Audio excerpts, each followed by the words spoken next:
Well, that hasn't been mixed. Ugh. The fuck? Let's try it again.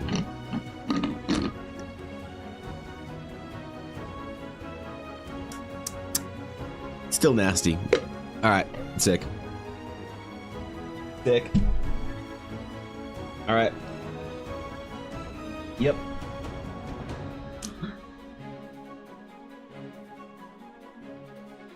All right, we're ready now. Oh, it's a new day. That's right. It's a new week, a brand new week. And for the first time in a long time, yep, it's a very tragic week. For I am now going forward for the next foreseeable little while without D&D. I am D&D-less. Yep. I have no D&D to speak of. There'll be no LARPing, no adventures, no chaotic red cap murdering sprees. I think that's what we do in Baldur's Gate. I mean D&D now. Same thing. Good morning, guys. Welcome back to the stream. Welcome back to the VOD for... It's Monday, right? It's not Tuesday.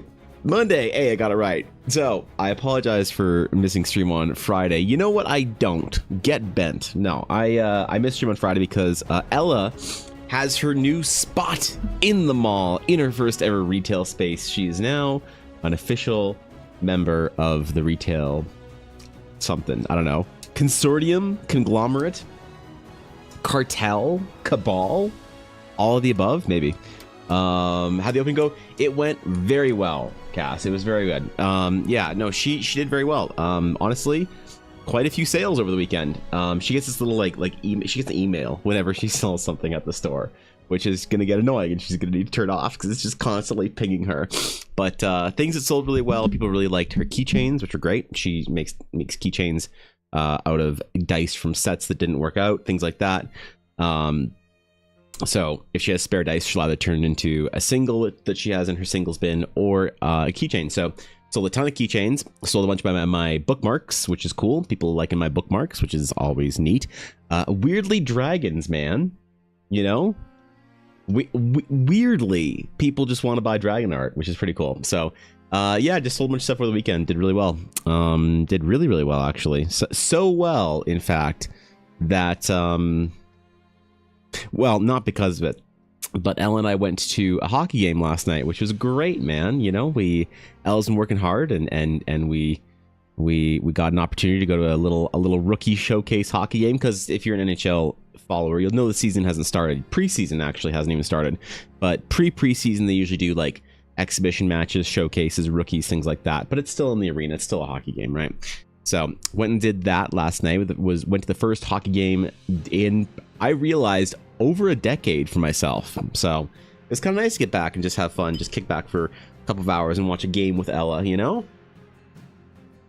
Not really a victory lap, but just a little bit of a breather in between the chaos. So she wasn't supposed to get into this space for a little while. She was supposed to get into the space in a couple months. So she was like, fine, no biggie. I'll just get my inventory up and prepped and good to go.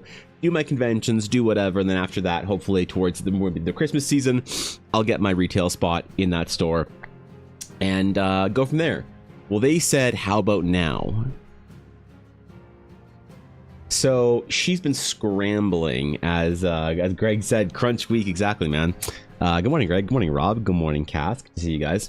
Good morning, Kate. Kaylani, said that right? Said that right. Yeah, she was on crunch to try and get the stuff done before the Maker's store opening, which is, or her retail space opening thingy, which is great. But now she's got convention, so there was that storm that she then had to scramble 2 a.m.s, that kind of thing for, and then we have convention next week, so that's going to be chaos as well. We're gonna travel up. I'm not sure, but there's a 90% chance I'm not gonna stream on Thursday, because rather than going up on Thursday after stream, we might go up on Thursday before, or like, you know, when I would normally be live, just to make sure we have some extra time to set up and whatever, you know, there's just with traveling to conventions, there's always just like something that goes wrong, or like, you know, you drive to another city, you drive 5 or 6 hours to go to a convention. Something like the Costco gas line that we go to, just like they're out or something, or like, you know, the display place that we have to get something from is gone. Like something always just, you got to add on. Like you can't say, oh, I'm going to get there for, you know, for 1 in the afternoon, and then setup takes, you know, 2.5 hours, and then by 3:30 I have a half hour to spare before the convention opens at 4. You can never do that in my experience, ever. It's always some shit. It's always some shit, man. So regardless of what it is, we gotta make sure we're on it. And I've just found that like giving yourself the day as opposed to the afternoon, evening is just better. So unless I really have something I really want to finish on Thursday, I might be live and I'll stream that, and then we'll just go up after. But there's like a 9% chance, and I'll just say fuck it. We'll just drive up on Thursday like morning as soon as I wake up with because Ella's gonna have the car prepped and ready to go, she said. So yeah, man. Good morning, Thorkin. How you doing, bro? Thorkin, tell me about the most recent art piece you've been working on. I want to hear about your struggles. I want to hear about your failures, not your successes, your failures, because that's what real artists do. We talk about our, oh god. I'll tell you all about my failure to mentor my little peepos. The more time you leave for traveling, less goes wrong. The less time you leave, the more goes wrong. I know, right? It's just the way it is. It's the rule or some shit. Okay, the front line at Costco. Oh shit, dude, we got the fucking connections, man. Yeah, no, I mean it's always really weird that fuel is so much less expensive in Edmonton than it is where we live. It's even like Calgary or where we live, it's just way more expensive than it is Edmonton. I guess you guys literally have a fucking refinery stuck to the east side of your city, so that makes sense. So even we're just extra greedy. Like going to any petrol station in Edmonton is cheaper than buying gas in Calgary or Red Deer or where we live. But still, we still have to go to Costco for that extra discount, you know? So I think we'll probably do a Costco business run as well and get a whole bunch of stuff. It's gonna be a whole thing, man. Thank God we don't have any tents to bring with us up to the convention. How was everyone's weekend? It was great, Steve. Ella's retail space opened. She sold a lot of stuff. People bought the things, and then we went to a hockey game, which was cool. So yeah, man, it was a pretty rad weekend, I guess. It was very, very busy, very stressful, but you know, what do you expect in between, you know, conventions and store openings, right? Not sure what he said, but how was Ella's first day at the store? Oh yeah, it was great. So first day was Friday, then Saturday, Sunday, for all 3 days she sold a lot. She gets a little report on her phone, like a little, she gets emails whenever something sells, and she can like check inventory and stuff. It's a really great system, honestly. I'm very impressed by this store. So she did pretty well. Didn't sell any big sets of dice, but we weren't expecting to, because it's I don't know. Retail stores like that, I had an intuition, Ella did too, that it would be harder to sell full sets, but just smaller stuff. So like she sold a whole bunch of squishy chonks and minis and all that kind of stuff.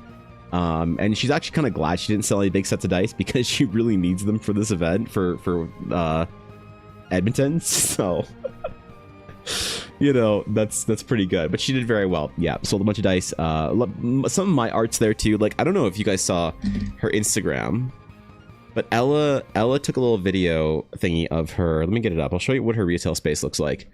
Blackwood. How do you spell black? BLQZ black. God damn it.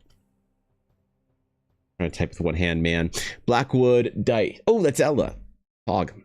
Okay. Yeah, man. Here it is. So her shelf is all set up at Market Mall. So this is her display, man. This is her little thing. She gets a little half of this big shelf. So there's some art prints from me, some of her big chunks, things like that. Some bookmarks and whatever else, and dice sets and geode sets and all sets and this sets and that sets, and yeah, man. Pretty cool. Pretty cool, man. She did pretty good. I'm very impressed. You know? She has the whole thing together. And she got it together kind of last minute, because they told her that they needed her in there last minute. So, yeah, did really well. Did really good. Oh, man, my allergies today. I'm going to be sneezing a lot Lost piece this morning, does it count? Yes, that does count. Absolutely. How did you lose a piece, Thorkin? What were you wait, did you just get deleted or some shit, or eaten by the hard drive goblin, or hold on, let's see. What is this? What is this? Oh, sick. Wait, this is rad. Dude, I love this kind of concept work. Man, Thorkin, we gotta, dude, I want to talk to you for a while about concept work. I've really been thinking about doing some hard concept design stuff and going into the tank on it for like a couple months. And like the project I'm doing for Sabine, good morning, Sabine, has me like feeling the concept itch again. I think Thorkin, I've been too illustrative recently. And I know that sounds like Evan, you illustrative, like, let's calm down, all right? Let's not say anything we regret here. But I just miss this kind of like this makes me so happy. You have no idea. Anyway, they look great. I love them. Big fan of number 2, by the way. Yeah, number 2 and number 6. Excellent palettes. Good job. Not that you asked.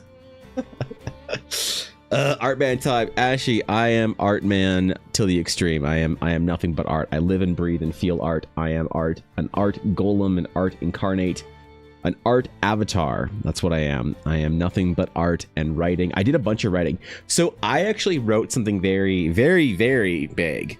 Honestly, I realized 1 is the winner. That's fair. 1's great. I just personally liked subjectively 2 and 6 the most. But they were all good. There wasn't a single bad one in there. So, okay. I wrote something very big.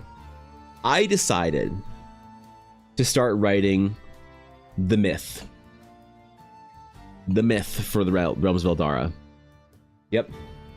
I decided to start writing it. And so I started writing it on my phone, actually. I started writing it in a little note thingy that I transferred out.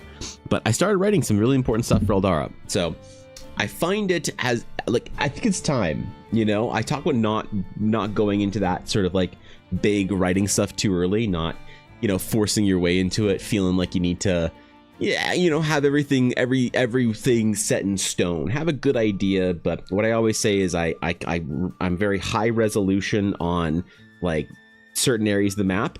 And then as you get further away from areas that I'm developing, it's lower resolution for 2 reasons. 1 is that I don't limit myself, and 2, there's some areas of the world that I'm going to keep low resolution. 1, because not everything needs a face and a name to it. You can say there's something over there. Look at the way League of Legends does it very, very successfully. By the way, they just say, oh, there's some darkness over there in a continent. What's the continent look like? I don't know. Don't worry about it, man. It gives you room to be able to describe it later on and sort of introduce it in ways that you might want to better than if you had like decided on day 1. But it also gives other world builders and DMs a chance to have some areas of the world. Like, one of the things that I think that's so strong about Star Wars as a D&D setting is that there's so much about the Star Wars setting that is like, oh yeah, if I take my players to Coruscant, they know exactly what Coruscant looks like. I talk about upper level Coruscant, they're like, ooh, it's so bright and shiny. I talk about lower level Coruscant, they're all putting their hoods up and shit and being all grungy. It's great.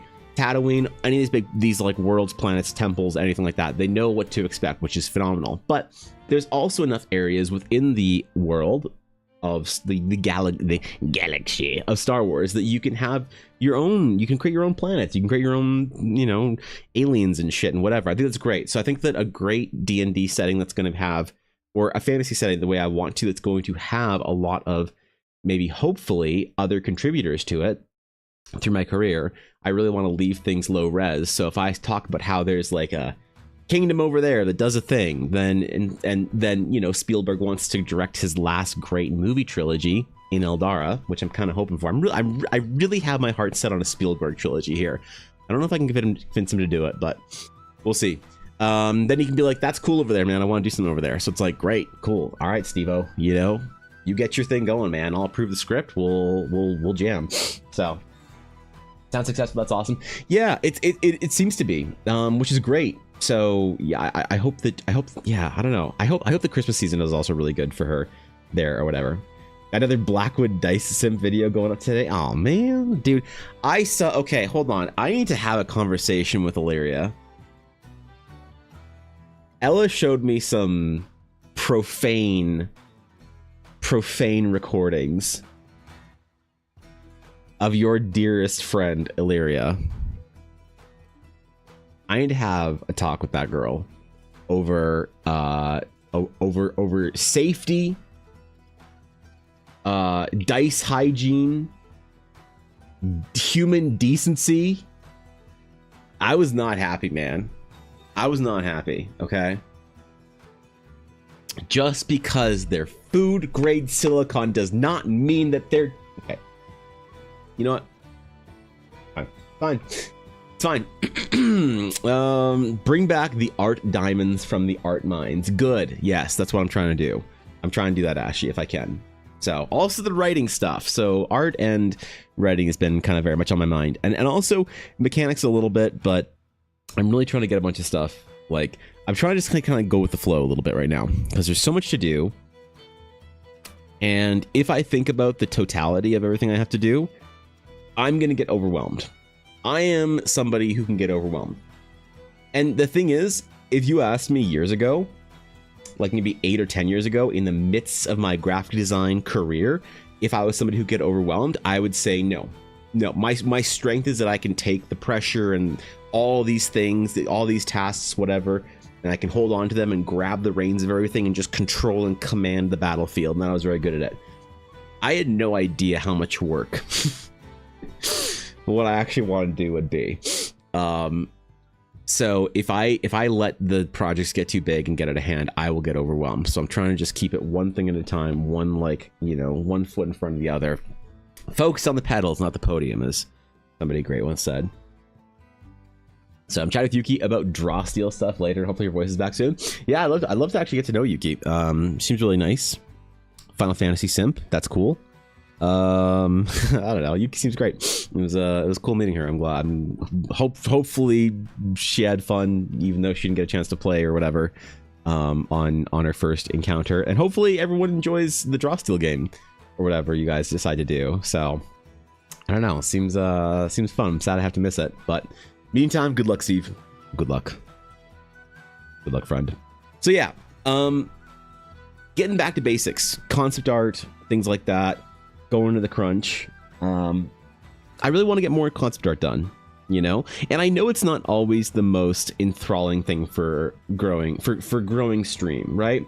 Anybody who comes to my stream, anybody who's like here now, you guys all don't mind. For as far as I know, you don't mind concept art. You kind of like it, the discussion, whatever, because it's really a lot of like the world building stuff, the stuff that like if you care about the project and you care about the realms and the thing that I'm doing, it's like, yeah, it's like hopefully kind of cool. I hope like honestly, I wish that I could poll the totality of like my guild that we have and ask you guys what are the things you like to watch on stream and what are the things you don't, and just get a general sense of it. But I think concept art is something that people don't mind, that you guys don't mind. And tell me if I'm wrong here and you're like, yeah, it's not the favorite thing or whatever.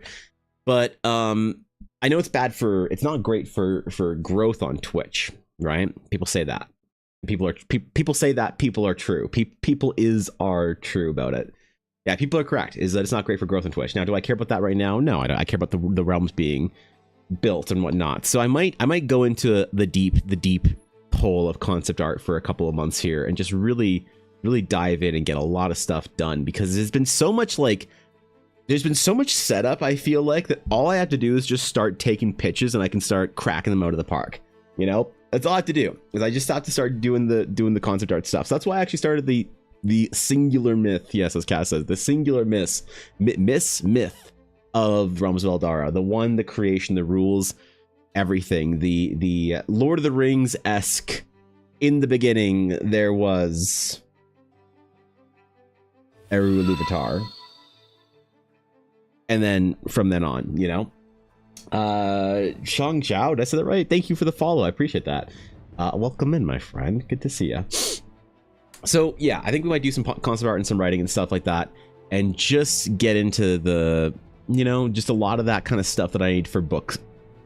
There are some illustrative pieces that I still need, but I think I need a lot of, when I was putting together and formatting the Astral Knight release, because I really wanted to have it for this week so that I have a printable thing for Edmonton Expo. I realized that I'm missing a lot of like just small sketches of bullshit, just things. But one thing I need to sort of do is I need to create some, and maybe someone has a good idea about this. I have a question to ask myself that I need to figure out right now is how do I manage what is canonical Eldara versus not? What is accepted concept work and what is not? Because the issue is, the issue comes from a lot of people will see something that I'm drawing on stream and be like, oh, that's what the Azael buildings look like, because Evan was drawing it. Evan wouldn't have been drawing it unless it was the thing, right? Or sometimes I get requests. People would, like, on a Friday, D&D sketch, whatever, request for Friday, be like, bro, instead of drawing like a item for me, could you draw like a sword that's an average sword of a Ashasari warrior? And I would do a concept for it, but there'd be this assumption that that's what it is forever. And that's not the way concept work goes. You do a lot of different pieces. You do a lot of successful and failures, attempts and whatever. And that's how it happens, man, you know? And I need to figure out a way that I can have sort of an established, like, do I just say that it's like, if it's not in print and isn't part of an actual release, it isn't canon. It isn't like guaranteed that's what's going to make it in, you know? Or do I have something like an art vault? Like maybe I do it through World Anvil, where I have this like World Anvil, like what I'm thinking about doing is setting up World Anvil sort of like concept work gallery articles. So rather than feeling pressured, because honestly, from a world building perspective, the reason it's taken me so long to start seriously building my World Anvil is because there was always this compulsion to get a lot of writing done for it, and I haven't really like lived up to my reputation all that well. My whole idea is that you don't need to write a World Anvil article. And a lot of people are like, oh yes, absolutely, preach. Picture tells 1,000 words, man. But then you get people who be like, oh, well, articles can't just be art. Like, you know, you need to tell me what's going on, blah, blah, blah. I need to know all these things. And it's like, fair enough. And I always would say, yeah, okay, just blah. But then if I had to create a concept that I have to write, then this full, like, established, like, chunked out article, the way somebody who's a writer would do, then I just don't do it. Because rather than making a disappointing article, I just don't publish an article. And then I sit here and I publish, like, what, 10 articles in a 6-month period, which isn't very much. And the way I've been building the Shattered Sea Art World Anvil is I have about 100 or so articles of different things. And some of them are literally just a sketch. And then just a thing that says, need to write something about this. What if I just wrote a sentence and just said, this is what this thing looks like. It's found in the Shattered Sea. Art. And so I want to do more of that. And I wonder if what I do is I set up my World Anvil as the official place for canon. So if it's not in print, like if it's not in a publication, published Eldar release, and it's not on the World Anvil, it's not canon. And if I'm working on stream, it's not a guaranteed piece of canonical whatever either. You know what I mean? I think that's the right way to go about it. I think that's the right. Or what I could do is I could do concept development stuff off stream, in my own time, after stream, before stream, whenever. And then stream is for the rendition of this, like rendering and providing full context behind the concepts that I accepted. But I feel like that might be kind of boring, because then we don't ever make anything new on stream. It's always just me doing the thing, as it were, you know? So I don't know. I'm trying to figure out ways to sort of separate the idea of what's official and what's not, you know? Civil Way would probably be, if it isn't in Wiki Anvil Forge, it isn't confirmed canon. I think you're right. Or obviously in a release, you know? Unless it has a World Anvil article about it, just a sparkling sword. Yeah. But that's the thing, is then Cal, I'm not gonna be able to write all this stuff. Like I got, and I very lovingly, I say this with all the love in my heart and all the appreciation, I got no good feedback on the articles that I wrote for the Geminos. No one said, hey man, this is pretty good. All the feedback I got was, you're missing this is poorly formatted, this is blah, blah, blah, blah, I need more information, blah, blah, blah, blah, which is great. It's great, and I didn't need a pat on the head like, oh, good boy, Evan, you did some good art and you wrote about it. That's not what I need. So I'm not complaining about that. But the fact that no one was impressed or satisfied with the Geminos article, that everyone who read it was like, oh, it's missing this, you need this, you need this, you need that, this isn't clear, this is like you need sidebars of text and whatever and this and all this kind of stuff.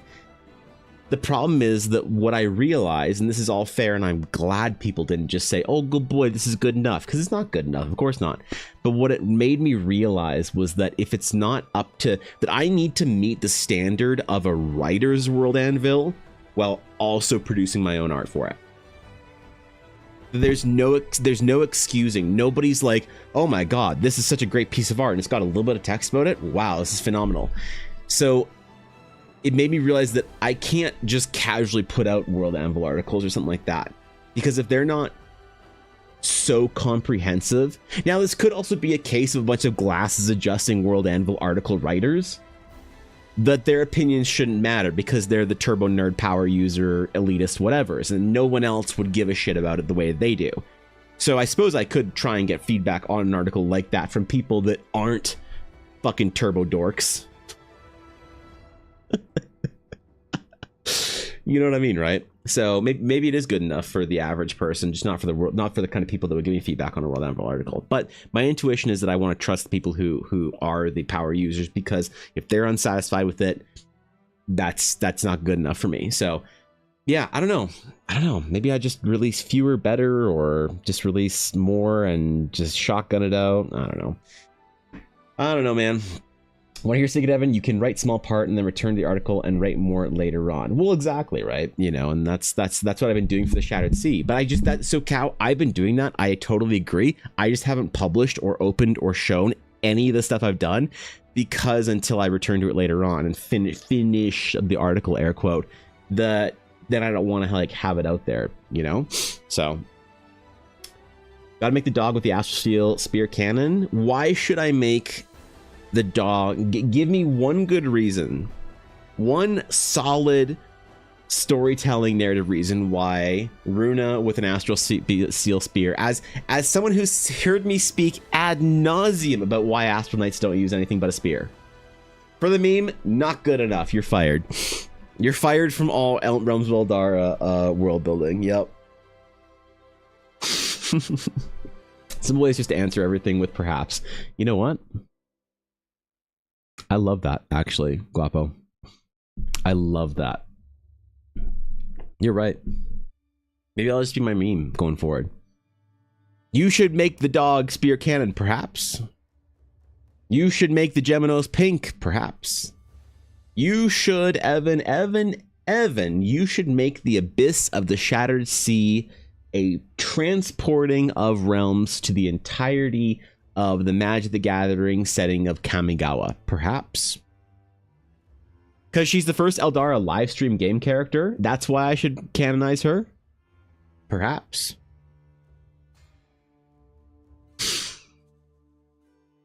Yo, Guapo, it worked. Let's go, man. Thanks, bro. Appreciate it. Fucking rock on, man. What's up, Fel? How's it going? Fel, are you playing this season? Are you playing this season? Bro, I'm just trying to gear up. I haven't done a single fucking Mythic Plus this season or done shit. I've been slacking, man. World of Warcraft, obviously. Come on. What the fuck, man? Yeah, I've just been gearing up because I know you play World of Warcraft. I don't have a lot of WoW players in my stream, so I tend to remember who's playing and who's not. Good to see you, Fel. Yeah, I've just been gearing up a little bit. Haven't had time to like. I have like an hour once in a while. Like I can probably spare an hour here and there, but man, the meme is real of just trying to get a high Mythic Plus group together and going. You just spend far longer group forming than you do actually playing. So I'll get into it probably later in the season. So it's been diseased, man. It's been diseased. So I think there's this kind of like Discord that I'm thinking about joining, and there's a bunch of basically high level players that are just yeeting it, and they don't give a shit about comp or whatever. It's like some like LFG. A friend of mine's part of the Discord, and she said she'd invite me, but it's like basically a bunch of like NA players that just like yeet Mythic Plus runs. They don't care about comp or whatever.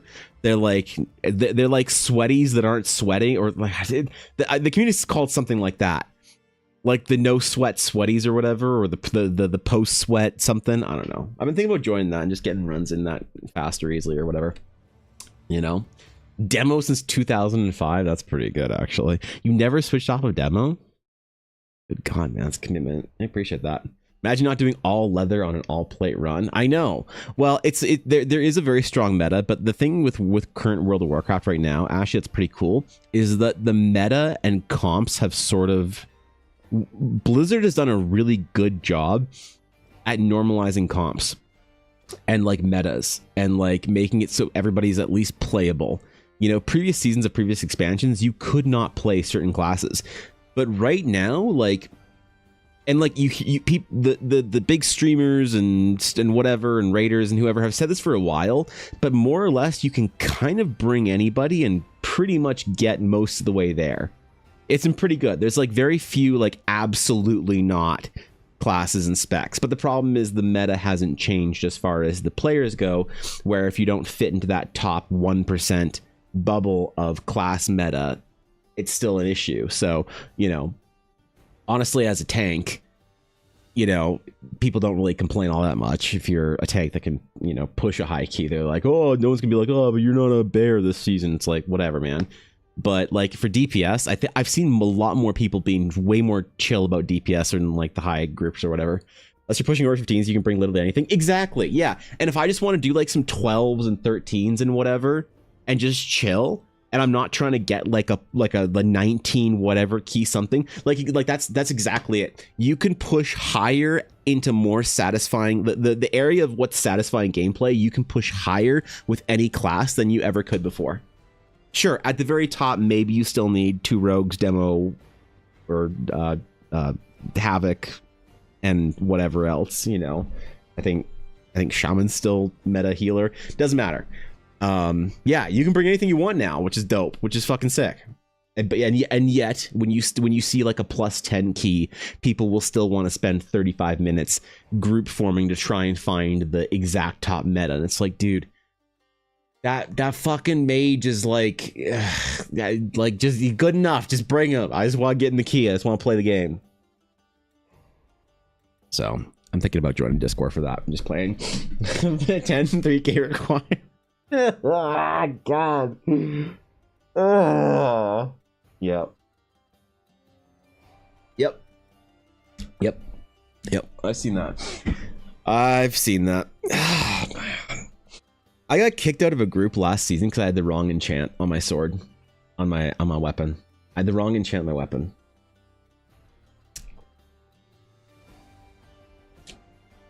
And the thing is that one of the DPS in that group pleaded with the group leader. They're like, I don't fucking care, man. Like just, can we please just take the tag? Dude, we've been waiting for like an hour. And I'm like, oh, you poor guys. I wonder how long they waited after. Where they're like, hey, sorry, man.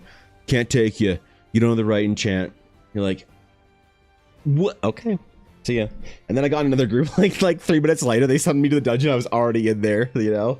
I probably finished my run, which was like a +11 or something like that, before the +10 group even started. So joined the group, got into the dungeon, dropped Healthstone. They took and then kicked me out saying I needed me for Healthstone. That's it. That's feral. Holy shit, dude. These gremlins, man. These WoW players. They need to chill the fuck out. Who is more insufferable? World of Warcraft high-end key play, like high key runners, or D&D 5e players? I don't know. You tell me. Sounds like how things can get in Destiny 2. It can be a bit much sometimes. Sure, I've heard wild stuff about Destiny's, you know, group comps and formations and shit. I've heard they are diseased over there in a way. So yeah, Destiny probably gets it. I never really played much of Destiny like at the high end. I played a little bit, like dude, I loved Destiny 2 when it first came out. I had a friend who works for Activision, and he gave me keys for Destiny. He gave Alan and I keys. So I wasn't gonna buy Destiny, but he gave us keys for like $20. The first week and a half that I played Destiny, for that first week and a half, I can't tell you why, I had some of the most fun I've ever had playing a video game.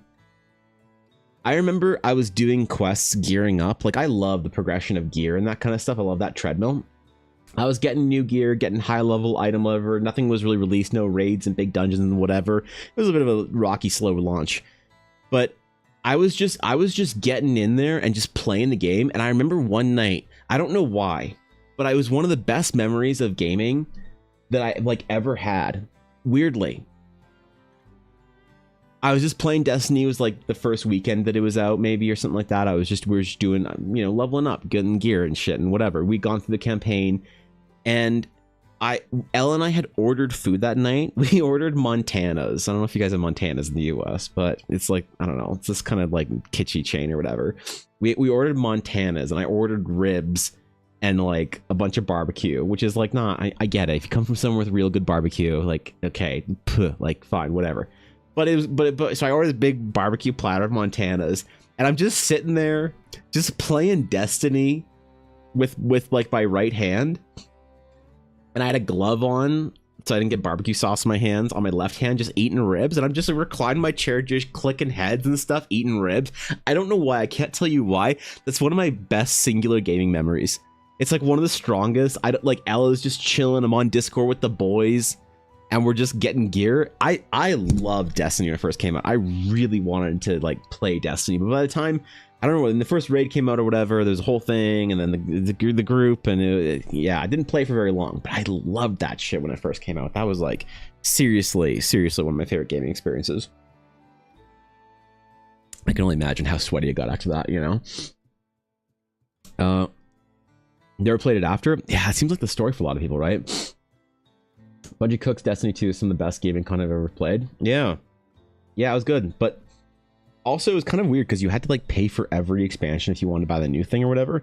Because I tried to get back into Destiny at some point when I was streaming. Somebody from my chat was like a big Destiny player, and she tried to get me into it because one of her streamer friends was like streaming, and she's like, oh my god, we'll do like collabs, it'll be a cool thing, it'll be like raiding, it's like all the stuff you enjoyed with World of Warcraft, but you know, in Destiny. And I was like, okay, like sure, I'll try it. But I was like, what do I buy? Like what's the newest thing? And I remember they gave me like a chart, like, oh, well, you got to buy this thing and this expansion and this DLC, then this whatever, and this thing, and then this thing. I was like, I have to buy like 4 things to play the most current content. The fuck, really? Visitors, really? How exciting! I don't know, man. Yo, Smooth, what's up, dude? What's up? What's going on? Masamune, da. DM, what's up, homie? Good to see you.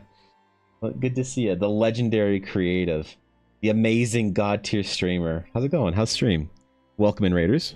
Hope you had a good time over there. If you guys are from my chat and you are not currently following Smooth D Masamune, please go over there and drop a follow. Show some love, yo. Say what's up, man. It's a good time. Welcome, guys. We were just talking about our favorite gaming experiences and why it was weirdly Destiny for a little while. So, you know, there's that. But I want a game that I can kind of like play and progress in a season like that. Like I really kind of wanted to play World of Warcraft this season. I wish Final Fantasy 14 had something like that. Because as much as I find Final Fantasy 14's like UI and combat absolutely unplayable and insufferable, I still like the game.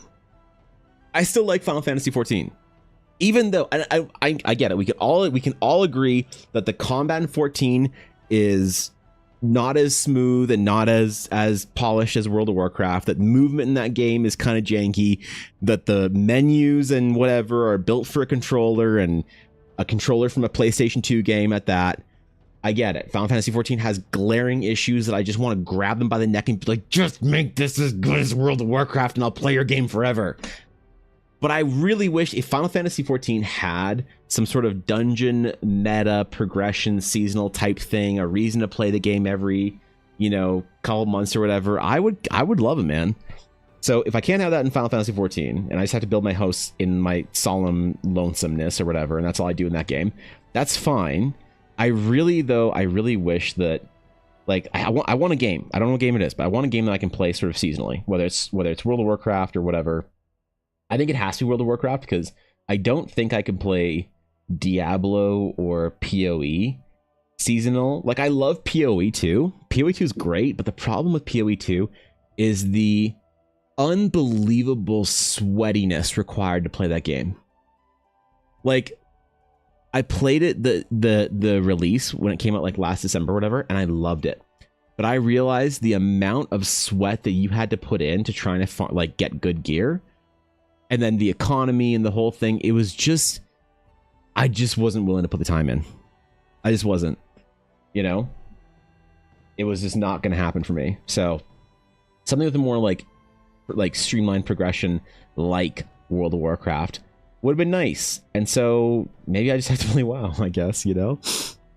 Meanwhile, me forcing WoW to be on controller. So actually, weirdly, like Bellular said that the most fun he's ever had playing World of Warcraft was when he played a controller with single button rotation at one as Demon Hunter, which is hilarious. And he said that everyone should try it. So WoW saw Death's Doors and Shadowland really has kicked it into overdrive since housing looks insane. The new raid was obscenely good. Yeah, I have a friend who worked on housing, and he's been sitting there since Shadowlands telling me that I'm going to lose my mind. He wouldn't tell me what it was because NDAs and shit. He's like, dude, a feature's coming to this game. It's going to be fucking unreal. Like just hold on. Just hold on. And then when housing finally came out, I immediately messaged him like, was this you? Is that it? He's like, it's gonna be so much better than people think. So I'm really excited. WoW's a great game right now. Now, obviously, like the player sentiment has faded a little bit and the streamers stopped playing. It's not like, you know, like I get it, but I really think that Midnight is hopefully going to be a great return to form for the things we used to love about World of Warcraft. And then we got Legion Remastered coming out this winter-ish. I might actually try and do something from a guild perspective, like from the Dragon's Claim, from streams perspective, for Legion Remastered. We might do like a 1 month raid progression thing, get everybody into the game and playing it for a month and go through the raids or some shit. It's gonna be fun, man. I miss having a game like that I can sink time into. Like that I can sink time in like a half-hour spurts into. That's what I miss. Is I miss games that I can just play for half hour, just, you know. Because like, I don't know.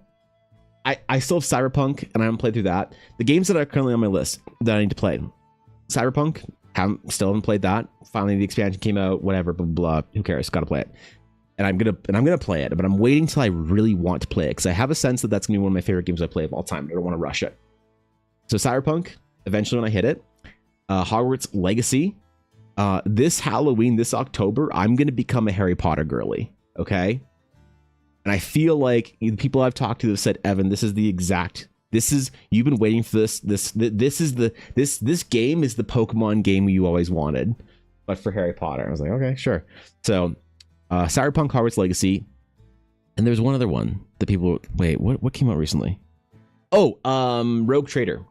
Rogue Trader. I still haven't played through Rogue Trader, and Rogue Trader is a game that has scratched the Baldur's Gate itch in profound ways. The problem is with any of these narrative games, I feel like you can't just get into them and just play them for a little bit. When it comes to a narrative game that's a lot of story, I feel like I want to like let myself kind of stumble into it and get lost in the game for a couple of hours. Like if I can't play for 3 hours, I don't want to play the game. Does that make sense? You know? And for a narrative game. But that's why I like games like World of Warcraft or Diablo or whatever, or Path of Exile, because it's just a game you just play. You get on, you're like, I'm going to go do my dailies or go do some things or go farm for a whatever. Go, you know, Final Fantasy 14, go do my professions for a little while or go take 3 quests or whatever, you know what I mean? Like I want a game like that I can play for half an hour, that I don't have to completely fall into. A game that I can start up for 20 minutes, take a break from working to play the game for 25 minutes, do something satisfying that I find kind of fun and amusing, and then shut the game off and get back to work. That's what I need. I need a very quick, easy entry point and a very quick, easy cutoff time. And I find a lot of the games I want to play, the narrative games, they don't really have that. Maybe you'll argue, oh, you can just do a quest in Cyberpunk, whatever, save during. For me, I want to get into it, you know, even if you can save mid whatever and jump out of the game, it's not the same. So Expedition 33, I have heard a lot of people say very good things about Expedition 33. It's on my radar, but it's not on my list right now. But I think I definitely do want to try it out. Because I don't know anything about it, and I kind of like that because everyone says it's like the best game ever. And so that's very high praise, I think, from a lot of people. Like, there's a lot of people, I'll admit, who give me game recommendations that I'm like, I think you're a great person, but I think your taste in games is shit. So I don't, you know, you recommend I go play this. Evan, you have to play this game. It's like, okay, thanks. I appreciate the enthusiasm. Do not care. But people who I consider to be like really close to what I like in games have said, bro, Expedition 33 changed my life. And I'm like, oh shit, okay, all right. Okay, you know, I see you. I'm listening. I'm contemplating. So it is on my list, but it's just not very high up right now because, again, it's another narrative game, right? Rotier is one of those games where a short gaming session is at least a few hours. Exactly. And that's like Baldur's Gate was kind of like that. And weirdly, I had for the first time, I'm so excited. This weekend I was doing laundry and I had this itch. Just this little scratch in the back of my brain where I was like, is it time? Has it been long enough that I've played Baldur's Gate that I could go back in and play it again? Is it time? We're getting there. I can't wait for. I can't wait for when I get far enough away from Baldur's Gate 3 to go play it again. Because that was probably one of my single most satisfying gaming experiences ever, right? Going blind 100%, you have one of the best narrative experiences ever if you go in blind. Okay, great, because I don't know shit about the game. I haven't watched a single streamer play it. I haven't, you know, there's no meme that's not so widespread and mainstream that, like, everyone, like, it's impossible not to know things about certain games when they come out. But I don't really know much about Expedition 33. So, that's kind of exciting, isn't it? To have a game where you're pretty sure you're gonna love, but you don't know shit about it right now. Like, that's kind of cool. But at the same time, I really want a game that's just like, yeah, I want a game that's just like Warcraft, that you just play for a bit. You just jump in, 20 minutes, you know, go do something satisfying, whatever, take a couple of quests. I don't know, man. Right? Like, you know what, I'm a self-report casual player in World of Warcraft now. It's okay. I know what it requires time-wise to be extremely good at the game, and I just can't do it anymore. And that's fine. I don't hate World of Warcraft because I don't spend, you know, 6 hours a day playing it anymore, which I used to. For a long time, I put more than 10 hours a day into that game, which is crazy when you think about it. But I like delves. I think they're fun. I think they're fun little dumb gameplay, you know? I like doing delves. It's a thing I do in 30 minutes and then I jump off, and you can get some, you know, you can get some good rewards. You can get some high level crafting mats so you can make some actual good gear. It's rewarding. You know, you get a decent heroic track. You do your 11s, you get a heroic track piece at the end of the week in your vault. Like the first season of delves was fun, and I was doing them with Ella and my friend Mike, but the problem is you couldn't really get anything out of it first season. Like you couldn't get good gear out of it, so it's kind of like, you know, and you don't get gear at a very, like, you can craft one high level piece of gear from a delve every 3 weeks. So at least through the season of progression, you can still get good, like, you know, it's still fun, still fine. And I like that, and it's great. And so I don't mind them. And I like that, and I want that kind of in-game, because I want something that I can go do for 20, 30 minutes here and there in between work. Because I can never take, this is one of the reasons why I haven't played through so many games. I can never take, so I could probably reserve 2 hours, or let's just say a real gaming session, 3 to 4 hours. Like no, fuck it. A satisfying gaming session, I think, is 4 hours. It's the evening. You know what? Fine. Call me a fucking fat nerd. I don't care. If I'm playing a game and I want a good gaming session, I want like 4 uninterrupted hours. Don't fucking talk to me. Close Discord. Open up a playlist of some shit and just game for 4 hours or whatever. And so if I can jump into maybe like a narrative game, I could probably force that once a week. I could probably do a 4-hour gaming night once a week. But the problem is, if I'm going to be slowly working through a game that's really narrative, like Clair Obscur, like Rogue Trader or something, I kind of want to be able to do that multiple times a week. And that's why I don't. I get I'm the weird one. It's like, oh, my brother played through Baldur's Gate 3 1 hour a day for the, like, whatever. It was great. Sure, it doesn't work for me. So that's why I'm looking for more of the kind of World of Warcraft type game right now. Or Diablo season. Like, is Diablo even good now? Last time I played Diablo 4, it wasn't all that great. I'll admit. But I don't need it to be great. I played Diablo season 35 for Diablo 3 or whatever a couple weeks ago or months ago or whatever it was. I played it for like a week and a half. It was great. Had fun, you know. Kind of wish Diablo 4 was something I could do that too. If like 3 or 4 times a year I could play Diablo 4 for 2 weeks, I'd be satisfied. But I just last time I played Diablo 4, I was like, this is not for me, man. This is not it. I don't know. Maybe I'm being too fun policey or some shit. Oh, am I recording? I am. Okay, good. Alf, good morning, my friend. Good to see you. Alf, I need to talk to you and Minnie. I was gonna send you guys a DM after stream today, and see if we had time to meet up and talk about Phase 2. So, hope your week was good. Thanks for lurk, bro. Appreciate it. D4 is good seasons and bad seasons for sure. Oh, really? But like the game? Oh, why is my camera blurry? Hold up. Hold up. Not better. Camera, please. I forgot to do this at the beginning of the stream. Sorry. Light exposure, please. Camera. There we go. Okay. Now we're gonna lock it. Okay, nobody move.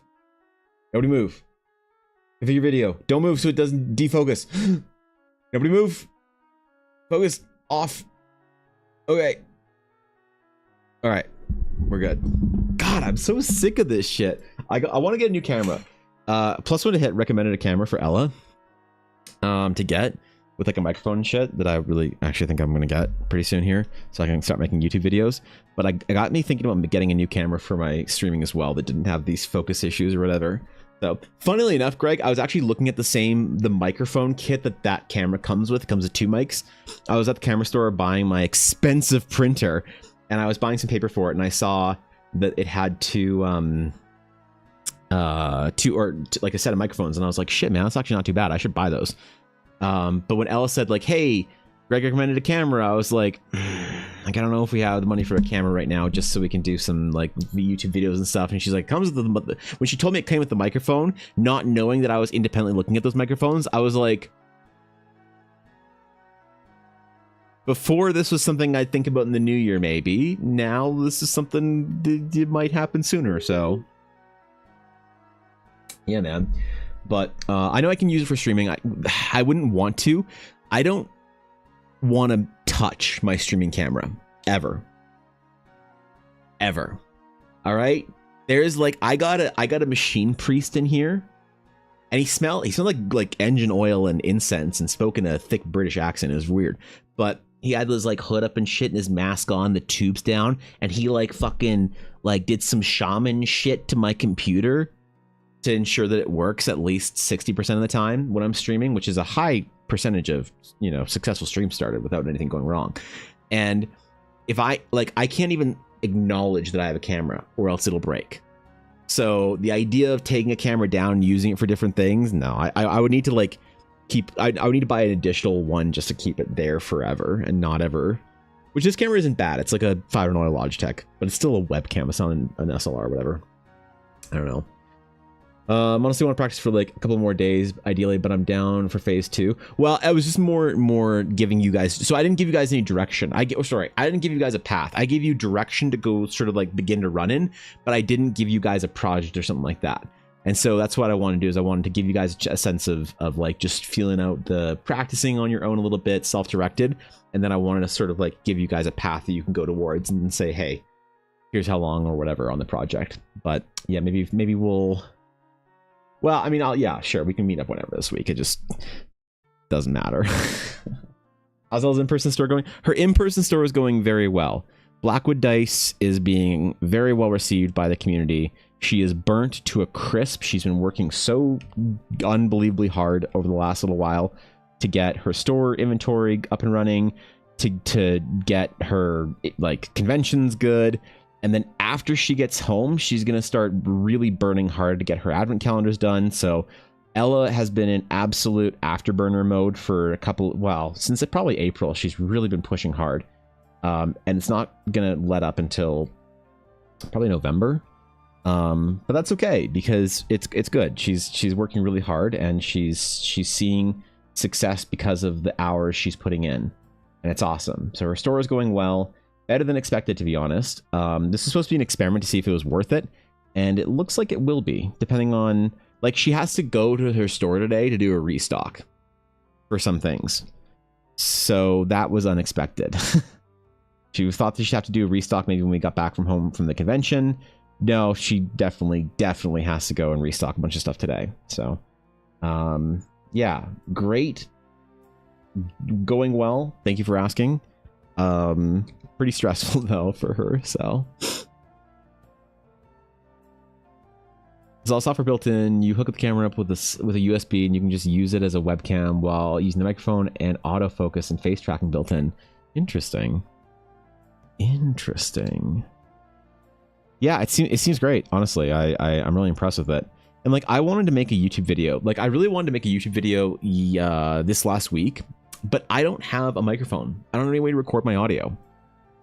So that is standing in the way of in between me and making kind of like YouTube videos that I want. And I really want to start making videos. I want to start making lore videos, which I can sort of talk about on computer, art, whatever, that kind of stuff. And I really also want to start making kind of just like more artist general kind of videos. There's an artist that I really like the way that she does her videos, and I'm following her for a couple of years. And she does really great videos the way that I kind of want to make my videos. And for that though, I need to be able to like talk to a camera a little bit. So, you know, that's like a whole thing. So I need a great microphone.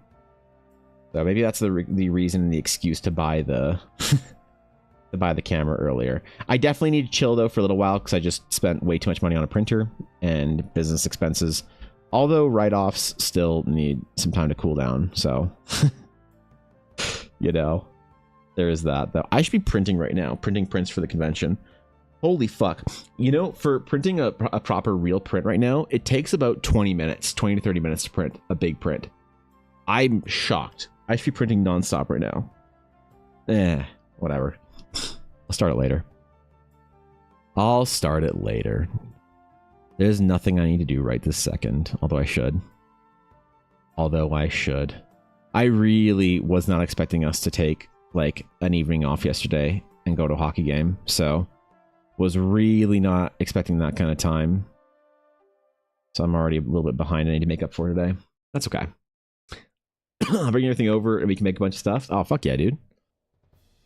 Let's go, man. Yeah, I don't know. I need to...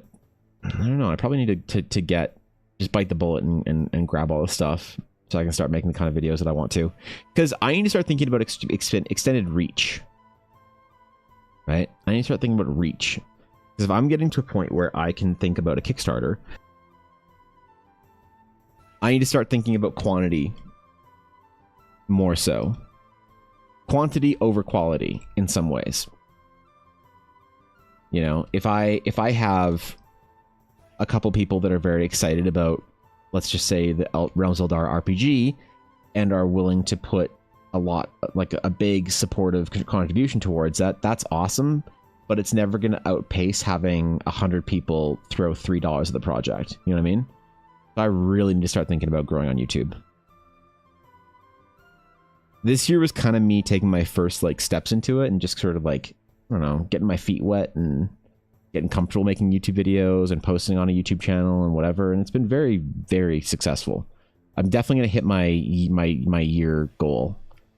I think I'm like 200 subs on, or 150 subs on YouTube away from the 10,000 goal that I had set for the end of the year, which is pretty gnarly because I started that in March, you know, and then I didn't post for like 3 months in the middle of summer after I got messed up with my ear. Dude, yeah. So I really need to get back to it.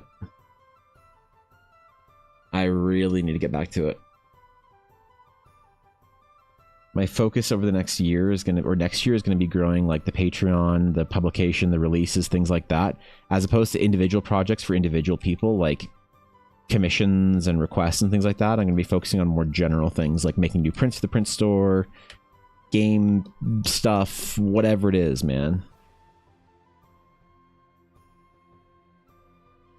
which I hope that's going to mean that there's more cool stuff for like a larger portion of the guild to care about, rather than a couple of very cool things for smaller projects. You know what I mean?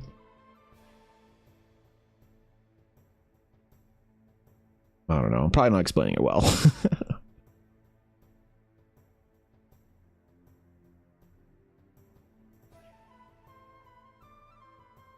All right. Okay. 20-minute stretch break. Not for 20 minutes, but been drawing for 20 minutes. I need to stretch my wrists. I've been trying to be so good about this over the last like week, and I've been doing better, honestly. And it's been making a difference. My forearm wrist pain has been down quite a bit because of physio, which has been really cool. So I have my like, ooh, I have my band up here. I can do my proper stretches. Ooh. Listen, we got to be healthy. We got to be healthy little artists here. We can't peepo sit our way through our art career anymore. We have to actually try and be healthy. Most unfortunately, anyway. Do my little cat paw thing. Yep, got to remember to stretch, Nick. That's right. That's right.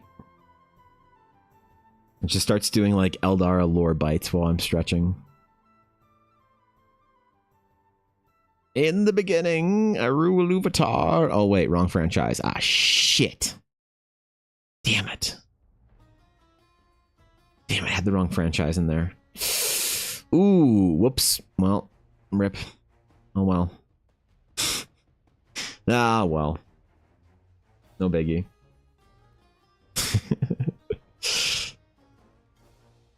10 more. 10 more. Slow eccentric.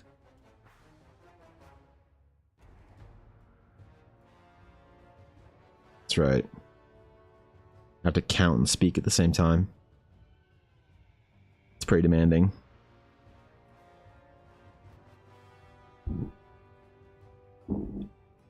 We'll see how serious my little peepo mentees are to how receptive they are to me sending them to the gym. Hey, I think Miniful and Alf are gonna start lifting if I tell them to.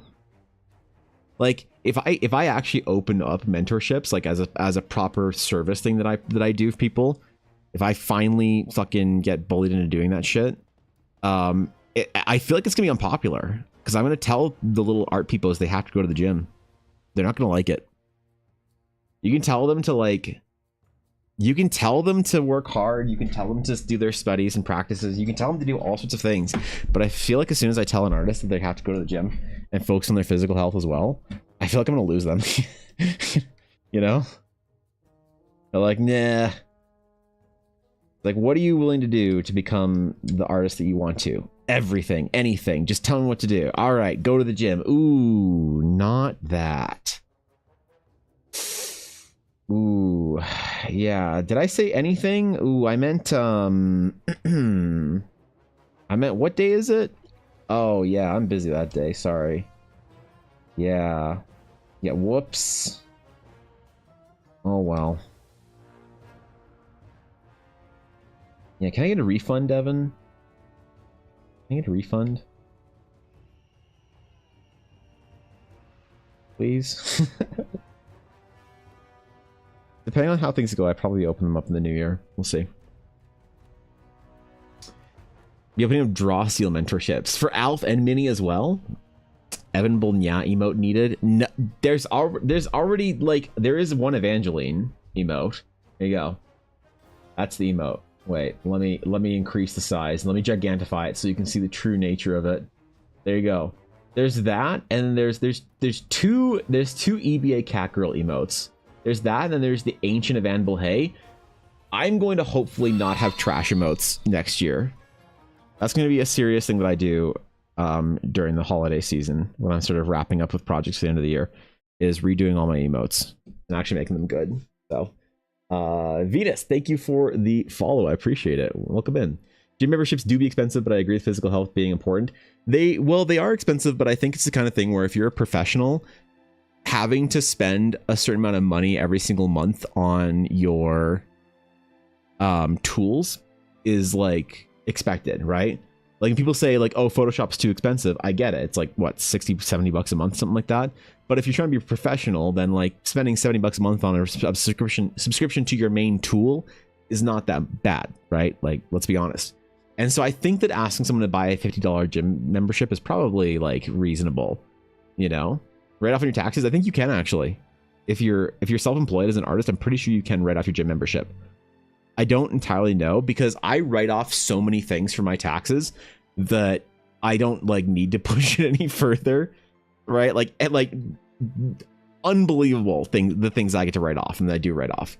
So I don't really want to try because I'm already kind of pushing it a little bit. But it is, you know, like Vina said, it's physical health is important. I mean, you can go so far. Every artist has had a brush with mortality. At some point in time in your career, happens to you in your 20s, 30s, or 40s, you have your first instance where you realize that you can actually get injured and you can actually mess yourself up in some serious way with, you know, your bad art practices and ergonomics and whatever else, man. And it's like it's a real scary moment. And you try your hardest to prevent it from being one that's like too detrimental, like lower back things or whatever, you know? So it's a whole thing, right? Some people think write off makes it free, not save you $5. Yeah, for real, right? $50 membership. What gym are you going to? Equinox? I don't know what Equinox is. My membership is about $100 a month, but there's a gym close by that's a big mainstream one that is $50 a month. And Canadian, by the way. Yeah, because a neighbor of mine was trying to tell me to go to that gym because he's like, bro, it's a little bit further away, but the membership's half of the one you go to, and they've got a bunch of heavy bags and stuff. And I was like, oh shit, that's kind of like, I go to rich people gym.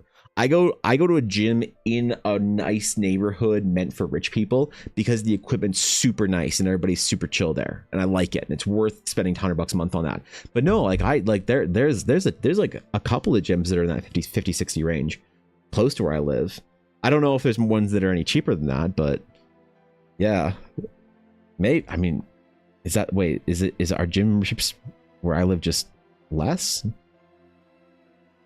Is this a thing? Ain't no $10,000 gym or anything like that.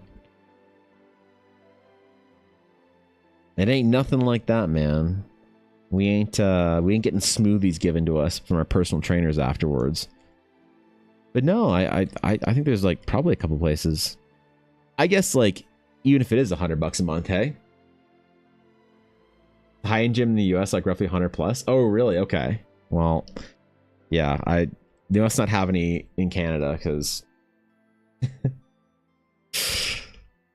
don't know, man. I don't know, dude. That's we just got our little dopey I don't know, golds and shit like that here. No, whatever you have to pay for a gym membership, I think it's worth it. Like you can also do a lot of the exercises that you need to for your sort of like artist health at home. You can do a lot of them at home. The problem is the one thing you can't do at home is lift very heavy, is pull very heavy. One of the main exercises that I think is the best for your forearm, wrist, whatever, is deadlifting or rowing a lot of weight. And so a lot of training you do as an artist for things that'll like help keep you in shape can be trained with hypertrophy, low weights, high reps, things like that. But you can't get around the benefit of grabbing something, of locking and engaging your forearm that way. When you deadlift and you grab something that like challenges your grip strength, or dead hangs, by the way, if you have a bar at home, you can do this at home with your dead hangs if you're whatever, if you're sufficiently not a twig, and they'll put the same strain on. But doing that a couple times a week will reset a lot of the damage from holding your pen up like this and holding your wrist back. It'll reset this damage. So that's the one thing that you need a gym for, unless you have a bar at home you can dead hang from, and maybe like a weight or two you can put in your pocket or some shit. I don't know, man. I don't know.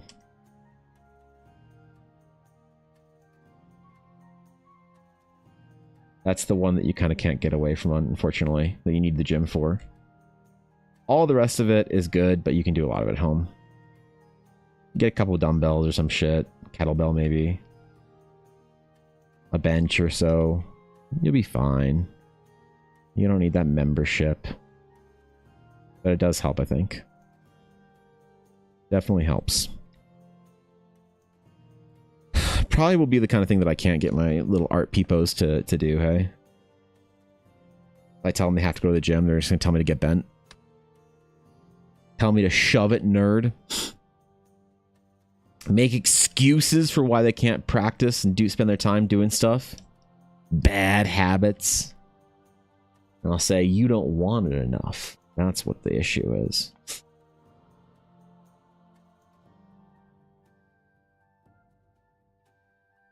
Yeah, Evan Blair doesn't even recommend mentorships with Evan Blair.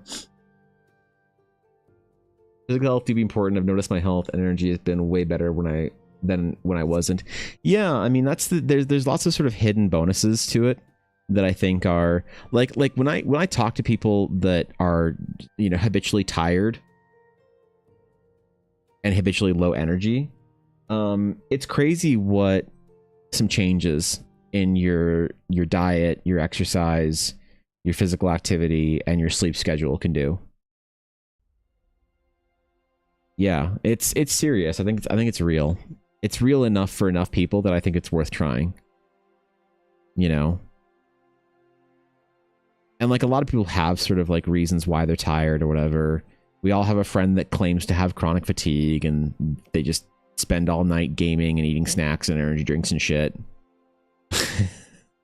You're like, you don't have self-diagnosed chronic fatigue, you just have terrible habits. Come on, Daniel. When you get them to the gym, you get them in bed at the right time, you get them off fucking TikTok, you get them eating real food, and then they're like, oh shit, I fixed my chronic fatigue. Like, huh, funny. And so there's a lot of artists that say, bro, I can only work for like 3 to 5 hours a day, and then I'm just like, my energy's shot. You're like, well, let's try and do something to fix that. They're like, oh no, I can't expend more energy to fix it. And you're like, damn. You sure? What if it fixes it? Terrible hobbits? I didn't say anything about hobbits, man. No halflings in here. Nope.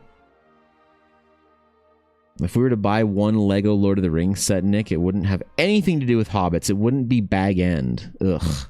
Filthy. It would obviously be Rivendell. The most beautiful Lego set ever Legoed, or whatever.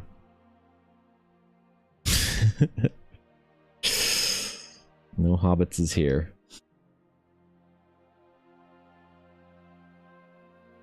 Okay, I want to do something a bit of a different material. Let me think this through. Nope, let me not overthink it. Trust the gut. Trust your instincts. That's what the hippo said on Star Fox 64. Hippo? Rabbit? I don't know. One of the two. Pokemon Lego gonna possibly consume my wallet? Dude, I'm really excited to see what they do with that. Pokemon Lego could go unbelievably hard. Lego as a brand is doing, you know, an insane, like, they're doing some crazy shit. Lego is on fire right now. I keep saying it every time I go to the mall. I see people walking around with expensive ass Lego bags all the time. Like, the Lego store is popping. It is bumping. People always be doing that shit. Doesn't know that most people have a sedentary lifestyle. Yeah, I mean, exactly. Like, so honestly, let's be real. If somebody like really, really valued this kind of like art mentorship from me and said, Evan, I will do whatever you say to get out of my pit of inadequacy, art, whatever. Tell me what to do. Play me like a sim. I will do thy bidding and make me art guru. I would create a schedule for them for practice of certain fundamentals. I would say you have to spend a certain amount of your day. You're going to spend 10 hours a day working. Okay. For instance, and we're going to put 7 of those here, 2 of those here, 1 of those here, whatever, you know, like a really intense, like this is what it actually takes to get really good in the time period you want to. So, you know, here's how we're going to do it. But I'd also say you have to get between 8 and 12,000 steps a day. Right? That you have to develop a stretching sort of routine every half hour to hour of work. You have to get up, you have to do certain wrist and hand stretches, neck and lower back stretches, shoulder stuff. You have to walk around a bit, pace a little bit. You have to look out a window every half hour or somewhere into the distance, reset your eyes. I tell them they have to eat clean.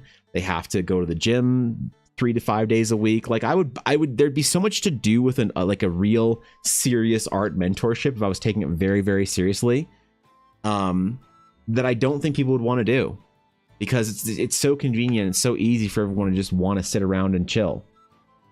You know, it's like, it's detrimental, you know. Bold words from man who needs reminders to do his own stretches. Yeah. Well, it is funny though that I'll be doing stretches or whatever, and like I'll just be doing it quietly, won't say anything about it, and then somebody like 5 minutes later be like, "Oh, redeem stretch check. You don't stretch." Yeah. No, I mean, like, I'm serious, Cass. Like, I would enforce a lot of requirements that are non-art related to really progress as like with your art career, because I'll be honest, I've never seen an artist really succeed without having balanced habits. I've never seen an artist who's like an art gremlin. Like every time an artist is like art gremlin, oh, shrimp posture, cup noodle, hoodie, unshowered, meme, con prep, whatever, and I see these artists going full gremlin mode, that's like the hilarious, like kind of modern whatever, right? Azalea, thank you for the tier 3, bro. Oh, lurk no audio. Okay, hold on. Thanks, Izzy. Appreciate it, bro. Thanks for the sub, man. Thanks for tier 3. Goddamn, that's very nice, man. 25 months, bro. Holy shit. I've never seen an artist who lives that lifestyle for extended periods of time really be at the top of what their potential is. You know? Power, thank you for the follow as well. I appreciate that. Welcome to the guild. So yeah, I mean, every time I've talked to artists, like when I've talked to artists who are really high performers, they always have this inherent intrinsic balance. They talk about these things with like, it's self-evident. It's obvious. You know, you'll ask an artist who's a really high performer, you're like, what's your routine like? They'll be like, oh, well, there's a gym at my studio. So like I take my kid to daycare or school or whatever. And then I go to the studio and I get a workout in, and then I shower off, whatever, you know, if they're going like a larger studio or whatever, and then start my day, have a meeting here, do some free sketching, personal stuff there, take a lunch, go for a walk for the first half of lunch. Then I eat my lunch, you know, with my team or whatever. And then, you know, we have a meeting, like an afternoon meeting, and then we have our work time, and I'll do this, and this, and I'll work like this and that. And then go home, you know, take my dog for a walk, then make dinner, do whatever, play with kids, this and that, then do some like sketching before bed, an observational thing, whatever. Like they talk about things like it's just so, you're like, how do you have like an entire, how do you have your shit so together and do so much? You know, you work longer hours than everyone else. You work harder than everyone else. You work at a higher level, and you maintain and juggle your physical health, family, kids, dog. Also play games once in a while. Like it's crazy, man. It's crazy to hear really high performing artists talk about their schedule.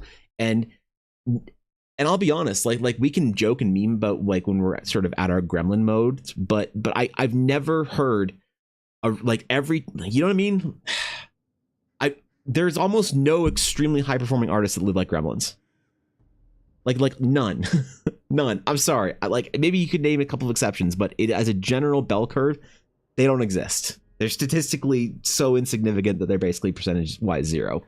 So that's what I would like. I noticed it for myself. I didn't start getting anywhere and like really moving and progressing. And I'm not a great artist or anything yet, but I didn't start progressing until I started thinking of doing everything right. And I've seen that if I'm just trying to keep up, when I'm in gremlin mode and I'm really not taking care of myself, I am in survival mode. I'm just trying to survive until the next convention or whatever, get a project done, a deadline, something like that. And that's fine to go into once in a while. Everyone does. But as a general rule, I am not progressing and growing unless I'm doing everything right. If I'm not doing everything right, I'm not doing anything right. And I think that a lot of people can relate to that. But in the artist scene, I think there's a lot of people that sort of glorify the bad habits as if it's like kind of, we all like kind of laugh about it and we make it a joke. But then we like, it's not a joke when you've been doing it for 2 years. You know what I mean? It's funny when you're like, oh yeah, I'm in like hobgoblin mode for con prep. It's like, well, how long have you been there? Then it's kind of like, okay, we got to figure a way out of here, you know? Evan hates my art. Ashley, I love your art. What do you mean? I adore the art that you made. Both of them. They're great. Yeah. What are you talking about?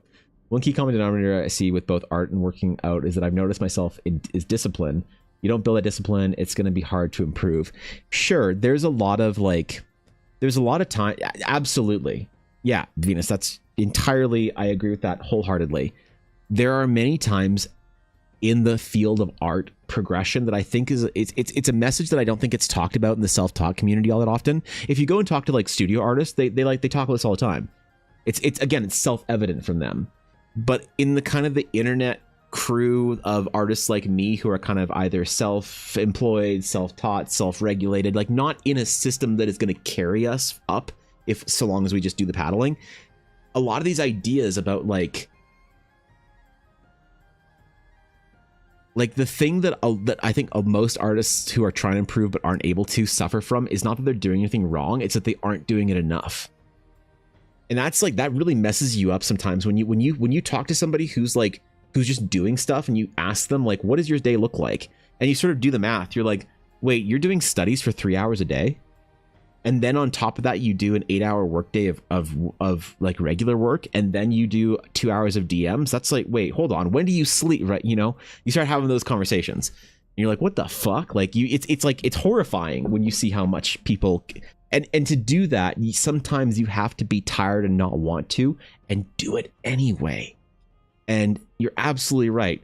Building that skill of discipline, which is a skill, it's also a part of your brain, you know, building that is really tough, right? It's really tough. And I think that if you can build it in other areas of your life, I think it'll translate well into your practice for improving art. But I don't know. We'll see. We'll see if my little people mentees want to do that kind of stuff. They want to do all that extra shit. Or even when I do sort of like a proper, more like established formal mentorship for, you know, people who want one, we'll see how people receive that. If it's like well received, people will like build their habits and stuff, or if, you know, or if excuses are the things that we kind of die under. You know, and it sounds kind of heartless to say that, like, oh, your very valid reasons for why you don't do what you should are very valid, but I don't care. Work hard anyway. Like it sounds like such an assholey thing to say. It sounds like it's unsympathetic, and it you know, but it's meant with like the most amount of realistic kind of love possible. Is that it kind of doesn't matter in some ways what your very valid and real reason for not doing the thing is. If you aren't doing the thing, you aren't doing the thing. That's the only thing that kind of matters at the end of the day. So you're absolutely right. I think you can build discipline in other areas of your life. Should all the characters for Ulner's campaign? I think you should. In fact, I want to see that. I think Ulner deserves art made for a campaign. Now, I would happily draw Ulner's character for your game if Ulner could stick with a character for your game. I was getting ready to draw Thea. I was going to give it a week or so, like in between projects, and then I was going to do it on a stream, like on one Friday or something. And then Ulner switched again to Bean, and now I'm basically I don't know. I don't know if I'll ever get to it now. So I'm glad Ulner's having fun, but damn it, I can't keep up, bro. I can't keep up. I think Ulner needs some art, though. So, Ashy, you're the one to do it.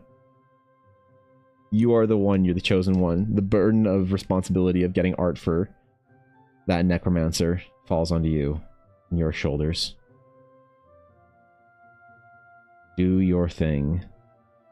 Make the art. And don't just copy-paste Fate art and say it was you. Come on, that's my thing. Really bad for Ulner's characters because I've watched it from inception to like it's less Ulner's fault than it seems. For no, I don't mean it's Ulner's fault. It's just things keep happening, you know. If there's something about Andy that Ulner didn't like playing, or Thea or whatever, that's totally fine. But it's also kind of like, whew, I gotta measure myself here. I gotta make sure I don't go make it art day one when the character might not hit right, whether it's group dynamic or whatever, you know. I don't think it's the owner's fault at all. I just think it's funny, you know. Learning fundamentals for art because it's a goal of mine I want to truly conquer. That's awesome, dude. And I hate them, but I realize how important they are, so I don't burn out like I always did trying. Was studying and practicing for at least 1-2 hours a day, then just draw stuff. I want just to have fun. Yeah, so the way the kind of the two important things that not that you're asking, it's just it's interesting to talk about. The two important things that I sort of identified that I try and tell people a lot about starting out and fundamental and practice of that is, one, almost exactly what you said. Your passion is the thing that you spend as a resource to push through things that aren't fun. So if you're passionate about your art and you really have a good reason and a drive to why you want to improve, you will spend all day, every day working, doing fundamentals, grinding drills, things like that. But if you drain that passion gauge too aggressively, you're never going to succeed. There's ways to fill that passion gauge. Some people fill it by showing their art to their friends, and their friends are like, oh my God, this is so cool. Some people fill that passion gauge by making fan art of things they love, or making, you know, whatever. But a lot of people I find just do what you do and will just draw for fun, whatever it is, and just sort of separate drawing for progress and drawing for fun. So you refill that passion gauge when you do art that you enjoy, and you spend that passion resource on drilling studies. But the other thing is I think that a lot of people, one of the things that people kind of need to hear once in a while is it's okay that it sucks. Like, it's supposed to. It's supposed to suck. It's supposed to not be fun. Improving an art isn't supposed to be fun.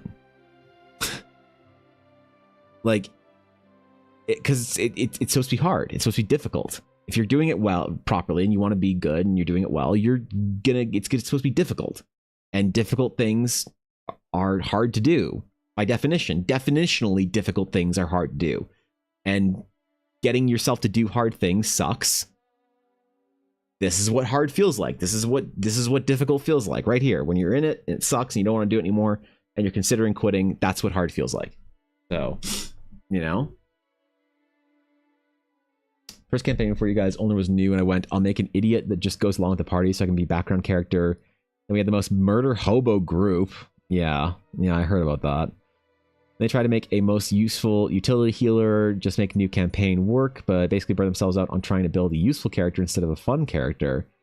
And Thea was an attempted compromise that Ulner probably would have sucked with if Ella hadn't latched onto being so hard, with Ulner sounding so enthusiastic about coming back. Hey man, you know, however it works. I think there's a lot of overthinking going on there. But, you know, my default would always be don't sweat it, just play the character you want.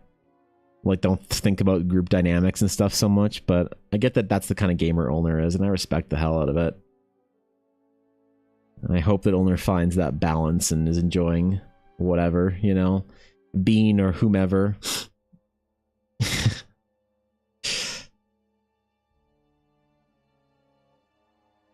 Just wanted to have fun. And just relax, man. D&D is supposed to be chill, right?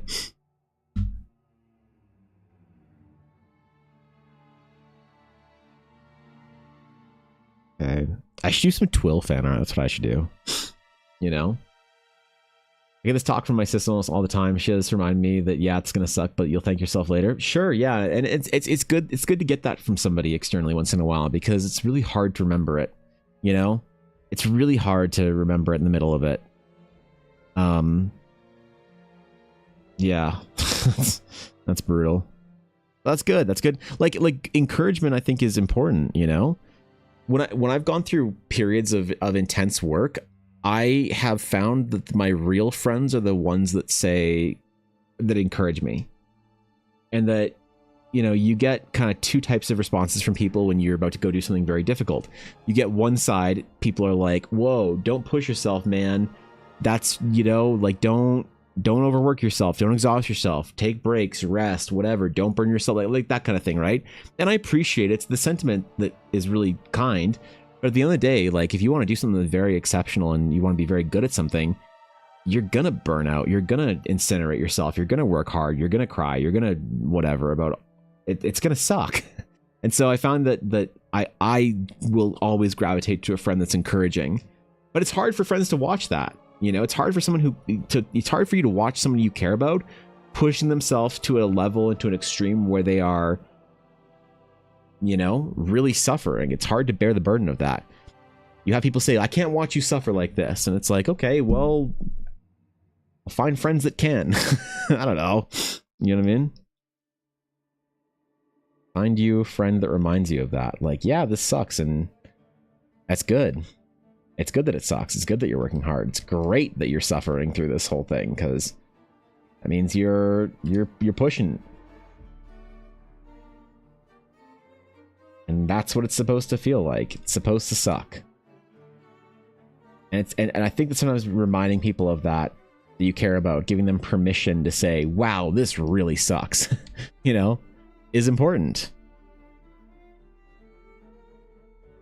How messy do we want our ponytail appear to be? Her hair is pretty straight, so maybe I'll clean her ponytail up a little bit.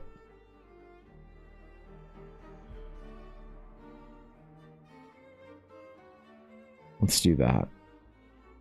We can't give her bubble braided ponytail, otherwise people are going to keep saying she looks like Shadowheart just because we're bangs. So, gotta be careful on that one. Oof, yeah. Don't want to run into that one again, you know? You enjoy a good bout of suffering in the morning? Exactly. That's why we go to the gym in the AM, Adaria. You start your day off with suffering that you push through, then you're more likely to do the rest of the things you need to in the day, right? You go and you put a really strong workout in the morning and you have a great morning, you do your routine properly, you have a good, you know, you take care of everything you need to take care of, your personal hygiene, your house, you do a little bit of tidying, you eat a good meal, you go to the gym, you sweat hard, you work out, you do the right thing, you do everything you should do that you know you should do. Then when later on the temptations of the day creep in, you know, that friend that's going to Chick-fil-A for lunch and has a coupon or whatever, and you're like, ooh, you know, it's easier to resist it when you do everything right, I think. For me, anyway. But I'm also a fatty that will always take Chick-fil-A if I'm given my own, my own, what? Agency in life. So maybe it's not an issue for other people, but doing the right thing for me is compounding, I think. You know? I think draw steal. Wait, are you guys gonna just try to feel bad because I watched another stress about it and then try to unstress? Oh man, that sucks. Well, I hope Ulner's not stressed anymore, because, yeah. But hey, draw steal, right. Slept through my gym time today. I'll stay longer tomorrow, make up for it. You know, I would be careful of that. I find that the mental sort of like, I have fallen into a trap. Maybe this is not something that you risk falling into, but I fall into a trap where whenever I get behind, the pressure to make up for it makes it then harder to do it. Because it's like, oh, I need to stay longer at the gym. I need to wake up earlier, do whatever. In my personal experience, when it comes to sticking with gym, diet, whatever it is that I'm trying to stick with, I think it's I personally have way more success in just sort of like saying, fell off the horse yesterday, just gonna get back on the path right now. Not, you know, binged out of the hockey game yesterday, had popcorn and soda, probably like 1,000 calories that I shouldn't have eaten, but like, you're at the hockey game, whatever, it's chill.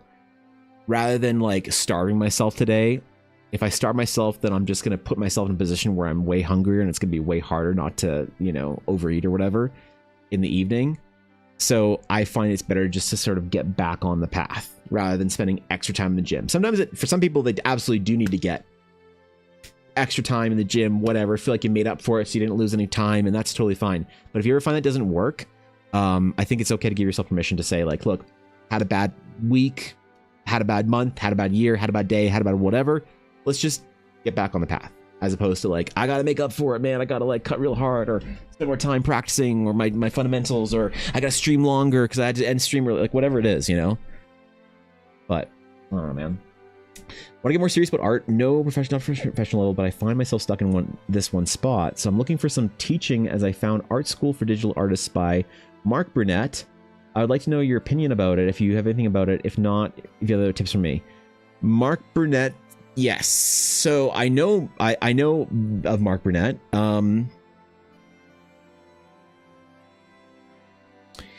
I've never done or whatever any of Mark Burnett's like. Brevin, you know. my morning has sucked. Uh-oh, why? I've woken up to let my roommate in cause he forgot his keys. That's fine. Then had to jump his card. Ah, that's fine. Got back to bed 5 minutes until alarm goes off. That sucks. Started getting ready for work.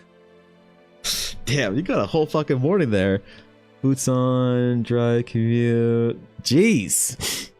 Well, Azalea, let's turn that fucking day around, all right? Let's have a stupendous rest of your day to make up for this this abysmal morning. I'm sorry you're dealing with stress this morning, Azalea. I hope you have a phenomenal rest of your day. But thanks for the bits, bro. Appreciate it. Okay, Mark Burnett.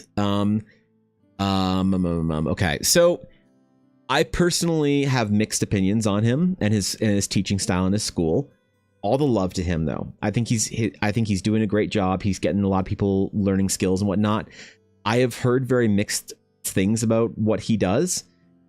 I think that in my experience, he is very good at teaching you a lot of technical things, but I don't know if I've seen him talk about fundamentals in the way that I think that are more like, I've seen videos where he says like, here's how you color a painting, and he'll show you gradient maps. I don't know if he's going to teach you color theory.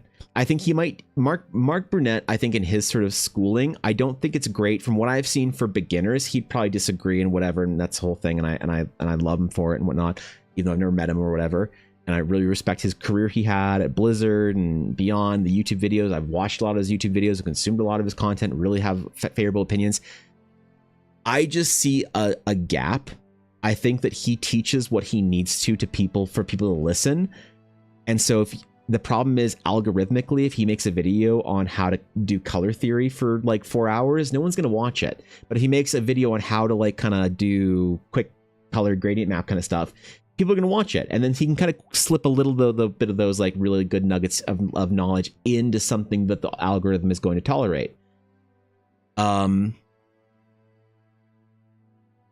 I wouldn't personally start with it. I think that his stuff is a good augment and will add to a very strong foundation. And maybe his schooling, his sort of behind the paywall stuff does that more. I don't know. But I get the impression that if you want to learn how to do his work and his style very much, I think it'd be great. But I would look personally, if you were like my little art peepo student, I would tell you to look elsewhere for fundamental training, for really drilling that and grinding it in first before you go looking for the more kind of technical tips and tricks kind of stuff that he does very well. I've also heard I'll just being transparent, I've heard very bad things about his art schooling from people, and I don't know if they're true. I've heard very good things, but it's like one of those things where I've heard mixed reviews from a lot of people, a lot of other artists. There's a lot of other artists that don't like the way he teaches, that have gone through that kind of stuff and seen what he's done. And I think some people are just hating on him for whatever reason. I think some of them have valid criticisms. I don't know. I think I would approach optimistically but cautiously if you want to go through his stuff. But yeah, I got nothing personally bad to say about his stuff. I've just heard kind of mixed things. So yeah. Yeah, man.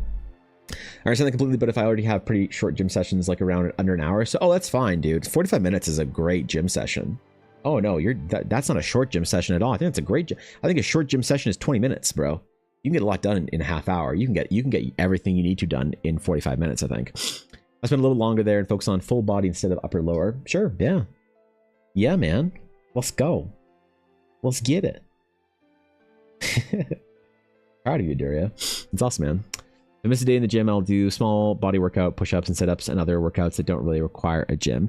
Yeah, I mean, when I'm really pushing like I am right now, I will work out typically twice a day. I'll work out at the gym and then I'll do an evening workout when I'm done my studies and stuff. So yeah, mostly body weight, calisthenics, things like that at home in the evening. But then obviously when I'm at the gym, I'll be trying to use equipment. And so I totally get that. You can definitely do a lot of stuff at home too. You can make up for a lot of bad workouts by doing a couple things at home. You know, if you go to the gym and you do 3 or 4 movements, like really good movements. If you go to the gym, you do bench, squat, deadlift, and pick your poison, whatever you feel like, shoulder raises, something like that. I don't know, man, whatever you want. You do 4 really good movements, like you're good, man. That's a great workout. If you're doing that 4 or 5 times a week, that's fine. A lot of the expectations of doing like 6, 8, 12 workouts in one day at the gym, I think it's a little unreasonable. And from the research I've done, people I've talked to, people I've listened to, resources I've gathered, is that's kind of like pretty standard. You know, if you do 4 good big motions, big movements, you can do all, like, you can have a half-hour lift and you're good for the day. Like, you've done your work, you put it in. Good for you. If you want to do the small stuff at home, you want to do the smaller muscles, specific things, curls, whatever that you need lower weights for, it's very easy to do at home. It's very, very easy to do at home. So if you don't have a lot of time in the gym, you can focus on the big ones, then do the small ones at home if you feel like it. Yeah, you're good, man. You're Gucci. No stressing, all right? It's supposed to be fun. Just do steroids. Exactly, Tombstone. Just get that trend going, you know? A little TRT. Sure. Get that Sam Sulek cocktail in there. A little cookbook from Ronnie Coleman. You know what I'm saying? A little of the Panama stem cells if you catch what I'm pitching. Sure, yeah. There's always steroids. Remember that.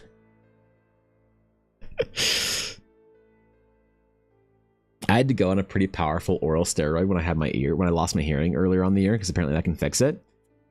And I was sitting there talking to my doctor. I'm like, he's like, yeah, so you're gonna find some side effects of this, you know, hormonal changes for a couple of weeks, whatever. It might be pretty brutal, it might be hard, and you might have some energy problems, and you're gonna be hungrier or whatever. And I was starving when I was on that oral steroid for my ear. I was starving all the time. Holy God. And I asked my doctor, I'm like, so would this technically act as an anabolic steroid for like muscle growth? He's like, he was about to say yes, and he kind of paused. He's like, why? I'm like, well, I'm just wondering if I, you know, if I'm lifting really heavy, if I might see some increase in my progress the next 2 weeks that I'm on this thing. He's like, you will probably, yes, that's something that'll happen. And I was like, great. He's like, whoa, don't get used to this. All right, come on. Hey, whoa, hold on, man, hold on. Like at the end of that course of treatment for my ear, and it didn't fucking help or whatever, but I was like, man, oh God, I feel so strong. My doctor's like, okay, chill, dude, chill, man. You know?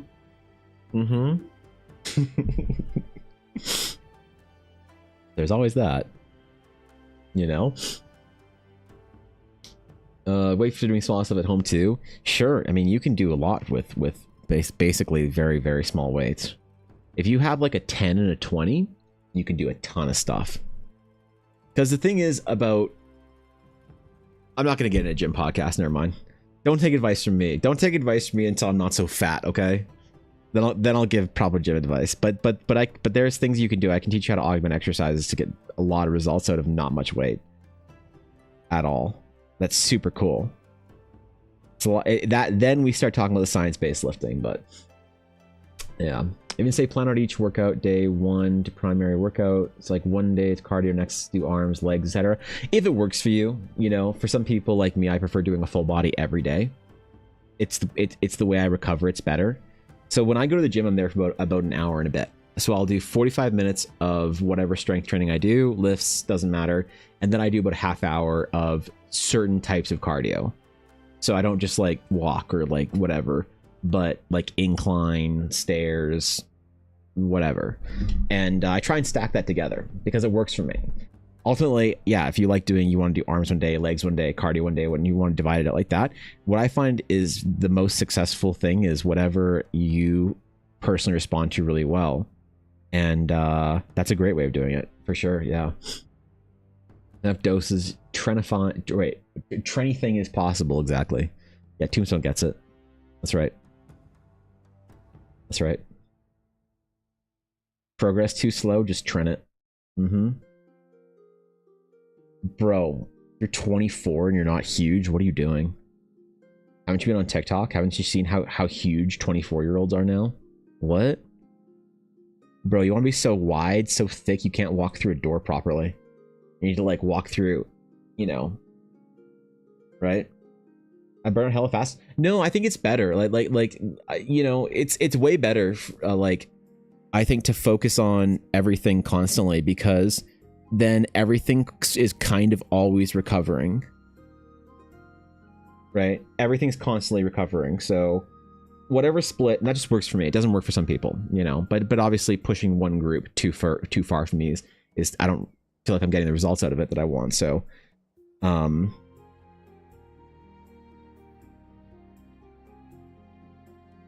no, it's just whatever split works for you, you know. But like, also, I lose, like, I'm not gaining strength because I'm losing weight. Like, I've lost 110 pounds now over the past 2 years.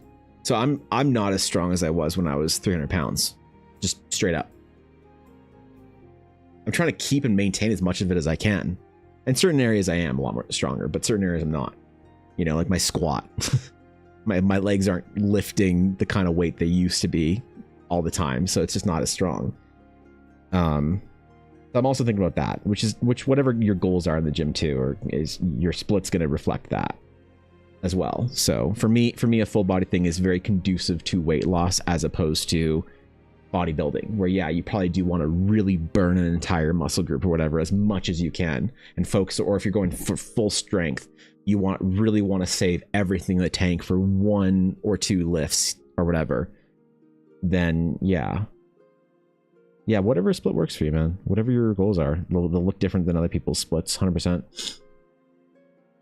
Start with 15-20 minutes of walking, then 20-30 of machines. Sure, and like there's a lot of people say that that's wrong, because what you should do is you should do your cardio at the end, because you burn too much energy walking at the beginning.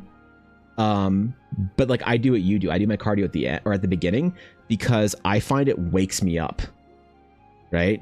Like if I try and get under a bar at like 6:45 in the morning when I've just convinced myself barely to get to the gym and I'm still kind of half asleep, I feel like, and I try and get under a bar, I'm not going to put in a lot of effort.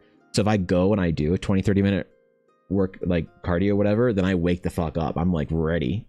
I get the blood moving and then the body warm that way. So no, it's totally, again, that's like non-orthodox advice or whatever. People will tell you you're doing it wrong, but depending on what fits, man. Oh yeah. Oh yeah, dude.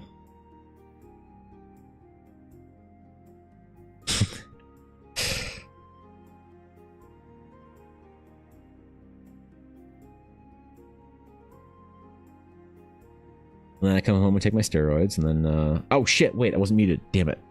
Grasspan, thanks, dude. Appreciate it. I still got a long way to go though. I'm still way too big. I still probably got another 40 to 50 pounds I need to lose. About there. I think.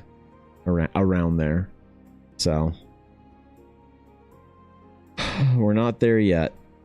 And I'm exiting the easiest time of the year for me to lose weight, which is the summers. I don't lose much. I haven't historically over the last 2 years lost almost anything over the winters. It's very difficult.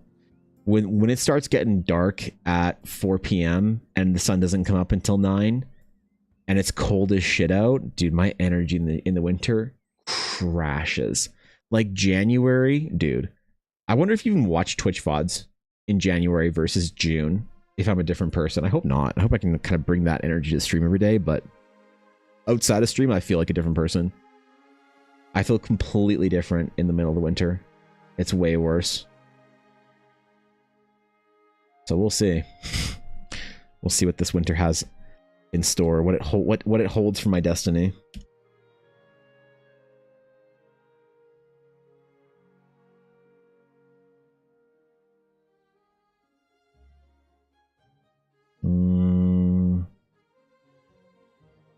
Sure.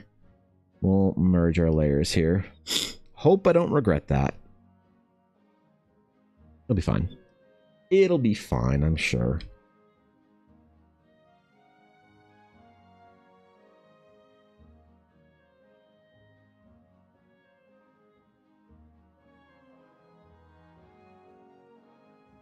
And if it isn't,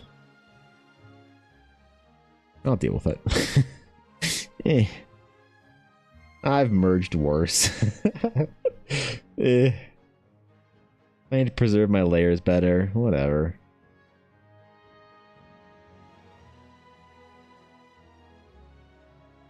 Whatever, man. Oh, fuck. I just remembered Dury's here. I gotta make him this General Notes promo. Oh. Okay, wait, hold on. I was just thinking about printing promo or cards right now. Fuck. So glad I remembered that. Now that I have my proper printer and I can actually print them. Ugh. Because I had a whole thing up for promos that I need to print up. I need to print my 0 of 1, my artist proof for a bunch of them. And I had some extra spots at the bottom, and I was like, what do I need to add on here? I was going to print on some other extra promos. But yeah. I was missing like 2 slots, and I can do my artist proof and my 1 of 1 for that. Ooh, okay. Let's go, dude. Let's go. That just hit me. I'm so glad I remember that. I didn't want to waste that page space on my print today. Fuck yeah. We having fun yet in cards? Someone said cards? I could do my first print page for my... Do we have it?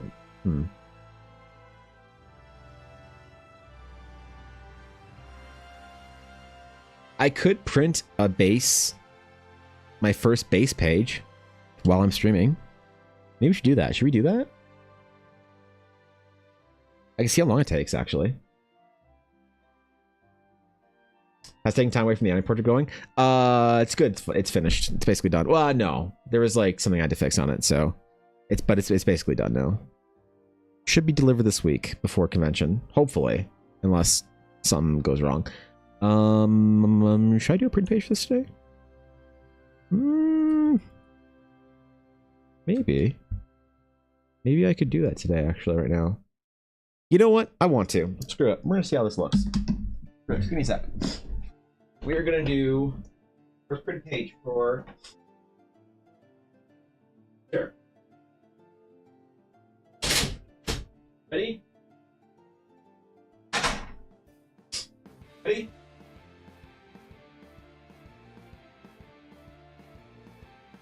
Awesome.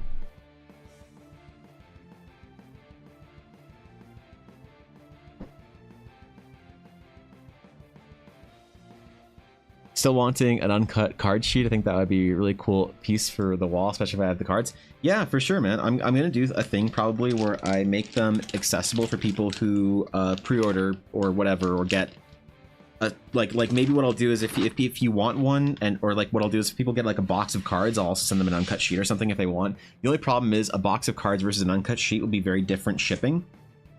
So that's the one thing I don't have figured out. All right. Hold up. Hold up.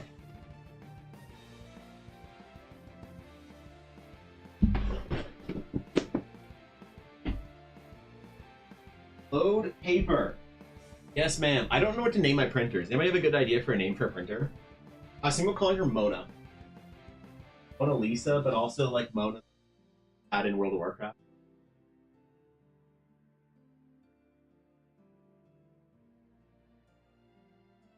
We are going to track this, okay? I need someone to take the time. So, file, print.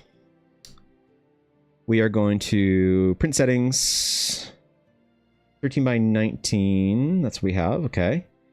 Print quality options. We're gonna go super photo for these, obviously. High speed off.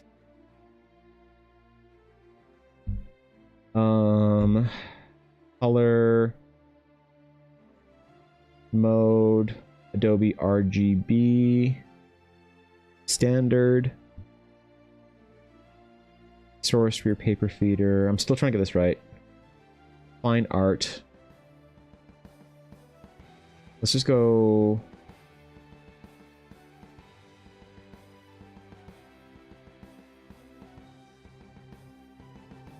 Let's leave that. I think I left that last time. And then we're going to obviously go Photoshop manages color. Never let your printer manage the color. Always make... So one of the reasons why you buy a Wacom tablet or use Adobe software is because the Adobe RGB proper color correct this and that's are the industry standard. So relative color metric is fine if we're having Adobe handle it. And...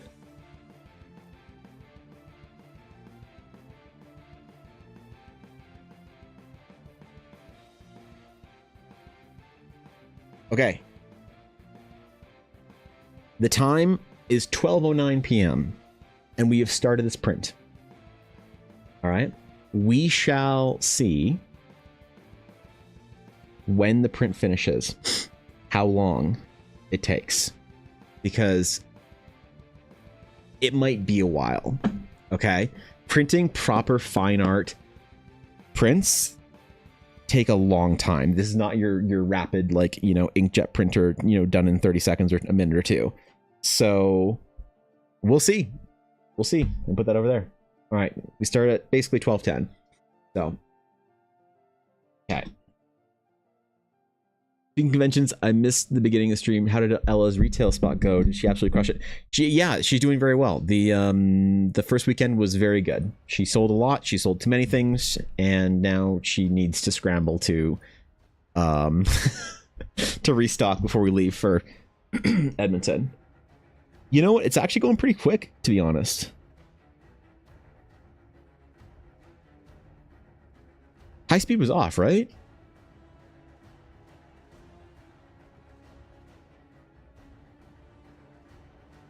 I certainly hope so. It's going faster than I thought it would. Okay, we'll see. Whatever. There's ones that come with the printer for... Oh yeah, so I have inks right here. Like my like the $600 set of inks that I had to buy. I haven't gone into yet. But these are like... They said that there was only enough for like setting up the printer and doing calibrations and stuff in the sample ink packs, but they're actually pretty big. This is what a proper ink cartridge for the printer looks like. And there's 11 of these, I think, in this printer. It has 11 different, yeah, has a different 11 different ink cartridges. And yeah, oh, that's heavy, huh? So the sample one that it came with, I probably didn't need to buy these immediately. I could have done a first round of prints and then paid for these with the whatever, but I have it. It's good. It's done. You know, don't need to worry about it. There it is. Easy. All right. It's getting through it, man. It's been 2 minutes. Maybe we'll take like 10 minutes, actually. We'll see. Now that I'm realizing it's been 2 minutes, it's only there. Yeah, okay. Fair enough.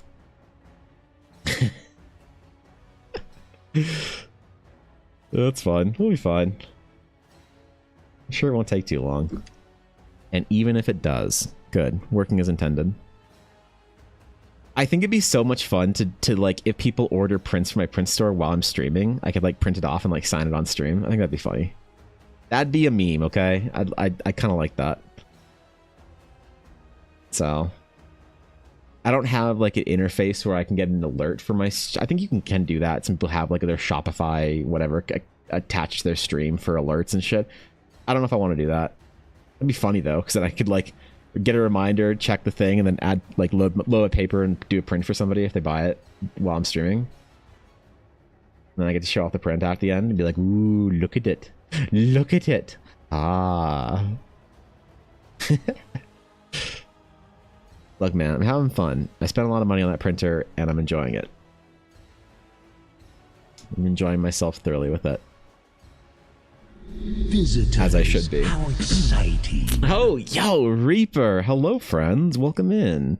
Welcome, everybody. Good to see you. Nice to have y'all. What's up, guys? What's going on? Hope stream is good. Well, I know stream is good. Stream's always a good time over there. Welcome, guys.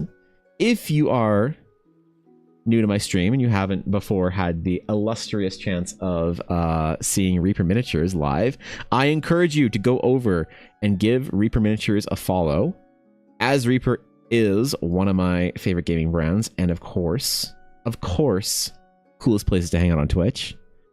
I recommend it, man. Go give Reaper a follow. They're very kind over there.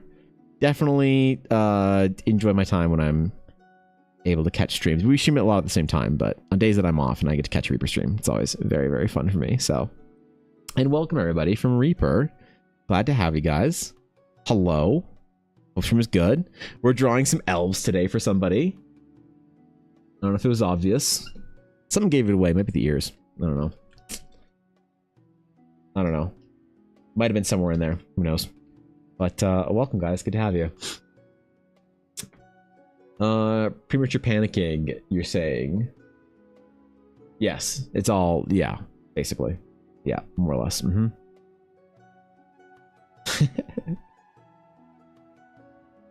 Yeah. Basically. No, it's gonna be a very busy week because we got Expo on the weekend, and the store just the first retail thing for Ella's Dice. It's a lot, man. There's a lot going into it all right now, so we got stuff to do. We got things to manage, and a very busy week for us. But Ella's doing a lot, man. She's working really hard. She's probably sanding dice right now or something. She's not out at the store yet. She's probably sanding dice at home. Doing all that fine hand polishing that makes her dice look so good. Other dice makers think she's ridiculous for doing, you know?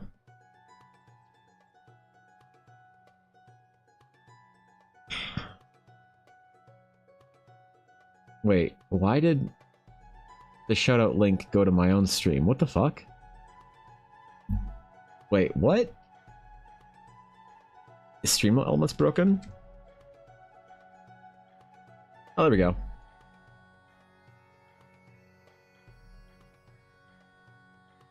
Huh. Weird. Alright, well. Thanks anyway, Ella, even though Stream Elements is being fussy. Appreciate it. Look at that mod, putting in her mod duties, man. Holy. Imagine being an unpaid mod for Evan Blair Art. Fucking imagine.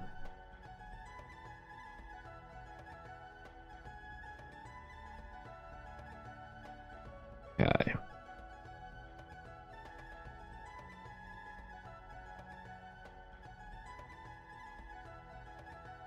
All right.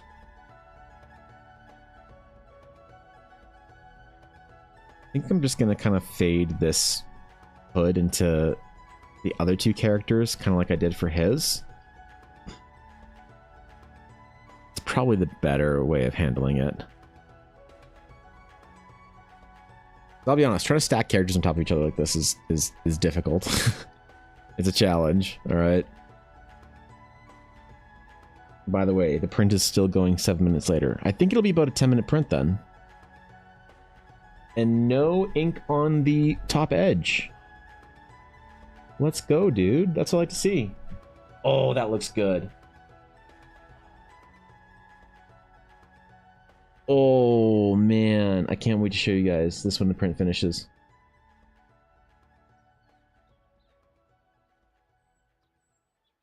Oh, hell yeah. That's what I like to see. Stream Elements has a case of the Mondays. I know, right? I know. If only we could fix it. If only we could get Stream Elements out of its feelings. Had a tough weekend, look.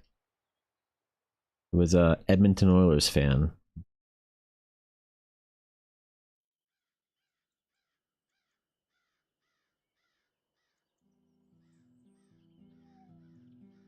Or whatever. You know, I always think it's so funny when I go to Edmonton And there's like a lot of people. I love my Edmontonians. I love them dearly. There's a lot of people from Edmonton that have this like obsessive little brother syndrome when it comes to like hockey and whatever else. And you'll get people like, they're like, oh, are you guys local? I'm like, yeah, man, we're from Calgary. And they're like, oh man, wow. Oh, I can't talk to you. And you're like, what? Yeah, you're the enemy. And you're like, what? They're like, yeah, you're the enemy, you know? And you're like, I don't understand. They're like, well, go Oilers. Oh, you're like, oh, hockey. Oh, yeah, no, man. No, it's all good. It's all good. And they're expecting there to be some like rivalry banter. I'm like, bro, I'm at a convention. We're talking about Dungeons and Dragons. Like, relax, dude. Relax, man. You'll be all right. You ever set up a printer cam? Well, so there is like, it would be satisfying because Steve, there is, I'll show you real quick. There is,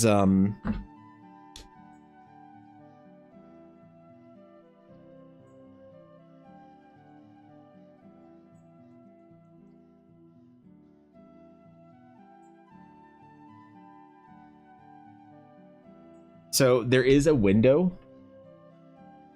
There's a window that is on the top of the printer that shows you it actually printing. So unironically, a printer cam would like, it would actually track here because there is like actually something to watch. It's not just like you have to watch the paper coming out of the like bottom of it or whatever. You could actually watch it like printing the thing, applying pigments. Your popular sports ball insanity? Well, they love hockey in Edmonton. They love it.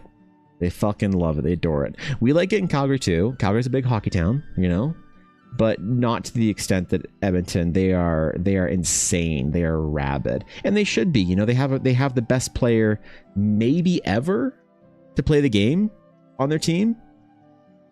I'd be very excited if I was an Edmonton hockey fan as well, and I am an Edmonton hockey fan. I don't have that whole like weird like regional rivalry thing, you know, where I see Edmonton as like our brothers and sisters up north, like our immediate family. And so when they're doing well, I'm happy for them. You know, I'm cheering for them as well. When they're in the playoffs, I hope they win. When we're playing with them in whatever, you know, Battle of Alberta thing, it's a very rivalry, whatever sports thingy. But no, man, I'm excited for them. If I see our team lose, it bet like the Calgary team, it best be to Edmonton over anyone else. So I don't have that like that bad blood in me. Now I do think Edmonton as a city fucking sucks because of all the industry in it, but the people are lovely. People are lovely. Living there would be fucking awful, but you know, the people are really nice, and they deserve a better city than the industry-ridden, cold fucking wasteland that they live in, because they got real big hearts there, and I really like going up there and talking to them and hanging out with them.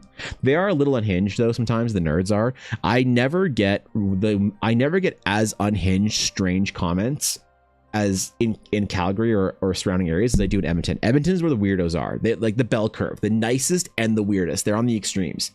They're like my YouTube comments. I'll get the nicest, like most well thought out comments on YouTube. And then I'll also get the most unhinged, are you okay kind of comments on YouTube. That's Edmonton for the people at conventions. Super duper nice, excited, you know, supportive, all that kind of thing. Or the weirdest ones being like, why don't you make fan art? No one cares about your regular art. Bro, I would have bought this dragon if it was from something, but since this dragon wasn't from something, I'm not gonna buy it. You're like, okay, man. Just the weirdest of the weird there. So, you have a couple of spare cameras floating around. Could you just send you one? Oh, come on, man. I got it covered. I'll be all right. I appreciate it. You don't gotta be worrying about me. I just need to go buy that $700 camera. Oh god, as Greg mentioned. No, I'm not sure if you caught that conversation, Steve, but +1 to hit recommended a camera for Ella, and I'm seriously thinking about going out and getting it because it would let me do YouTube videos. So yeah, pretty sure I'm gonna do it. I just gotta commit to doing YouTube videos. I don't even know what I'd make YouTube videos about. Am I interesting enough to make a YouTube video? Wait, what do I do? What do I do for a living? Wait, what? In less than 7 hours, yes. I'm going to be running the largest, most intense session of D&D I've ever run. I'm guessing it's Mel. Mid-season finale sort Let's see. of session. Any No! advice Oh or shit! Opinions on balancing big, okay. scripted, cutscene moments against freeform player agency? Yes. I don't want tonight to just be a listen to the DM sort of session. Absolutely. But we've got some massive story reveals today. Bro. I'm trying to watch it print because I'm trying to figure out exactly how long it's taking because it's almost done at 15 minutes later, 12:24. Yes. Balancing big encounters. Okay, here's what we do. All right. Yes. Wait. First, Evan, what's up? Hi. I spent 2.5 It's me. hours yesterday Okay. helping a friend math out Good. and figure out the loot his party is getting from an ancient dragon horde. Excellent. I am quite proud of it. Yeah. I got it exact, not a copper piece over or shine magic. Wait, you went items, down to copper? 1.17. Holy shit. You're not messing around, bro. What the fuck? This kind of bits Azalea. Thank you, Greg. Damn. How much copper did you give them? And Steve, thank you for the 100 bits. I appreciate it. Thank you. Oh, we're almost there. It's almost hitting at 15 minutes. It'll be 15 minutes per page. Good God, man. Hold on. Give me a sec, Greg. The last couple lines here are going through. We're at 16 minutes right now. Is it going to hit a minute 17 mark? Or is it 16 minutes per page? The last print dots are there.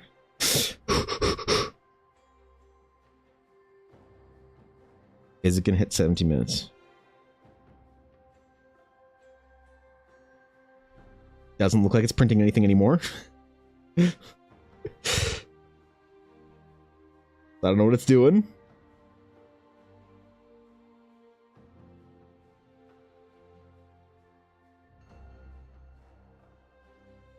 $16 minutes. No, 17 minutes. 17-minute print. All right, let's see it. All right. Any issues with the ink? No issues with our ink. Wow, dude.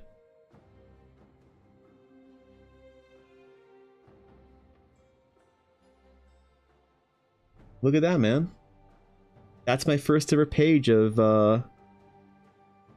look at them.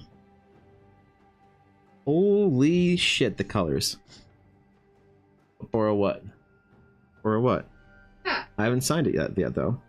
I need to sign it and like date it. What do you need it for? Yes, you can have this one. This is the first one. You can have the first one. Okay. Okay. Actually, Bro. This is sick, man. This print looks insane. There it is, dude. Those are the Series 1 commons. The base set. Look at it. Ooh. Shit, dude. Alright, can you put that one second? yeah, Can you put that on the table when you're done? That's out of camera, so you're good. Fuck, man. It is. I should start another one. I probably actually should print 2 or 3 of those pages, shouldn't I? Yeah. I'm free. You can frame that one. I'm free. Sure. Should I start some more prints for it so I can start doing package testing this week? Could you load 2 more pages of the hot press Brighton there for me? You wouldn't mind? Thank you. Okay. So, balancing counters. 250k copper, Wait, wait, 200k wait. silver, 140k electrum, Yeah. One sec. 200k gold, 29, 250 platinum. How'd you get it so exact? 292,500 in gems, and What the fuck? 292,000. In art pieces. Jesus, dude. I'm impressed, Azalea. Holy. Is that the right setup? Okay. Because it is single-sided. I don't Oh, I didn't print the back on that. Fuck. know. Yeah, I'll print those 3 and then I'll do the backs for them. So they come out. Okay. You're fine. Yeah. All right. Hold on. Let me start the print real quick. It's going to take almost an hour to print 3 of these. Hey. Print 2 of these. Photoshop manages color, print settings. Oh wait, that's the wrong one. Oops. No. Oh yeah, you need to hit OK at the top there, where it says the yeah, if you don't mind. Photoshop manages color. Oh, it's already set up. Oh, look at that, dude. High speed off, all this stuff. Quality, burp. Print 2 copies. Okay. Okay. All right, so here's how I balance encounters at this high level. Okay. It's going to be unpopular. I balance encounters on the highest level with as much room for a being on the fly as possible. All right? I don't mess around here. Okay? Ego aside, if you do your best to balance the encounter, but your players are cruising through this guy and his minions, you throw 7 more at him. If a player hasn't hit the 28 AC knight in like 8 turns, narratively something happens, armor cracks and breaks, suddenly the AC's lower. All right? I have no shame in this, Greg. I will balance on the fly and change my hubristic master DM strategies whenever I need them. Because I don't think it's possible to balance a massive encounter like that properly. Unless you're playing the game as gameplay first and you're Dark Souls in your players. And they can fail, and then they can try again, and they can reroll. That's fine. But I would ultimately just say, first of all, it's very exciting that you're at the end stage there. I would just say, do not be afraid.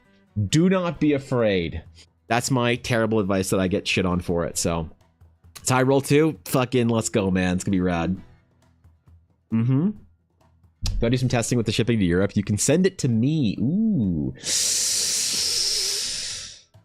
That'd be expensive. Yeah, I don't know about that. All right. We're printing. Are we printing? Okay. All right. So these should be done by like fucking 1:15. God, that takes a long time. I gotta, dude, these fine art prints, man, they aren't messing around, hey? They're messing around, man. Where's my order link? How can I pay you? Dude, I'll get it up hopefully soon this week before convention. I'm hoping. That's why I'm trying to get these done right now so I can do the tests. What I need to figure out, Steve, is if I can do booster packs or not. So the reason why I wouldn't just put up the print store whatever card pack link is because I will have to do one of 2 things. I will either hopefully make paper packaging that I can then fold into boosters and properly make them into a thing, like paper packaged fine art print boosters. Or what I might have to do is I might have to use like Mylar bags, like heat sealed Mylar bags that I make a very fancy sticker for. Right? That you can like rip or cut the top of. The problem is this one doesn't feel nearly as fun and interesting as the paper booster. The only issue is if this takes me like a couple minutes to package each sort of package or whatever, then I definitely want to do this. But if it's going to take me way too long, then I want to do it with the Mylar packs because it'll be way easier. But I don't want to sort of like pre-make like boxes and stuff with one and like sort of promise one thing. So I have like a Realms of Eldara booster pack box. It's like two rows of I don't know, 4 packs on each side. So eight packs. This is ideally what I want to do, is make something like that, like you would for like Magic the Gathering or whatever else.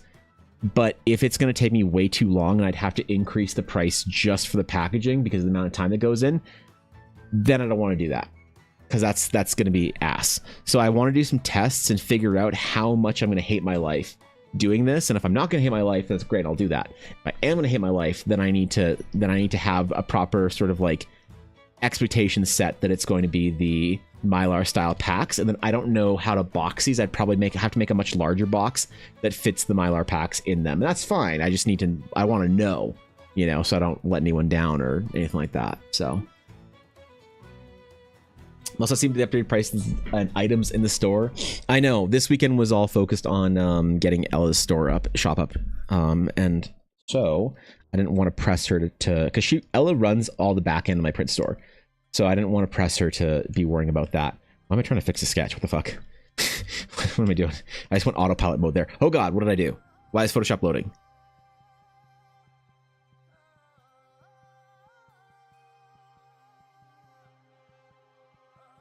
We're not going to ask, okay?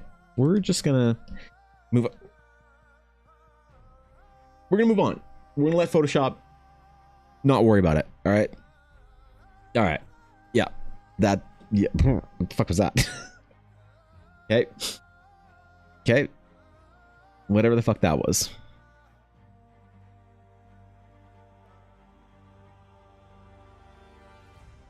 All right. We're good. Discord when you get a chance. Yes. What am I doing on Discord? To Ella Discord when she is I get chance.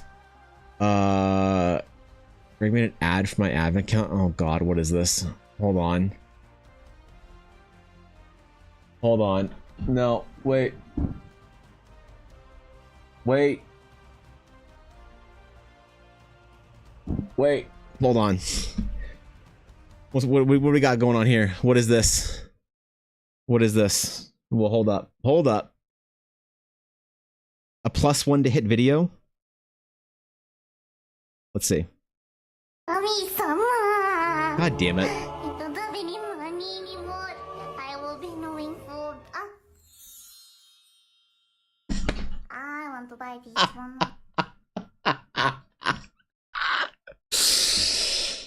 Oh god, what the fuck is this audio? I will be knowing food. You fucking goblin. I want to buy this one. Okay, dude. All right. Okay. Yeah. All right, man. All right. That's good. Why would you post a whole video for the advocate? Okay. All right. Does she even still have pre-orders for her admin count? You two are hilarious. You two.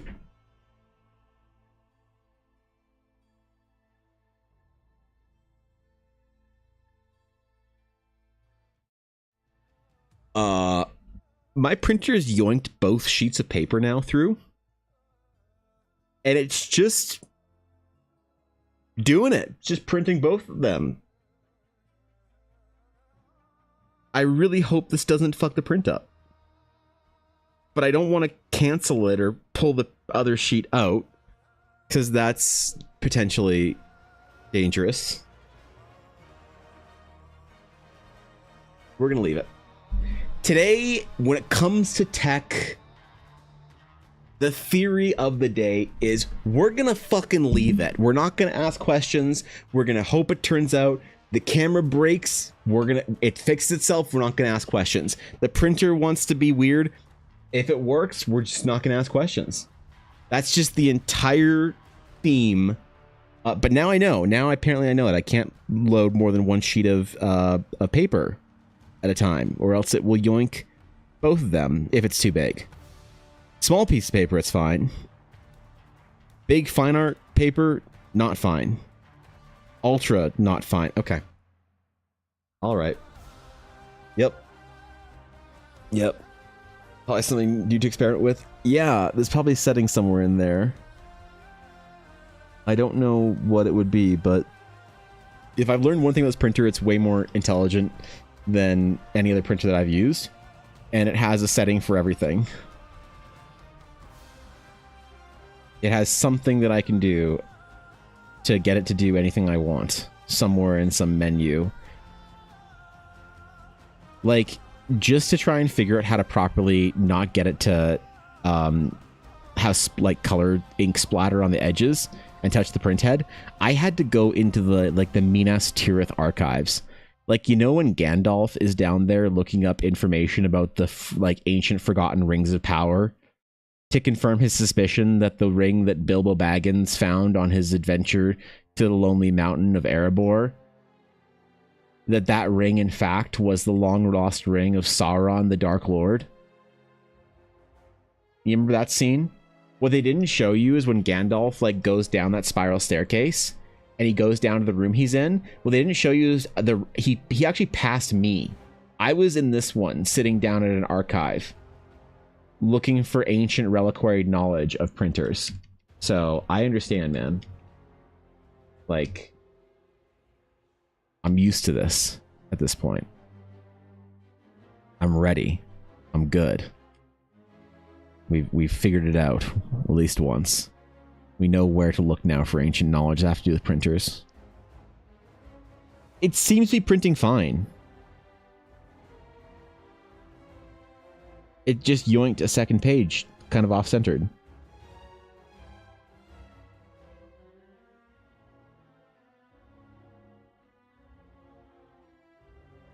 Okay.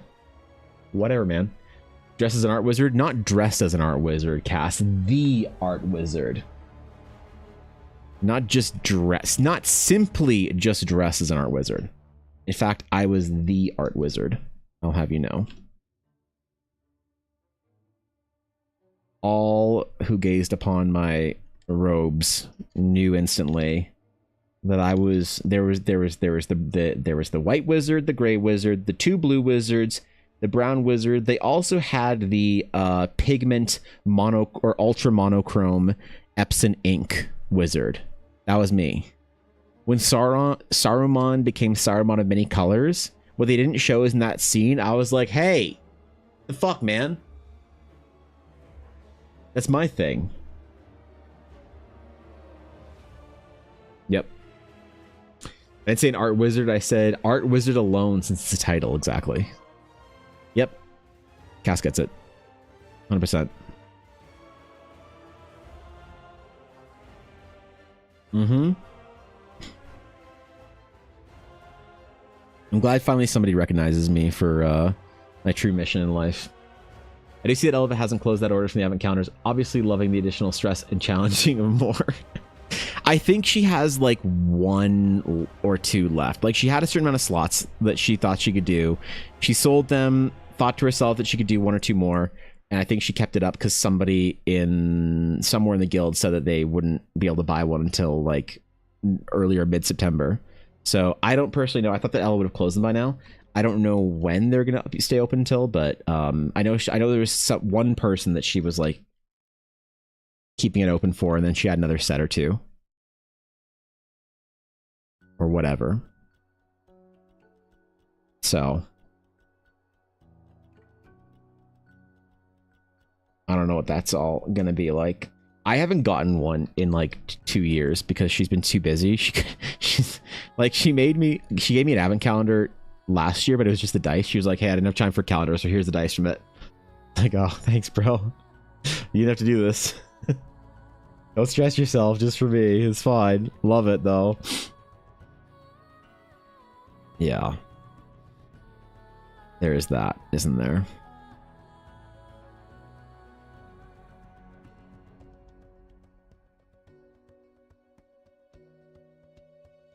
She's working hard, man. It'd be funny if she put one in her retail space just to see if anyone would buy it. But obviously, like, what does she do if it doesn't sell? I guess she just gives it to me. I guess that's what she does, you know. Be very expensive, though, for retail space for CAD. Is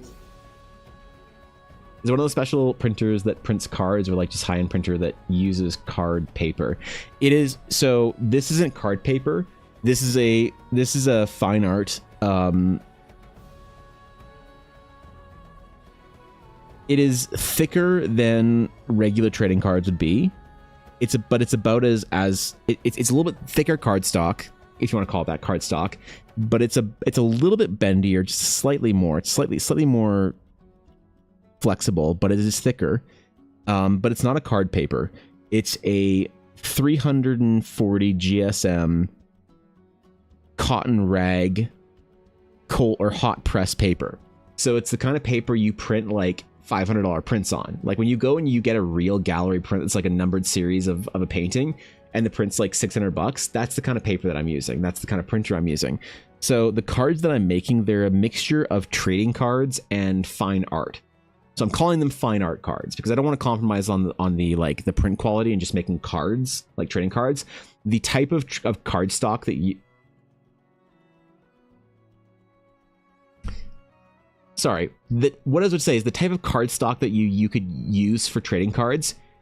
I know what it's called and I can get it, but it only comes in rolls.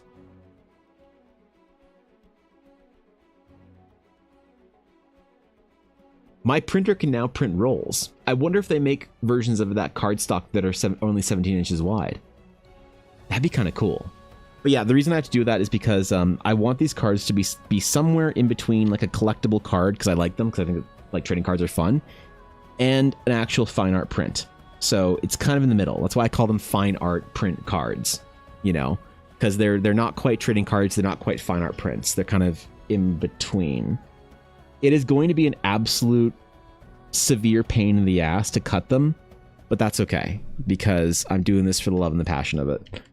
I don't really expect me to I don't expect to like sell out of these cards or whatever, or to, you know, make this an actual like thing that I do or whatever. I fully expect it to be a dumb little hobby thing that I do out of the passion and love of trading cards, and for people, like few people actually care enough about to support the project. But I don't know, man. More people than I thought have been excited about it, which is pretty cool. So we'll see what happens when it actually releases. When I actually open pre-orders, because I only have a certain size of like a certain print run that I want to do. Because if every card is numbered, every rare or above it card is numbered like a proper print series and serialized, then I limit the print run that I can do. I could always print a second edition, I guess. Print the first edition, and then if like all 200 whatever booster packs I make, which I'm probably going to keep a bunch for myself as like an artist proof series, but if all of them sell, then it's like, you know, I guess I could just make a second edition if the demand's there, but I doubt it will be. I'll probably like print these cards and then hold on to them for a while. Okay, hold on. Let me reload that top page, see if it printed okay. Oh god.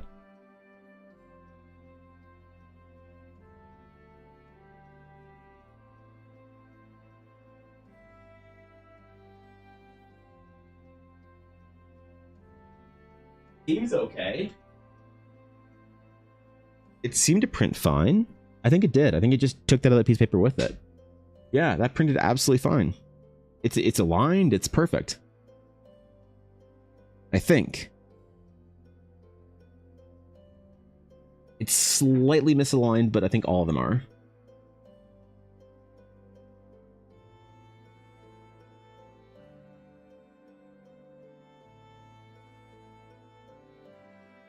Shit, dude. That worked out.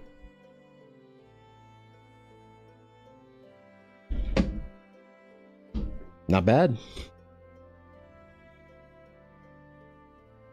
Not bad at all.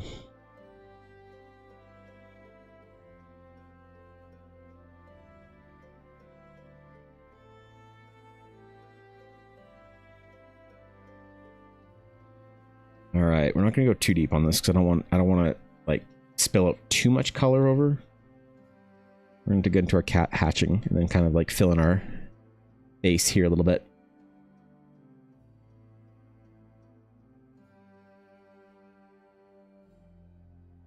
We'll reuse the same kind of colors so that there's some harmony in there.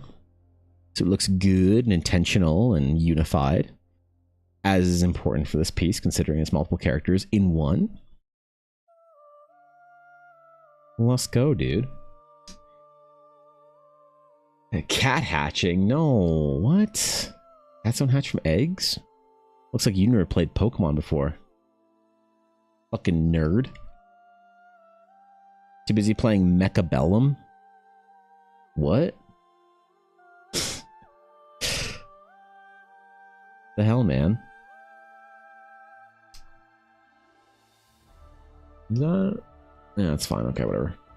Whatever. Yeah. Okay, never mind. That is fine. I was nervous. I think I do need to do a little... You know what? I know what to do. We're gonna do this. It's gonna be cool. I do this sometimes on pieces that need a little bit more detail and depth in them.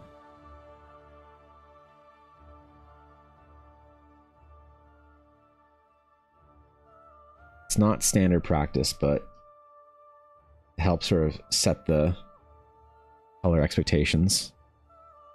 There we go. Now if I hatch that out, ooh, we're in business, man. Sometimes it just works. Once in a while, every rare opportunity I get, something just works. And I enjoy it thoroughly. Is this misaligned at all? No, it isn't. Okay. I haven't watched The Egg in a long time. Yeah, right? Wait, what?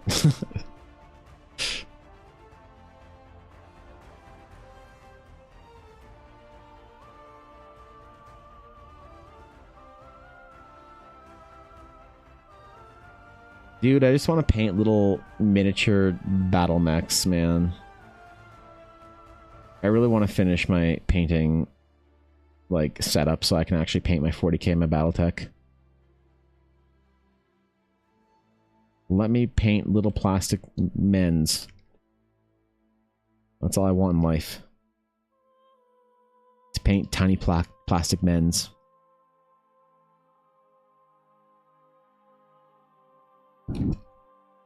Alright, how we doing, elves? How we doing, elves? I think we're doing pretty good, actually.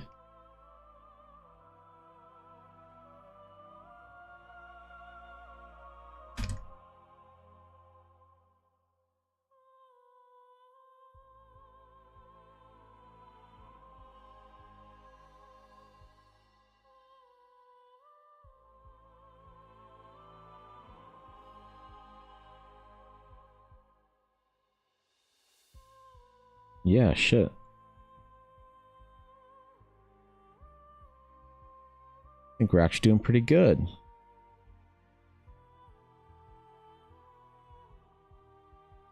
Add a bit of texture in there.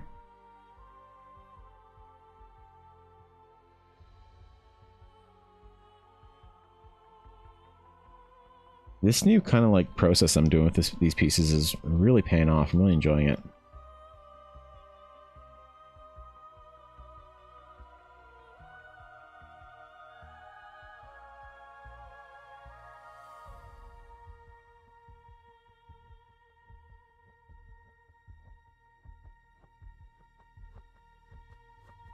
What the hell, dude? Alright. Last little details, and then we'll be good. We finish this one, and I will sit on it for a couple days, and then revisit it, and then we shall deliver it to our illustrious client. Put it in the printer queue of things that need to be looked at later. Oh, what's up, Devin? Good to see ya. Hello. The master cartographer. What's up, dude? Hope you've been well. Looks incredible. Thanks, Greg. I appreciate it, man. Thanks, dude. Yeah, this is cool. Like, I really like I normally don't do these like stacked sort of like I really want to do a party. I want to do like I imagine like a really cool composition for a party of you have like you kind of have your characters all sort of like do like half body type things of your figures. Like a really sort of like interesting composition.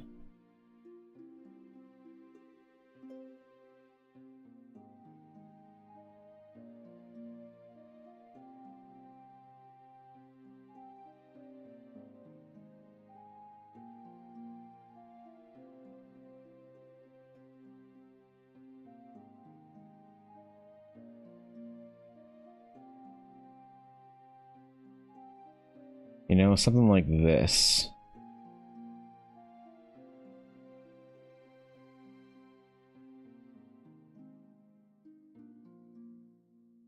Oh, we're doing gesture drawing now, aren't we?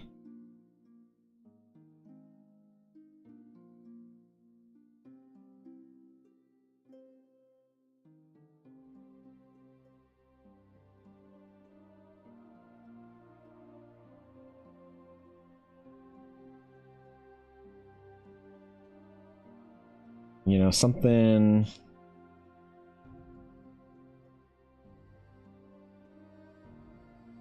Imagine something kind of along these lines.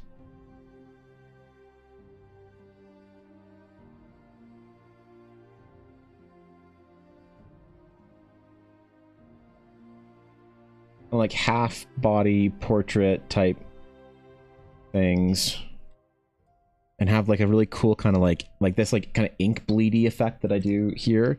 Add the whole image kind of like, how many party members is that? 4? What's our party gonna look like? Somewhere around there, like 5 maybe.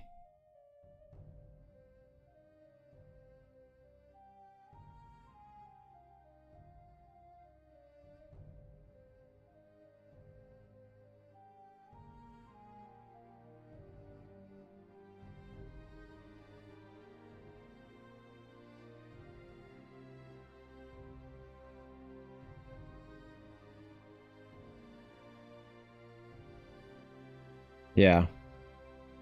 You kind of imagine something like that, you know? Have our like cascading party members or whatever in there. That would be really dope. It'd be really tough to do for as a composition, but like the idea of stacking these player characters together and like kind of having these character sketches bleed together. The problem with doing something that has, you have like the players, like a lot of people want their players in a scene together. But the problem with that is it's always really difficult because you have to really fully render everything in. But if you do it more like a poster like this type of thing, then you're just sort of placing the characters. It's very much like, honestly, very much along the lines of what I'm thinking about is the title poster from like the Final Fantasy 14. Yeah, like this type of thing. Ooh, let me go full screen. So it's more like they're just sort of like stacked on top of each other as illustrations, as opposed to like a scene with them in it. This is the kind of thing that I'm thinking of. This kind of like vibe here is more along those lines, and I think maybe I want to try and practice that. So I might like do a full party like sketch or whatever of one of my games at some point in time and see if it's something that I want to actually do. Right.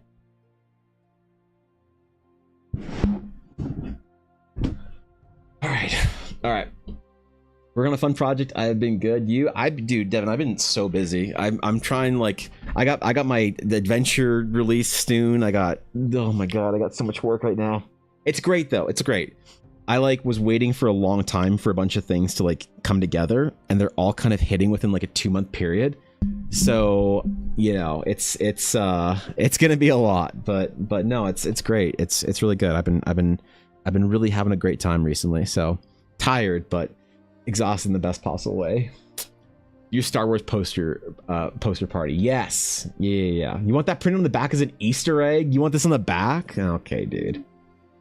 You want this on the back? Alright, I'll size it down for you. Sure. I'll print this as a small doodle on the back for you, okay? There you go. I'll print it as a PNG just on the base paper. Be the first in line to get a party portrait from you. It'd be, so the problem is it would be a big project though. It would be like probably a month-long project to do something like to start to finish. So I'd have to think about like when I can take those kind of projects if I want to even. But a goal for me will finally finish the campaign one day to get a piece done to give my players. Dude, oh god, stop trying to convince me. I might say yes. What the fuck? Ugh, god damn it. Don't do this to me. I have to take care of some business. Hope you guys have a good rest of your day. Venus, absolutely. Take care of yourself, my friend. Be good. And thanks for stopping by. There's an obscene amount of money ever for party portrait and college piece or collage piece like that. It was, I mean, that is an issue with party portraits, is that the amount of time it would take, it would be just a really expensive piece, right? And not a lot of parties are going to spend like. I have people ask me about party portraits pretty regularly, and when they ask what a realistic price would be for a piece and they pitch it, sometimes it's like, dude, that would be like $2,000. You want like 8 characters all together and whatever color, this, that, blah blah blah. It's like, dude, that'd be like a lot, you know, for like what people have asked me for, and I always feel bad about it because I always feel bad like turning people down. Because they're like, bro, I got a budget of like $500. Can you do this thing that's gonna take you 160 hours? I'm like, ugh, I wish I could. I'm not good enough. I'm sorry. I work too slow, bro. I hear you love when finally get to share work I've done. Hate having to wait for everything. Yes, dude, totally. I have this like, really big project I'm doing for Quincy that I can't wait for people to see. I'm gonna be able to work on some of it on stream, but I need to get some finished approvals and then I can actually start doing it on stream. And I'm itching, I'm dying because I've never, like, I don't do a lot of like NDA kind of stuff, right? So it's like I'm used to just drawing everything on stream, but since I'm doing this project for him and a couple of other things like that, one Kickstarter, it's like it sucks doing work that I'm stuck not showing on stream. I have to be careful that I can't like open certain things in Photoshop or have certain things up as previews or whatever. So I have to like save, whenever I save a piece, I have to like close it down or something like that. Like, I don't know. It's a whole thing. Should I have been taking my money? Well, I don't know if it would be that. Okay, hold on. How much would it actually be? So if you want, it would probably be $400 per character.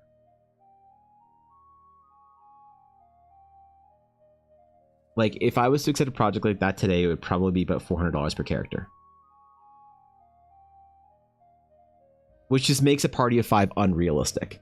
It makes it just obscene and unrealistic that anyone's gonna actually fork for that. So that's the problem, is like I can't discount a big project as much as I wish I could, and so that's why I don't do a lot of big projects unless they're projects for Eldara or my own group, because when you have, like, one person will spend $400 on a half body piece like that, but will 5? Like, not likely. That's why you hardly ever see me do party pieces, you know?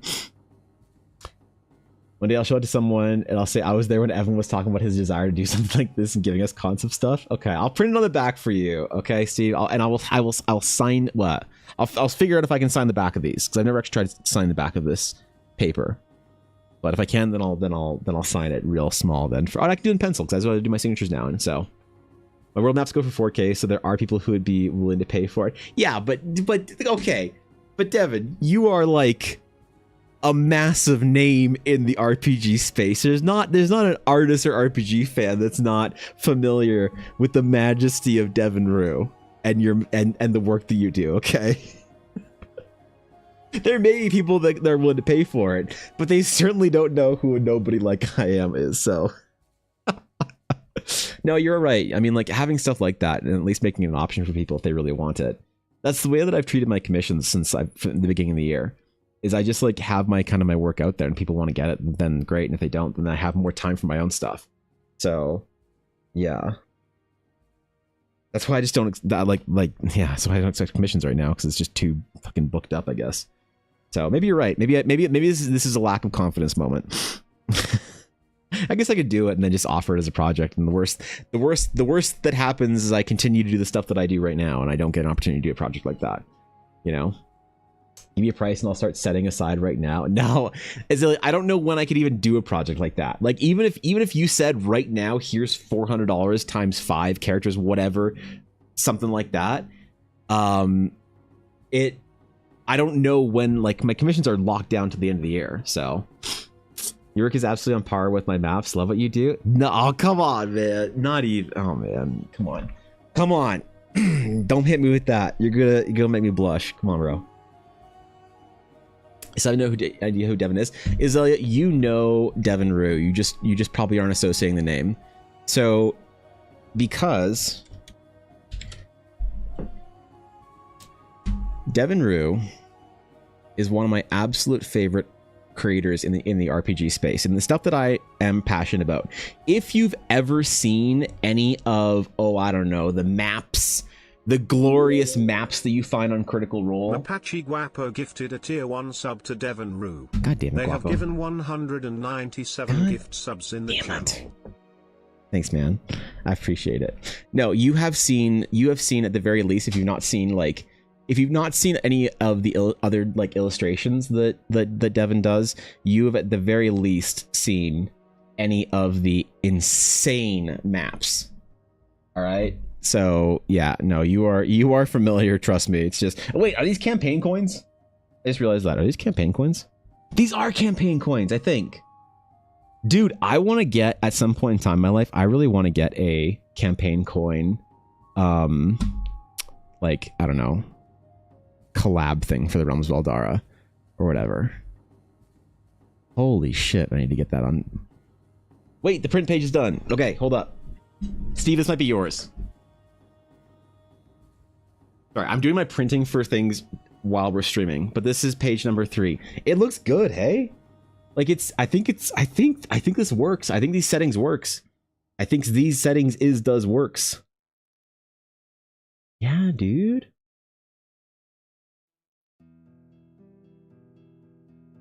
Look at it, man. They fucking work. Fuck yeah, dude. All right, sick. This is the official 3rd. I think I'm gonna do probably like 4 or 5 more of these because I don't want to have too many alpha cards or sheets or whatever out there. I'll let people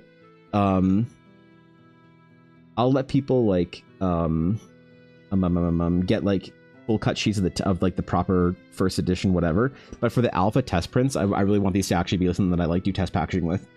So let's go, dude. Let's fucking go. Sick. All right, Guapo, thank you for the gifted sub again. I appreciate that, man.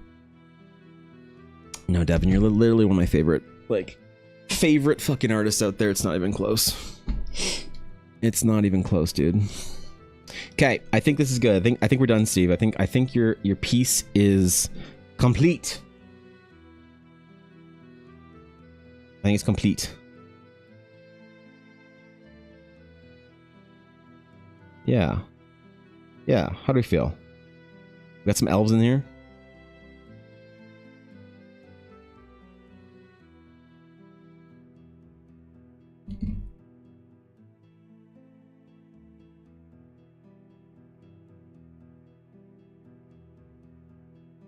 Let me look at it for like 30 seconds. I need to go into the tank for a sec.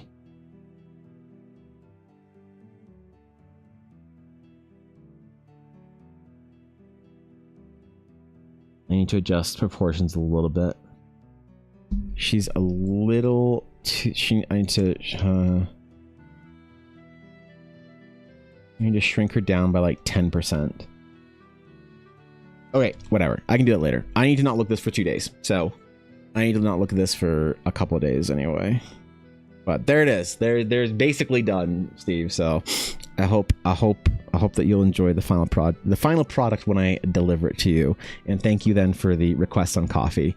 Again, I appreciate it thoroughly. So boom. Boom. What's next on coffee? I think the next thing is like, I think it's just Sabine and then Azalea and then Samurai's requests somewhere in there. I don't remember the order that people did the Eldar requests on coffee. So I will absolutely check that out and make sure when I get back from Edmonton Expo that we jump in it. Fuck yeah. Yeah, I think it's... oh, I don't know what the order is. I don't know. I'm trying to check. I don't know. I'm trying to look up. Whatever. Dude, there's just so much to do this week. I get my roll though tomorrow though. I get my roll, my paper roll for my very first roll feeder extra large XXL turbo giga print. So that's gonna be fun. That's gonna be a print series that I actually make a first edition series of right off the rip. And then have those available in my print store. And they won't be, I'm not going to do first edition series like I used to, where it's the first X of a print that I make. It's going to be a specific series that I do. Because if I'm treating this like a proper artist print series and I'm handling them that way, then I need to do it specifically a certain way. Which is kind of annoying, but you know, whatever. We're not going to worry about it. If you have more time, I invite you for a collab. I would be honored, Devin. Like seriously, that would be. You don't even know one of the highlights of my art career. I would be super down. Right now, I am underwater, and I'm basically art hermit mode until probably November. So this winter, if you're down, if you still want to do something this winter, I will hit you up. We will do something dope, which would be the coolest thing ever. Yeah, right now, like I had everything managed with my time super well, And then I got offered the project from Quincy, and I was like, this is the best thing ever. It's going to make this summer and fall insane. And I'm super glad that I'm doing it. It's one of the most rewarding, fulfilling projects I've ever done. But yeah, good God, is it is it a lot of work and a lot of time? So no, are you kidding? I'm 100% down. That'd be the coolest. Just making art for you be one of the highlights of my year. Projects you wouldn't even know. So you do Quincy projects, swimsuit, coffee, commission, fits, and sponsors. I know, it's crazy. It's just a lot of things that you know. Now that my hand is better though, now that I'm like recovering and I can actually spend a good like put like 10-12 hour days in, it's like it feels good. Like it's seriously, it feels great now. The physio is like actually really helping. I haven't done my cat pause yet today. By the way, if you ever catch me doing cat pause on stream, it's because this is one of my physio exercises. And like, I swear it's working. It's working. The stretches are good too. But like, honestly, just sitting here doing this, like I have to do it under tension sometimes. So I got a little band. Where's my band? Here it is. This is one of my physio exercises.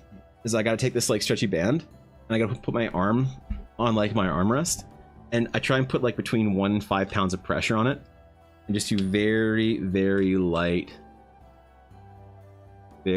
curls with it. I'm supposed to do it with resistance, without. Dude, it's helping though. I swear. I'm like, feel like I'm back to progressing, which is great. So yeah, we should be able to get everything done that I wanted to on time. The only thing that is not going to be on time is I really wanted the adventure to be ready for next weekend. I really had Edmonton Expo 2025 as the first place I wanted the adventure to be fully out there and ready. And there's just a couple of pieces of art that are missing that I got to do for it. So I need to like let that go and not stress myself out so much that I don't have it done for it in time. You know, because it's like at the end of the day, I don't want it to be rushed. I don't want it to come out and be like missing pieces, subpar, whatever, right? This is the first chance anyone has to step into the world. I don't want it to be like a bad first impression for anyone. I have an ongoing project I'm bringing other artists to have some fun with, and would love to have you join if you're up for it. That sounds rad. Yeah, absolutely. Yeah, I'd be honored. So, coffee link. Oh, it's right here, Aduria. There it is. I'm pretty sure it's all full, so I don't know if there's anything there. I don't know if there's anything there right now. So there's a link though, you know, if that's what you're looking for, man. If you already need a map or something, dude, that would be, honestly, dude, Devin, you wouldn't even know. Like when I like actually get the Kickstarter or something like that I can do some big substantial project, bro. Yeah, that'd be like on my dream list of things to be able to have for it. Yeah, for real. Okay. Save. Done. Projects. All right. New. So we have to do now. We have to finish the Astral Knight stuff.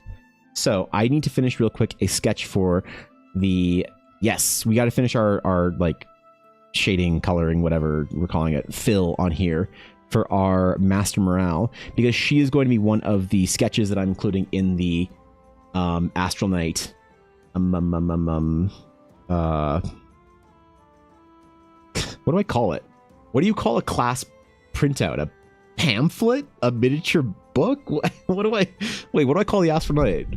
It's not a book. Kind of a book. It's like I'm formatting like a book. Whatever. It's a book. Screw it. The Astral Knight class book. I need to have a couple of like portraits like this done for. So 1 pager. I guess it is like a booklet. Yeah, it's like a booklet, right? Yeah. Okay. Yeah, it's a booklet. It's not a full book. It's not a publication, or it's just a booklet. Okay. It's not a pamphlet. Not a flyer. It's not a handout. Mm-hmm. Okay. All right. Okay. See, we're getting projects done this week, man. I'm gonna have everything ready in time for Expo. I really just need to print more prints though, because the dragons I need more of for. Shoot, maybe I should just start that now. Nah, that's fine. I just want to print stuff with my new printer. I just want to print stuff, man. I'm just having fun. Okay, where were we? We're doing the armor and other things, the cloak and whatnot. Okay, stay focused. Don't get overwhelmed. Focus on the pedals, not the podium, not the podium. Pedals, not the podium. One thing at a time. I did make my quest board though, of all the projects and all the work I have to do over the next like couple months. It is a matrix. It is a lattice in there. But as long as I make a plan, stick with the plan, trust the plan, it'll all work out. So long as I don't get injured again. Dude, you know how bad I felt at the physio? Cause like I'm sitting there at this physio in Calgary. I go into town at this like hand, arm, wrist specialist physio, and there's like all these high performing athletes around me. It was unlike any physio office I've ever been in. Okay, it was more like open than, I don't know. It was weird, but anyway. And like there's all these like kids that are like, you know, AHL players and whatever, and like high school all-star this and that's and stuff.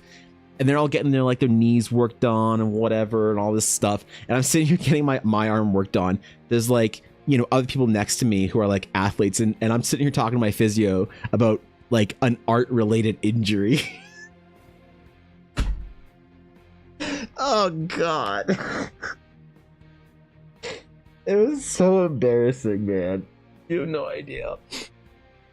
So as long as I don't have any more injuries, I should be good on keeping up with all the timeline stuff. So there is that. We're hopeful at the very least. Okay, armor. Armor. Should I be recording the process here? No, it's fine. I don't feel like I've let go of the idea that I need to record every last little second of process detail. Because if I record like 80% of the process and it kind of jumps between things here and there, what's the big deal, you know? Amount of art-related injuries I've had. I know, right? And I get it. To be in physio or chiro or whatever for an art-related injury, like, we get it, right? But it's like, I'm just next to these, like, you know, super tall, lean, high school like ultra athletes that are probably like, what the fuck is he in here for? Oh god. I tried to be ashamed. Tried to let it get to me. Nope. But it's true, right? Like, actually. Like, no cap, man. Just goes to show you art is way more demanding than people make it out to be. Well, dude, and I tried my best to have like the best ergonomics, the best, like, you know, proper posture, safety, whatever art thing that I can. Like, I try and exercise the best habits when it comes to my art possible, because I know how easy it is to get injured, how pervasive art injuries are, and I'm trying my absolute best to not get any, and yet it still hit me. And like, I knew that something would hit me. I've had multiple friends that have had art-related injuries, and I've seen how bad it can get. Like, there was a girl that I knew that she lost her job because she basically got carpal tunnel and messed up her wrists like really bad for a while. So she couldn't draw for a while. She couldn't hold a pen, whatever. And this was similar to what Dashto had, where he had wrist injuries. Like, Ella had carpal tunnel surgery and she was good 4 weeks later. Dashto messed up his wrists and he couldn't like do anything with his hands, type whatever, for like 6 months. This is like what she had, like what he had. So she was out for like half a year. And after she was gone for like 3 or so months, her like leave, whatever, expired, and the company like laid her off. And everyone was like, wait, you can't do that because she's like injured, whatever, this, that, like all these rules that like you kind of check the fine notes of the contract. You're like, oh no, they can do that. Oh, so it's like everyone kind of had this like realization in our little art group of like, oh, you can get injured and then lose your job over it. And there's no recourse, no compensation, nothing. You get injured, you can't make art for whatever reason, you lose your job. And that's like, oh, a thing that can happen in your life. That's a risk. It wasn't a risk before. It's a risk now. Oh shit, we got to take this seriously. So that scared the shit out of me, where I realized something like that can happen. For me as well. It's like when I got my wrist injured, like I didn't do as many commissions. I didn't do as much work. It's not like I had somebody like covering me or whatever my expenses during that time. So I tried so hard after I heard about that, after I saw what happened to her, to just never do anything wrong. Back, eyes, wrist, hands. I tried to do everything perfectly, and something still got me. I thankfully it didn't put me out as long, but still. It's like you think you're doing everything right, and then you're done. Wife is also athletic, and yet I'm the one who's been in physical therapy so much more than her. Oh God, I know, right? That's funny. I feel that. So let's do like a 17%. I know it's a specific percentage that's not going to make sense, but it makes sense in my head. It is exactly what I need. Just for some of our leather belts and pouches and stuff, and not the metal on top of them. I didn't realize I was so close to this piece being done, actually. I thought there was more line work to do. There's like little fixes I need to do on this, but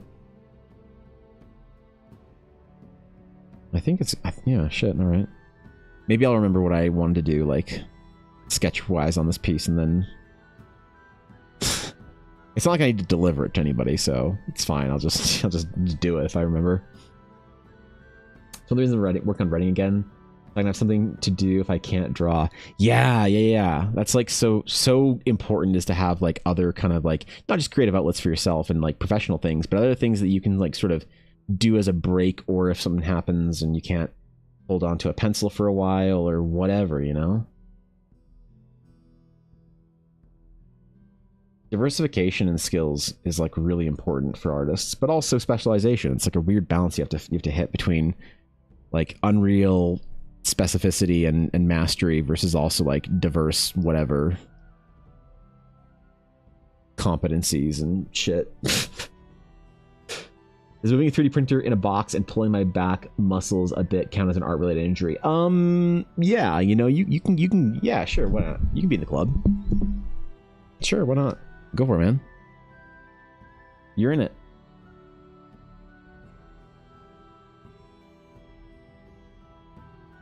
So I think it's 44 kilograms in the box. Started to go up the stairs, but it's a bit too awkward for one person. Yeah, that's a heavy printer, bro.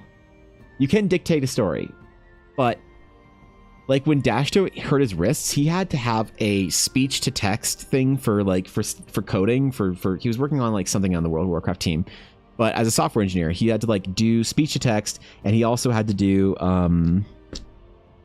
he had to have like foot pedals and stuff. His setup for a couple of months there was like insane. Said he could still keep working. Like I think Blizzard gave him as much time off as he wanted, but he didn't want to just like sit at home and chill. He wanted to like do stuff. So fair enough, right? I don't think he had to, but he had a whole setup, man. It was pretty crazy. Good to see you, Danny. What's up?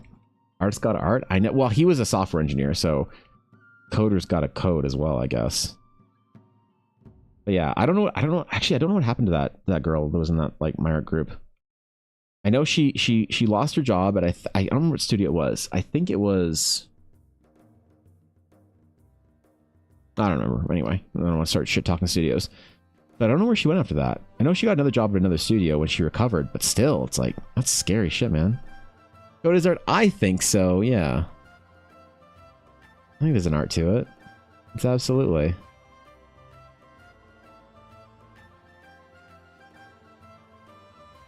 That's why I always tell Ella that the creativity that came from her, like, she thinks that like this creativity came out of nowhere where she started making dice.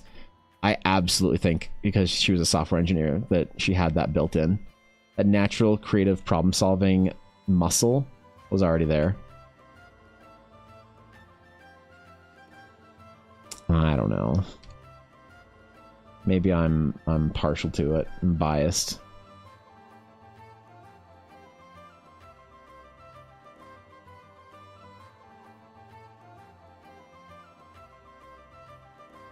Oops. We're gonna cheaty pants here a little bit, alright? Cheaty pants just a smidge.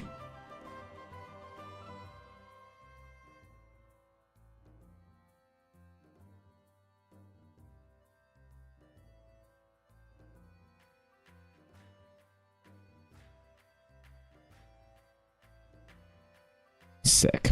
I kind of want to do like a cloud pattern or something like this on the trim of the cloak. I feel like I've done that on enough Astral Knights that it's like you'd expect it, maybe. That's what I was forgetting to do, because I want to do something for the trim of the cloak. Okay, all right, now I remember. What do I want to do for it? I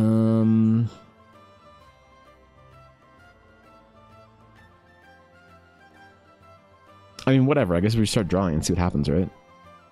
Let's do it on a different layer, and if I don't like it, I'll just erase it.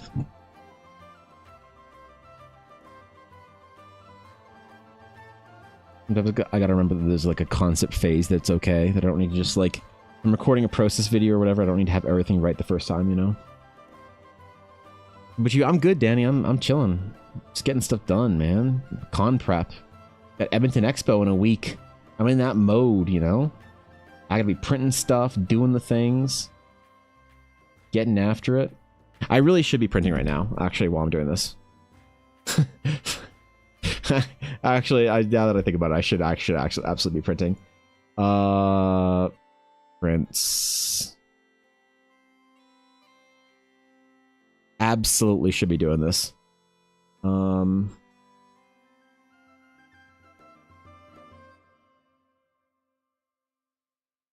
we have a dragon print? I do have a dragon print. What the hell? Why is it so small? What the hell? There we go.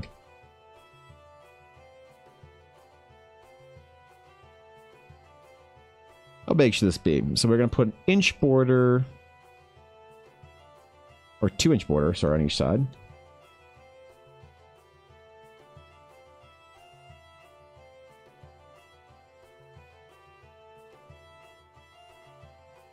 Oh, whoops. There we go.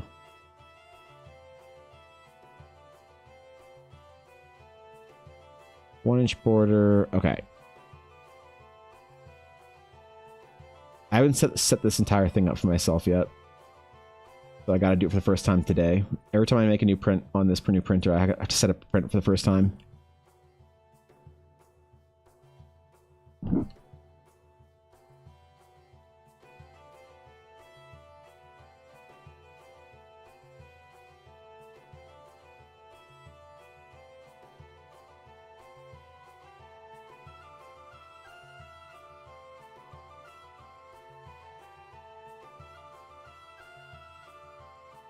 Okay. It does take to a 13 by 19 sheet pretty well. Okay. Here's the backs of the cards. I need to do some adjusting though. So like some I do a test because I think that it's off-centered a little bit, and I need to compensate. When printing front and back on stuff is really hard. Because you have to like it's really annoying. It's really fucking annoying. The magic item cards are an absolute pain in the ass. So I need to figure out for this printer how to do that centering and shit. So let me grab some paper for the printer real quick. Doing it on cold pressed paper, all right, so we get that texture in there.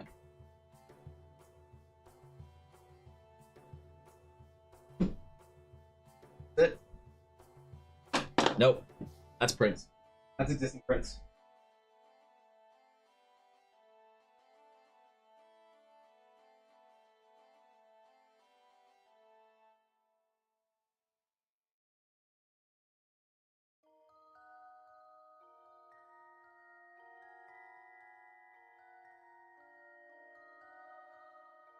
Remember, single sheet at a time.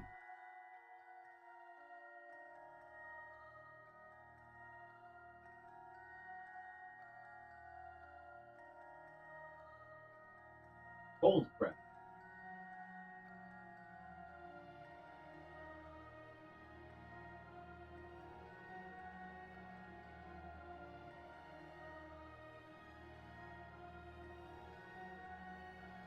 Okay.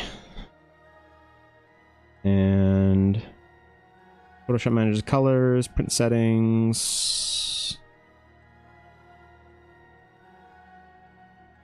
So this will be the first dragon I print for myself. So this one's mine. see how it turns out. Actually, so I wonder, so this one, so it's 128. So the last ones took 16 minutes. Let's see how long a proper full print that isn't cards takes for this, actually. I'm very curious about that. We'll see. We'll run a little experiment. And I will be right back real quick. I'm just going to grab a new water. So, give me 1 sec.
All right, we chilling. We chilling. Print nowhere close to being done. What'd I say? Start at 12:29 or something like that? No, was it? Was I only on 4 minutes? What the fuck did I say? What time did I say it? Shit. I might check the VOD. I already forgot what I said. Listen, man. Listen. I have to look a bit. Meetings. Good luck, Steve. Good luck. Long-term disability insurance is something people don't often read closely, which is a pity because it happens not necessarily in the catastrophic way that people expect. Yeah, right. Yeah, you think that you're good. You just get injured with work and you're like, you can't work anymore. And so you assume you'll be taken care of and you realize that your company said, no, screw you. So, and like, I've had family members that have used long-term disability and it's like worked and been like a good thing. But yeah, you think that if you get injured, like you come down with a bad case of carpal tunnel and you can't draw or paint for a half a year, you think your company will like take care of you. And then you get that rude awakening moment where you're like, oh shit. Like, it's so interesting that a lot of like people, other friends or artists that I know that are in the industry, they say things like how much they, like the grass is usually greener on the other side, I think. You know, when it comes to things that are like, yo, Cat, what's up, dude? You get the benefits of being in a big corporation or whatever. I'll hear people that work at like big companies. You know, I've had friends at Twitch and Blizzard and Activision and Rockstar say like, man, it's so cool what you're doing. I'm envious of this or that about like what you get to do. And I'm like, I'm envious of your stability. You get like a paycheck every month and like all this. But every time I see layoffs hit, or things like that happen, disability not paying and whatever for one thing or another, I always think like, man, one of the worst things I could have ever done, I think, is get a big job at a big company and got comfortable. Like, you get comfortable, you think that they're going to take care of you or whatever, and then one day you get hit with a layoff, or you get smashed with like some sort of like, you know, you can't work anymore and you get laid off or whatever. Or it's tough. Like, there's really no stability anywhere, I think, to be found. Those big companies, they used to take care of people in like, you know, in the last century. They don't anymore the way they used to, and it's really scary. Can't wait to do that. Oh, thank God, Guapo. Yeah, we're all waiting for that. For you to do that specifically. Mm-hmm. Yeah. Yeah, can't wait. Mm-hmm. Guapo knows.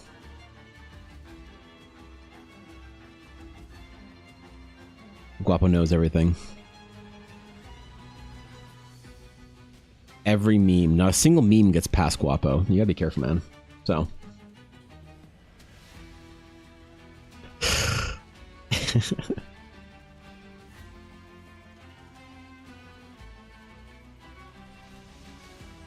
I think I did the armor a little too early. There's like a lot of hatching that needs to be done still on it, I think.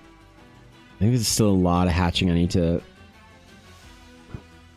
Ooh, maybe I should have recorded this part. Whatever. It's fine. You know what? I'm in ultimate no stress mode this week as far as things. As long as I don't get sick and my printer doesn't break, I'm totally chill.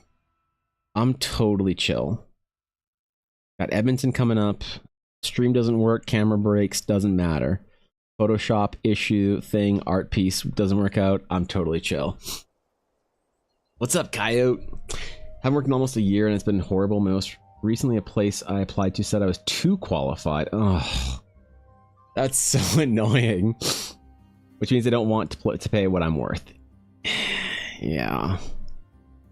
Yeah, that sucks. Yeah, there's like no security anywhere anymore, you know?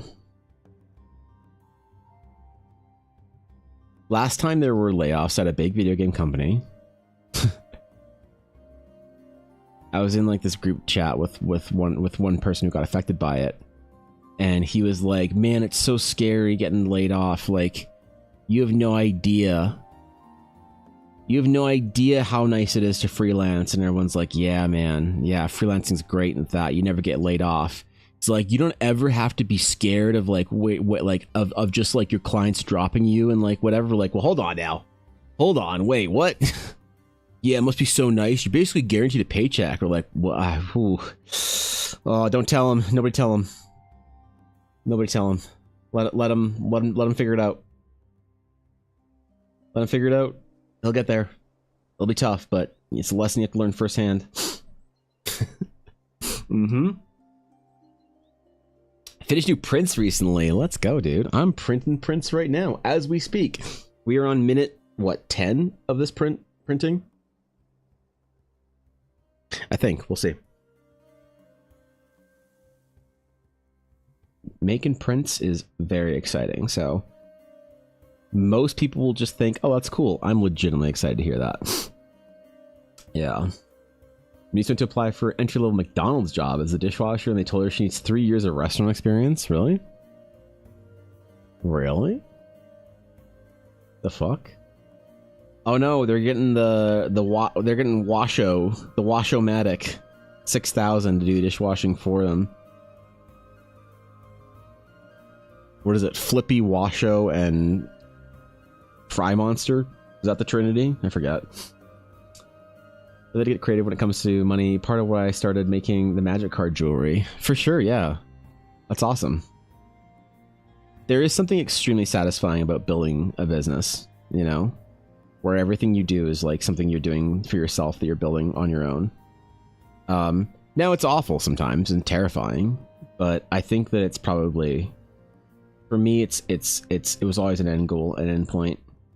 To be able to like run a print store and stuff like that and make videos and shit. And be able to like sell RPG stuff and whatnot. That's like the dream, the goal. But it's tough, man. What was it sound? There's no ink bleed. Let's go, dude. I see not a single splatter.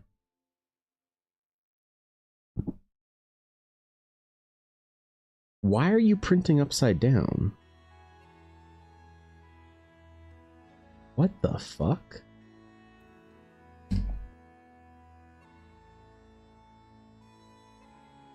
Oh. Wait, no, what? Why are you printing upside down? I'm so confused. Which way was it?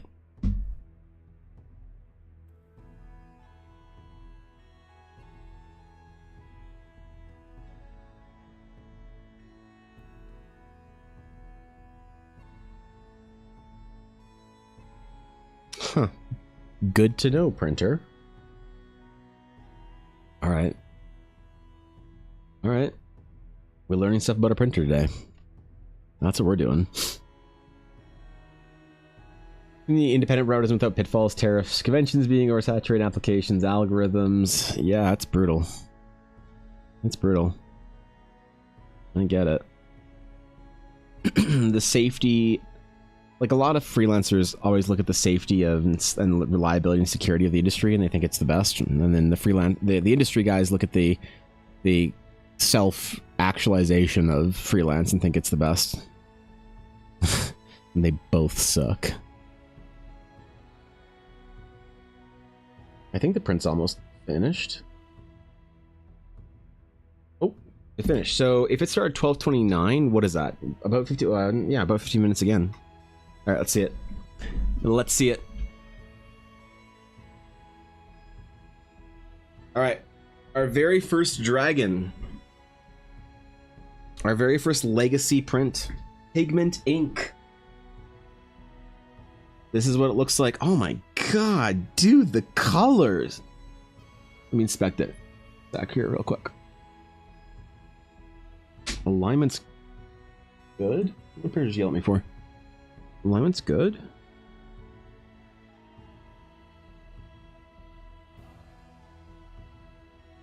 Gotta measure it, but it looks good to me. Here. Check it out. There it is. There it is, number one. Look at him. Look at the majesty. Ooh. So this is not the 17-inch one. This is just the 13-inch one. But still, that's cool. It's a lot warmer than the last printer. I was wrong. I did not think that there would be a quality upgrade. I did not think there'd be a quality upgrade over like with the new printer. I thought that the other printer was really, and it is a really good printer, and I thought the quality was like as good as I could get it. I thought that I was just upgrading in size and in moving it from dye to pigment. That's what I was paying $2,500 for, or whatever. I did not realize it was also gonna be the quality. I'm really impressed, to be honest. The printer is the Epson SureColor 900. So it's the 17-inch version. it's like I wanted to move to a roller printer, and most importantly pigment ink, because I wanted to start making legacy prints that I could keep forever, basically, instead of like prints that are like if just because people don't know. The big reason I switched is because dye printers, what everybody has for the most part, they will fade after like in a lifetime. So by the time you go to pass your prints down 100 years to your kids, they might fade. Pigment prints will last theoretically forever as long as they're kept in good conditions. So that's one of the big things that if I want to start treating my prints as fine art prints, then that's what I did to upgrade. But also, in size. So this one can print, my last printer could print 13 inches wide, which is what this is. My new one can print 17 inches wide. So closer to like that. Like imagine almost this full sheet wide, minus this white space. So from the whole dragon to the edge here, and then print any amount, like that thing right behind me on the ground right there. That's the roller attachment that I got to hook up to my printer when I get my first roll of paper in. So I'm looking forward to that.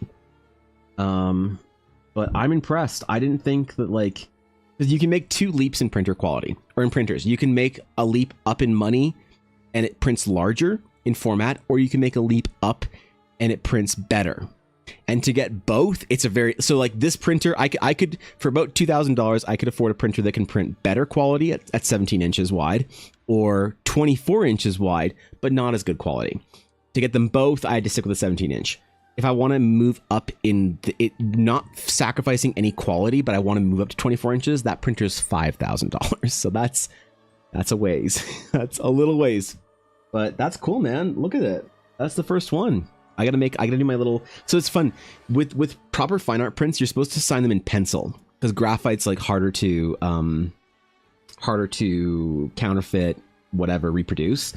So I didn't realize that, or sorry, I'd forgotten about it until I like pulled out one of my other fine art prints, like $300 prints, like digital prints.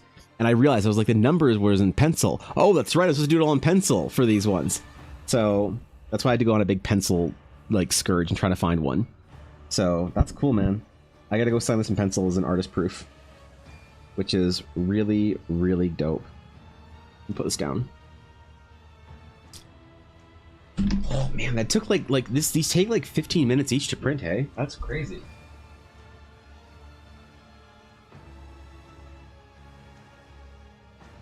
So impressed. I'm so impressed.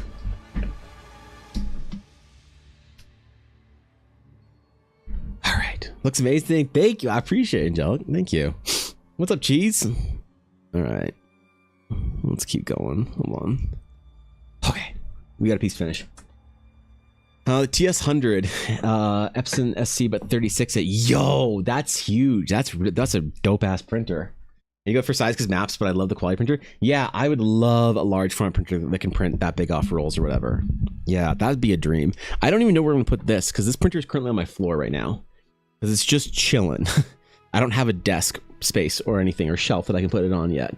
So I need to do some reorganization and get some new furniture. Looking at like an ultra wide format printer, like 24, 36 inches would just be like, I mean, I would probably have to completely gut this office and like have a dedicated printer area. So that would suck because this is not a very big office.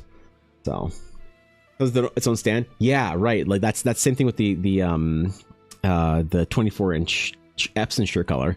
But yeah, it's like, because it also needs like the paper like catch and whatever. It's just so big. I don't even have wall space to put it against. God damn, it'd be like in the middle of my room just chilling. We've made my stream backdrop, all right? I have my printer behind me.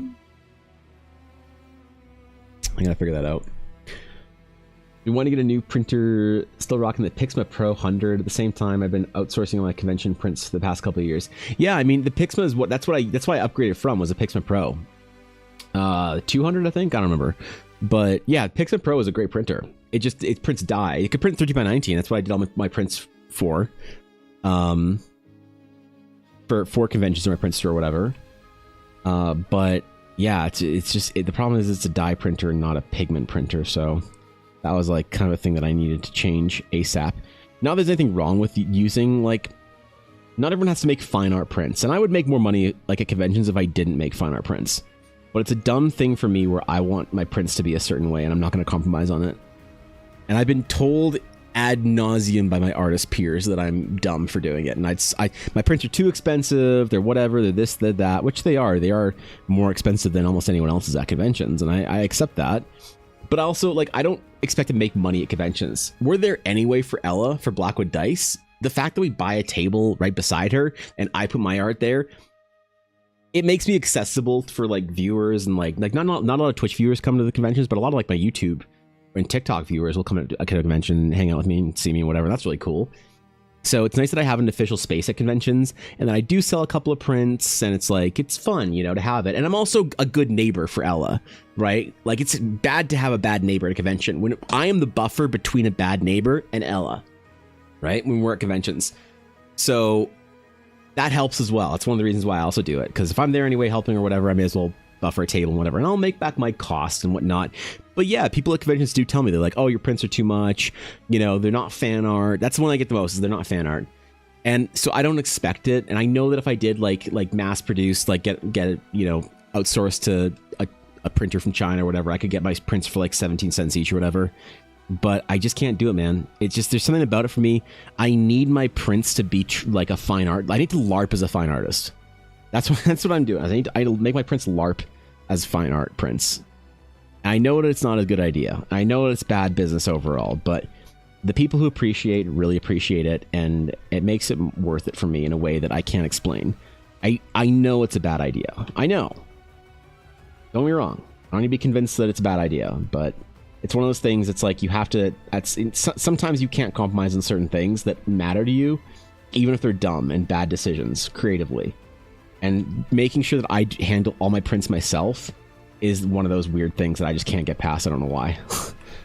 I don't know why, man. I just can't. Tell Ella her shop setup is awesome. I saw her post about it. Oh shit, yeah, thanks, Kat. Well, she's watching stream, so I think she's probably watching stream. I think she's working at the same time, so she's probably heard that. But I'll let her know regardless. I'm glad you liked it. You do the right thing, and it's not bad business. Well, it is. Yeah, sound and do what you do. Like, I get people saying crazy things to me at conventions, Devin, about like fan art or whatever. I had at the most recent con, I had a guy who wanted to buy this print. It's this one right here. He wanted to buy this dragon. And him and his friends, it was so funny because him and his friend, the two of them were talking about this dragon, and they saw the print, and one of the guys like, "Holy shit, that dragon's awesome!" And the other guy's like, "Yo, that dragon's so good." And the first friend's like, "Yo, I want to buy that dragon." And the second friend's like, "Yeah, you should buy that dragon, man. It's so good. It could go above your desk." And he's like, "Oh, yo, I'll put it right above my desk, and I'll have like a dragon above, and I can like start putting other dragons. You know how I want to do the dragon room?" And they were like, "Oh yeah, man, that's so sick. Yo, you got to do the dragon, whatever." And the guy's like, "I want to get this dragon, man." I'm like, "Yeah, man, that's so cool. Like, it's like super high quality, whatever. 300 GSM cotton rag, archival, this, that, whatever." And the guy's like, "Oh yeah. This is so good. This is so good." He starts getting his wallet out, and he's like, "So what's it from?" And I was like, "Oh, it's from my D&D adventure that I'm publishing later this year. It's just art from my campaign setting that I'm making." And he's like, "Oh, like a thing you're doing?" I'm like, "Yeah, it's a project I'm doing myself." He's like, "So it's not like, this isn't like Game of Thrones or something like that?" He started listing off some like animes and shit. Like, "No, man, it's like, it's all my original work." And I saw both of them immediately get deflated. They're like, "Oh, it's not like from anything." I'm like, "No, it's like my own original work." And you're like, oh, yeah. I mean, it's great. I was really hoping it was like from something, you know? And I was like, like, "Yeah, nah, it's cool, man. But like, sorry, bro, I'll pass." They're like, "Yeah, man. Oh, it's too bad. Because it's really cool, though." They're like, "Oh, yeah, really good." And they like walk away. I'm like, wait, did they not want to buy it because it wasn't fan art? Is this real? Like, I sat there for like 5 minutes, like just staring at the abyss while like Frank Sinatra, Summer Wind just plays gently in the background. I stared off into nothingness. I was like, what?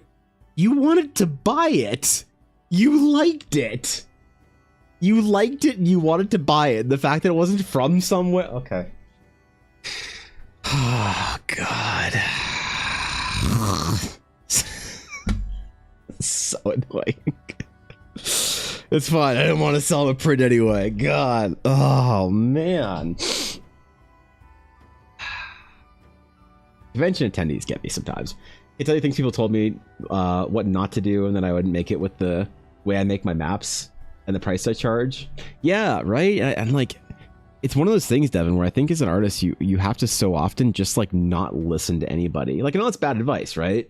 Yeah, what's up, Salesian? I know it's bad advice. Like, oh, don't take any advice is bad advice. But like a lot of time, I think, yeah, like the best thing to do is just relentlessly and aggressively trust your gut. You know, don't listen to anybody. They don't know what they're talking about. They don't know what you're doing. Just do your thing. You know. I don't know. Maybe it's dumb. But like the thing that I always talk about is at a convention I kind of like it stunned me. There was this artist last Edmonton Expo, so about a year ago in a week, and he was really good. He had like an end cap. He was like a really popular artist. They were like buying stuff from him, getting after it. Like he was selling a lot. Like he did really well at conventions. Good for him. He had like fan art and whatever, everything. But at the end of the convention, we're all taking stuff down. And I've told this story before on stream, so excuse me if you've heard it before. But we're taking stuff down, right? And he's taking his table down, his like girlfriend, whoever's helping him, and he's in front of they put like trash bins out in the middle of the aisles for all the vendors to like, you know, throw stuff away. And so he's standing by the bin in between us, and he's shredding his prints like 30 at a time, and he's shredding them and dumping them in. And I was kind of like helping Ellis like take down. I'm like, look back, I'm like, oh, I'm like, yo, hey man, what you doing? And he's like, oh, sorry, bro. Like, did you want one? And I was like, what? He's like, yeah. Did you want one? Because if you want one of these, I can sell you at a discount. Not even like give it to you free. It's like I can give you like the vendor discount at the end of the con. I was like, oh no, like I'm good. I'm just wondering why are you shredding all those? And he's like, oh, because I don't want to pay for the extra baggage fee for taking them home. And I was like, what? Sorry. Excuse me. I was like, hey man, I'm new to this. I'm sorry. Can you explain like I'm 5? Like, what do you, why? He's like, oh yeah, so the prints, I get them from my printer in mainland China, whatever. And he's like, and they're like, you know, something like some X-teen cents per print or whatever, like 23 cents or whatever. He's like, they're like 23 cents a print. He's like, but to ship them costs like whatever. And so if I have an overweight baggage, I do it on the way to the convention, but I'm not paying that on the way home. It's way cheaper to buy a whole new set of prints, and then I don't need to worry about inventory and what's sold. I just buy an entire new box of prints for every convention, and then I just get rid of them at the end. I was like, and you just shred them and throw them away? He's like, yeah, what am I gonna do? Leave them out and then people can just take them and just like sell them or whatever? It's like, oh yeah, fair enough. That makes sense because they can't just take them out of the trash. He's like, yeah, exactly. He's like shredding just like 30 prints at a time. And I was like, bro, that's your art. Like, I don't want to judge because apparently this is like a common convention thing. Fish and Bacon, who you guys have seen in chat, she's like a big, well-known artist that goes to a lot of conventions. She's like, she heard me say that on stream. She's like, oh yeah, that's like very common. People do it all the time. They don't want to like, you don't want to pay you're getting your prints shipped home. I was like, bro, like for me, there's something like I try to make my prints so obsessively high end that I number them now. They're all individual numbered prints because I want them to be whatever. I can't fathom having prints that are not like individual pieces of art. When I make a print, unless it's like a failure, or I'm either numbering it as an artist proof, I'm keeping it for myself, or I'm numbering it 1 to whatever unlimited series. That I just and everyone says, bro, you gotta just get your prints from China, get them whatever, get them from mass printer. Here's a printer I know. Here's a printer this that whatever. Outsource all this stuff, and that's fine if printers want to do that. There's nothing wrong with that. I'm not judging any artist for getting their prints done somewhere else and selling them for like, you know, $20 each, 3 for whatever, all that kind of stuff. Like, that's great, man. You treat your business however you want to. But for me, there's just something so unfathomable about not treating a print, because I don't make permanent work. I make digital work. It's not like I'm making paintings. Treating my prints like fine art is the only way that I can LARP as an artist that has permanent items in the world. So when I make a print of something, I want that print to be an individual, unique, singular fine art print, right? That's unlike, there are many like it, but this one is numbered like this, that it is hand signed, numbered, whatever. Ugh. You know, but the amount of people, the amount of my art peers that have told me that that is a terrible idea is just, and I get it, but it's one of those things. It's just like, you just gotta like trust your gut, ignore everybody. They're all wrong. Screw them. And obviously that's like more aggressive than it needs to be, but you know what I mean, right? That's the way I kind of feel about a lot of stuff to do with like art and how I handle it. Is like, the best advice I ever got was from a streamer that said, nobody knows what they're talking about. Don't listen to anybody. He's like, you will miss out on good advice 10% of the time, but you'll avoid bad advice 90% of the time. And it's a good idea to sacrifice that 10% of good advice by never listening to anybody and just doing what your intuition tells you. I was like, fuck, man, that's actually like, no, maybe it's like 60-40. It's like 90-10. Let me be honest, all right? It's like 90-10. Okay, he's absolutely correct. That's the best advice I ever got, was don't listen to any advice. Take care, Guapo. Thanks for chilling, man. I appreciate you. Appreciate you, man. Been doing it wrong then? Exactly, me too. We don't know what we're doing, Devin.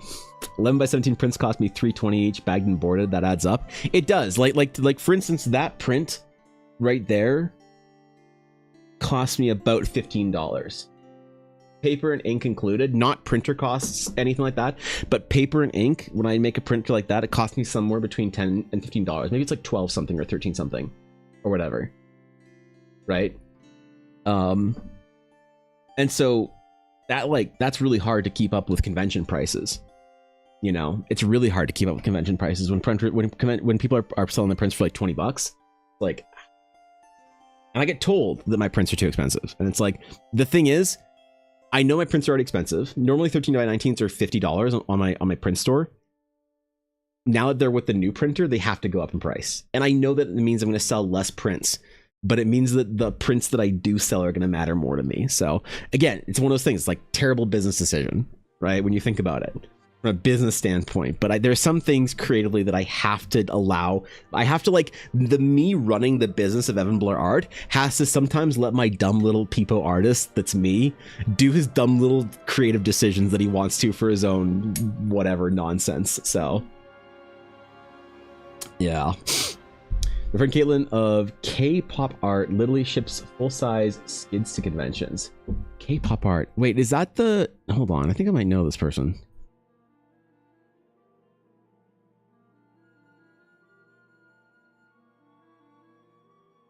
Okay, no, sorry. I was thinking of someone different, I think, that does pins and shit as well. I thought that was her name, that I met at a convention. It was very nice. No, okay, different person, I think. All right, that's fine. She made some book pages. Oh, cool. That's rad, dude. That's actually sick. Yeah. You should absolutely listen to advice, but only what feels like it would work for you. Yeah, that's fair. Like, I don't think that I have a great way of tuning that. You know what I mean?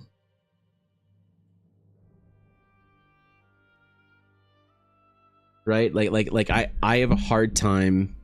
I have a hard time taking advice in a couple of ways. So for me, it's easier sometimes to just shut the door. Like, you know, it sounds really like kind of like an asshole thing to do. I have a hard time taking advice from people that I don't see doing it. I have a hard time being coached. If somebody who's like another artist peer friend of mine is like, hey man, I run a successful art business and I sell a lot of prints at conventions. These are some things I think you should do to increase your whatever at conventions. I'm like, great, sure. But if somebody who's like another, just like a person or whatever is just like, bro, you should do this and that, I have a hard time being like taking that seriously, you know? And so a lot of the time it is easier for me to like tune a lot of it out. And then when somebody who's talking to me where I'm like, I feel like their intentions are good for me, they know what they're talking about, like I'm all in on it, like I'm all ears, you know? So that's why like a lot of the kind of the general like internet comments and advice of like, bro, you need to do this for your prints, or you need to do this or that or whatever. It's like, I don't know the context of the person giving it to me, and I also don't know if they have my best interest at heart, how much they thought out that opinion, do they know about all these things to do with me. So when I'm talking about like tuning out advice, yeah, I agree that there's definitely people that you should like really listen to and seek advice from.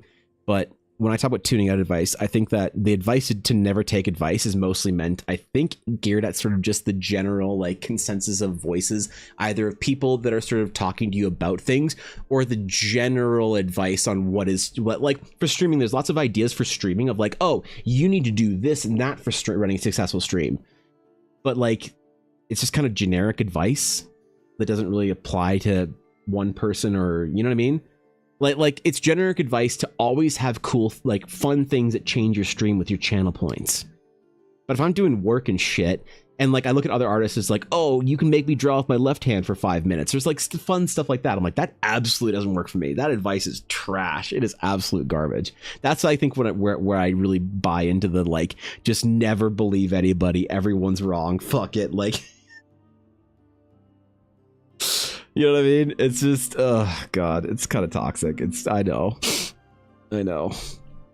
Trust me, I know. She has a clothing line and all kinds of prints. Her stuff's amazing. That's sick, dude. Yeah, shit. Does she do conventions and stuff around Alberta where we live, or is she further away? Can I seek her out at Edmonton? I'll be there next week. Ooh, I'll be there. It's my second to last event of the year. You know what my last event of the year is? My last event of the year is the fantasy ball. Yep, that Ella got invited to as a vendor. Yep, my fantasy ball last event of the year. Evan, why do you seem kind of uncertain about this event? It's a fantasy ball. You do fantasy art. Ella does dice. What could possibly, in any way, in any circumstance, what could possibly make you a little trepidatious about such an event? Well, it's because it's a themed fantasy ball. Well, Evan, all fantasy balls are themed. What could this fantasy ball be themed after that would have you slightly uncertain as to your ability to properly navigate such an event?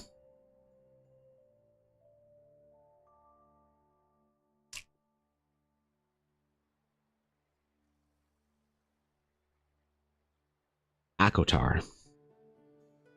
This will be my first foray, my first venture, my first expedition into the community of Akotar.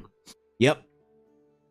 Occasionally the Book Talk girlies will defend me on TikTok. Occasionally. Like, I have a phalanx of Book Talk girlies that are defending me on Book Talk. They're like, yo, unite. Like, we gotta get in here. And they're like, don't worry, boo-boo. Someone criticizes you for drawing overly attractive characters. We got you. And every time somebody doesn't on Book Talk, I will see, or on TikTok, I will see the same like 6, 8, 10 accounts of my phalanx, my royal guard of self-appointed Book Talk girlies backing me up. You can go see on occasional video. I think Brooklyn's character had somebody being like, oh, typical asshole artist making all his characters overly attractive. That guy got roasted by the Book Talk girly royal guard. All right, I'm very happy to have them, but I'm not a much of the Book Talk side of things, and so I don't have much of the vocabulary, the vernacular, the experience, the reputation to really navigate the Akotar fandom and enjoyers properly. So I need to do some research. I need to watch like an Akotar lore video. I think that's what I need to do. I need to watch an Akotar lore video to get a background. It's like, I need the story of Akotar, the fantasy minus the smut. That's what I need. I need the abridged. So I know what I'm getting into. I can talk about the world. I can talk about it without necessarily having to read the well now. Yeah, I didn't want to say it out loud, Cad, but yeah, basically. Function up in Edmonton, there's a bunch of people, or FurCon up in Edmonton. I said function. FurCon up in Edmonton, there's a bunch of people I've asked I'm planning on doing. International cons are a different beast. Yeah, if you're from the US, you might find Canadian cons a bit tough, because Canadian con goers do not have the money to, or the tolerance to pay American prices. So if you charge $100 for something like a set of dice or a print or whatever, and you try and then like convert that to like 140 or whatever CAD it is, and you try and go to Canadian convention with 140, whatever, you might be disappointed that they're not. They Canadians will accept the American price point as CAD. So I found something you tough. missed, Mr. Streamer. Enjoy Iduri Rat. What did I miss? Daria, please, if you would, informing me, telling me oh so graciously what it is that I have possibly in my fatigue on this late and weary eve in the fall. Is it fall yet? That's green, so whatever. This late summer's eve. What possibly could I have missed, Aduria? What possibly did I miss? Or is this some shit I have to go to Discord for? I swear to God, if this is some shit I have to go to Discord for and get roasted on. Keyword was? There was an open anime request.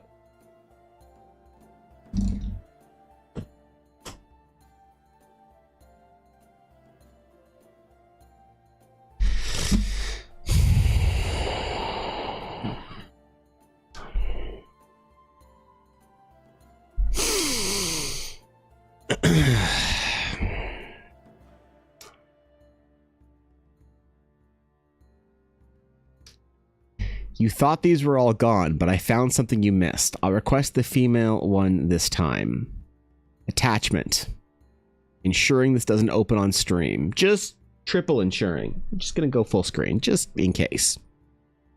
I'm so glad. I'm so glad, because that popped up on my Cintiq monitor.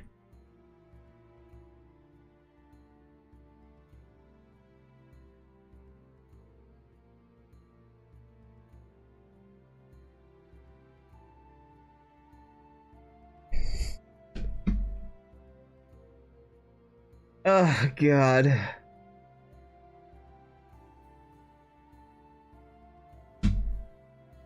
Oh, God. Really? Okay. Oh, her tie is caught in her... Oh, my God. Yeesh.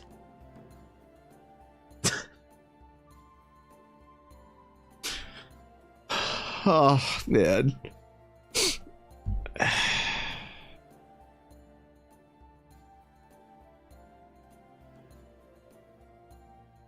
Okay. Got it. Wow. Hey, Aduria, thanks for the request on coffee. Thanks for being a force for good in the Evan Blair art world and helping me always have confidence to charge more for my commissions. Because why would I take a full commission for $300 when I could just draw hot booba anime fox girl art for Aduria? Oh, God, I can't believe you. I'm not doing this on stream. I'm not doing that on stream. You can't make me do it on stream. I'm not doing it on stream. That is a Project Evangeline stream project if I've ever seen one. That is a Project Evangeline stream fucking coffee request if ever there was one. That's it. So I hope you enjoy the process. It's not going to be on this channel. I'm not going to lose followers. Imagine I'm doing hot anime booba fox girl and someone I look up to and respect, like fucking Devin, Tank, or Quincy, or Kevin, or Anastasia, or whoever comes in, or dude. Okay. Just the horror on my face if I ever saw. Okay. Well, you know what? There we go. Be a secret alt stream project. So thanks for the request, man. I will happily bound towards the finish line of my other projects so I can get towards that as soon as possible. Oh, you just have an Evangeline the motivation stream. Yeah, I think what I'm gonna do is I'm gonna actually talk on Evangeline stream. I'm just gonna say collabing with Evan Blair Art. And if anyone comes in and be like, oh, guy, I'll be like, oh, no, Evangeline, like, Ava's a girl. I'm not drawing. I'm just sitting here keeping her company, entertaining her chat while she draws. Yeah, she's a mute streamer, bro. That's what I'm going to do. I'm going to say she's a mute streamer. Oh, my God. Wait, this is the funniest thing. All of her streams are going to be collabs with me. I just figured out how I'm going to handle the meme. Oh, my God. That's so much easier. Yeah, fuck. I'm Snowbiz. Thank you for the follow. Welcome in, my friend. Good morning, good afternoon. How you doing, bro? Good to see you. The art is not in the Stream Topics channel unless Aduria chooses to post it. I think that's Discord safe. It's just shameful. It's Discord and stream safe. It's just shameful. All right, that's all it is. So I just realized I followed you on Insta. Oh shit, really? Dude, that's really cool. Thank you for the follow over here. And thanks for the follow on Insta then. I really appreciate that. That's so cool, dude. That's like, you know, honestly, yo, Snowbiz, that's actually really dope, because a couple of times when I've been at conventions since I started like making videos and stuff, I've had someone like come up and look at my art and be like, wait, I think I follow you on TikTok or whatever. I've never had that happen on stream. So you were the first person to ever say that, like, oh shit, I think I saw you. So you made my day, bro. Thanks for the follow on Insta and then over here on Twitch. I'm honored to have you. I wouldn't miss anything exciting. I just had 7 minutes of ads. I'm so sorry, Kat. That's brutal. If I could change it, I absolutely would. So I'm sorry. Man on stream, exactly. Well, here's the thing, Fel. Like Project Evangeline, that's my alt stream. And since she's not agency, she's allowed to collab with people. So,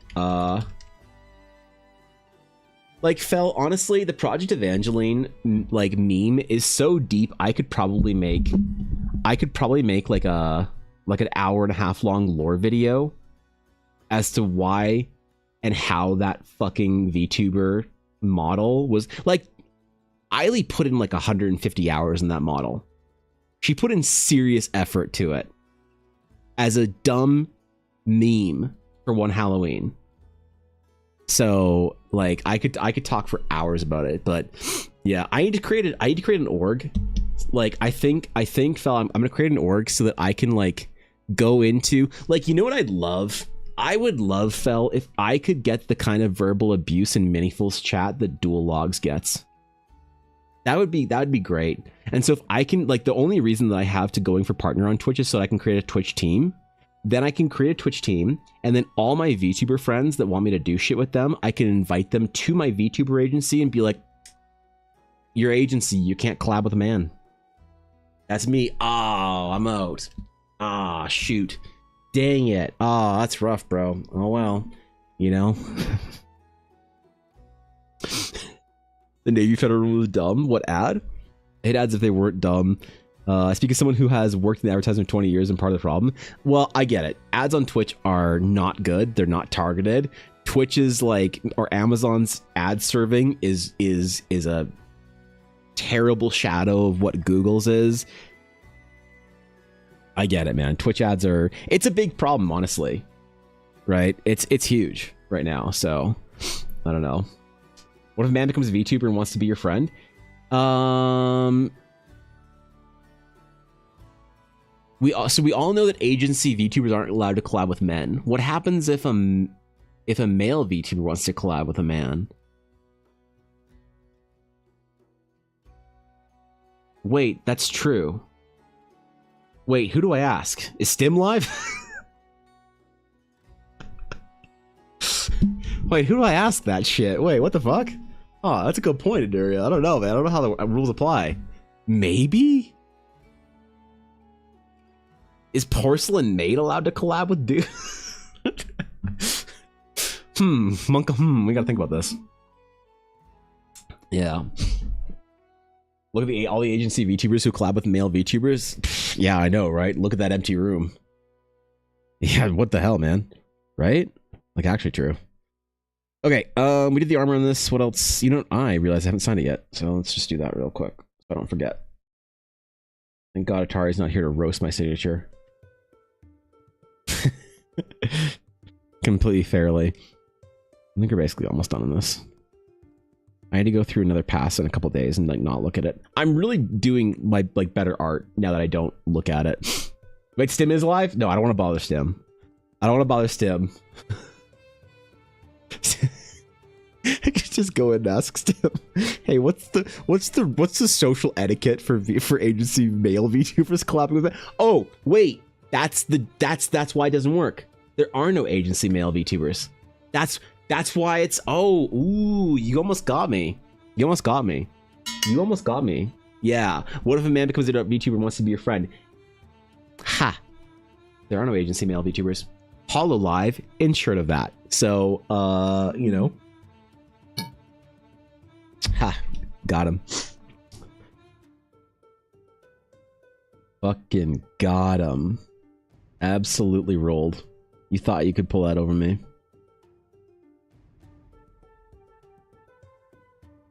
Bro, I feel so bad that I haven't like gotten Stim's fan art done yet. I really wanted to have it done by the end of August, but I did not expect to be put out for weeks with my hand. And I'm just trying to catch up. I still don't know if I should do Stim's art in like my fan art in my style, or like in something she could use for like anime.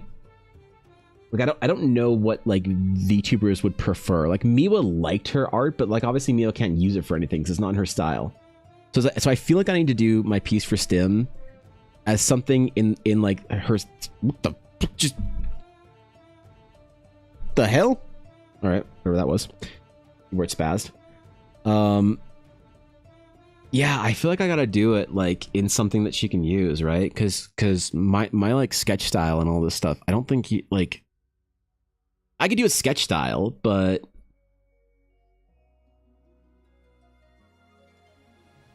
I don't know. Maybe I'll start that when I get home. Praise the orb, pretty woman. Back to work I go. Oh, Mr. Pixel. Thanks for coming in. Just saying hi, bro. Thanks for 100 bets. Good luck. Whatever you're doing today. Whatever work you're working on, man. Go enjoy it, bro. Thanks for 100 bets, man. Just many VTubers they're ruining the internet. 0. Oh, no. Oh, God. I'm gonna go back to playing World of Warcraft now. We start the first male VTuber agency. I start the first male VTuber agency. Well, I did have this thing that I teased a little while ago on my Twitter.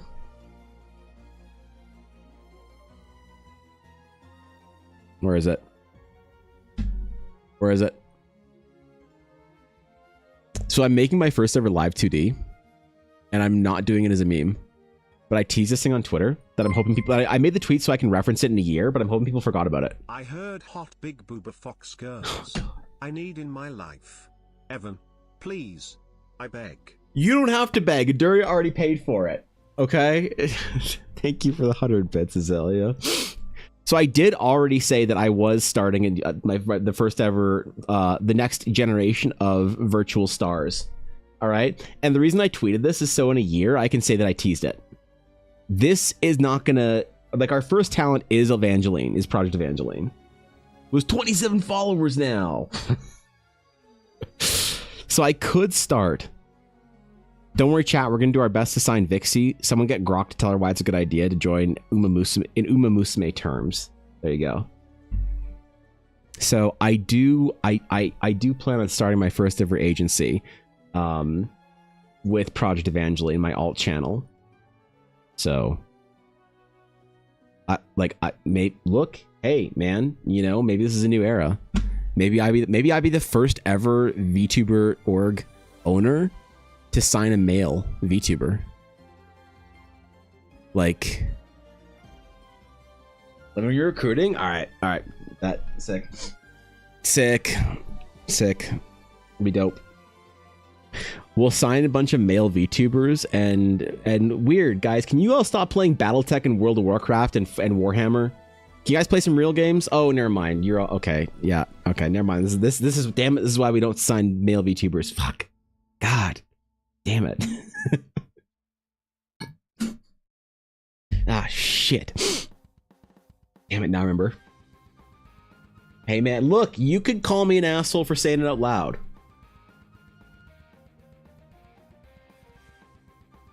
You can say that I'm a dick for pointing it out.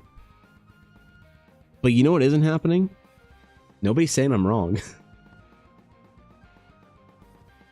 Okay, I'm done. I swear, I'm done. Art. Wait, we're doing it. Educate me, what's a VTuber? So, Kat, a VTuber is somebody who streams, and they stream with a virtual avatar. Kind of like the term virtual tuber. So... here's a couple examples of VTubers that, oh wait, here's like my friend Vixie. She's a VTuber. So she's a streamer. And I play D&D with Vixie. But instead of having her camera, she has a 3D model. You can have a 3D or a 2D model. She's a 3D model. That is her, like avatar on the internet.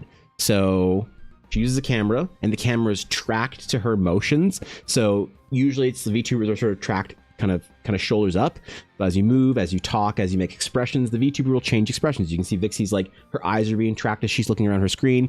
Her mouth tracking is actually pretty on point.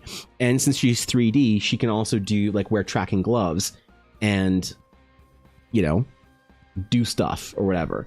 So there are massive VTubers like Shy Lily here has 8,000 people watching her. Please don't be doing anything stupid, Shy Lily. Oh, thank God. She's just watching videos of fucking farming equipment going wrong. Wait, she's watching videos of farm equipment going wrong? Why? I could have sworn I clicked on Stimpack stream. And yeah, so it is just a different type of streamer. So that is what a VTuber is. And so the girls that I play D&D with are all VTubers. Vixie, Ulner, Ashy, and now Yuki are all VTubers. Ella has a VTuber model for when she streams. So I tell them that it's my JPEG D&D game. So they are all fucking PNGs on the internet. They don't like when I say that. But yeah, Vixie's a great friend of mine. So there's also like different VTubers. Like I see Swiggity in her chat. Swiggity has a different type of VTuber model. Not all VTubers are anime girls. Swiggity, as you can see here on his profile picture, is a skeleton. So there is that. But yeah, that is what VTubers are. So we'll just slide that over there. Vixie can be on my other monitor. All right. She's still holding that controller in the air in front of her like that. I know, right? I too wish I could levitate things. Don't have my max level tunes retail and classic anniversary, bro. I know, right? I know. Fel and I are playing this season. I don't know anybody else besides Fel playing this season, to be honest. What am I doing here? Well, y'all playing more Majora's Masks, apparently. So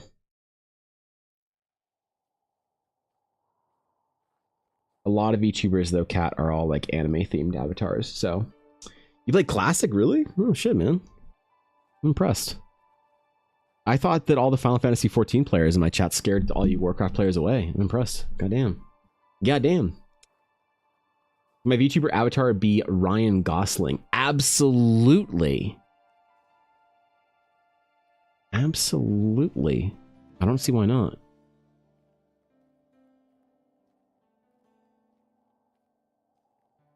Yep.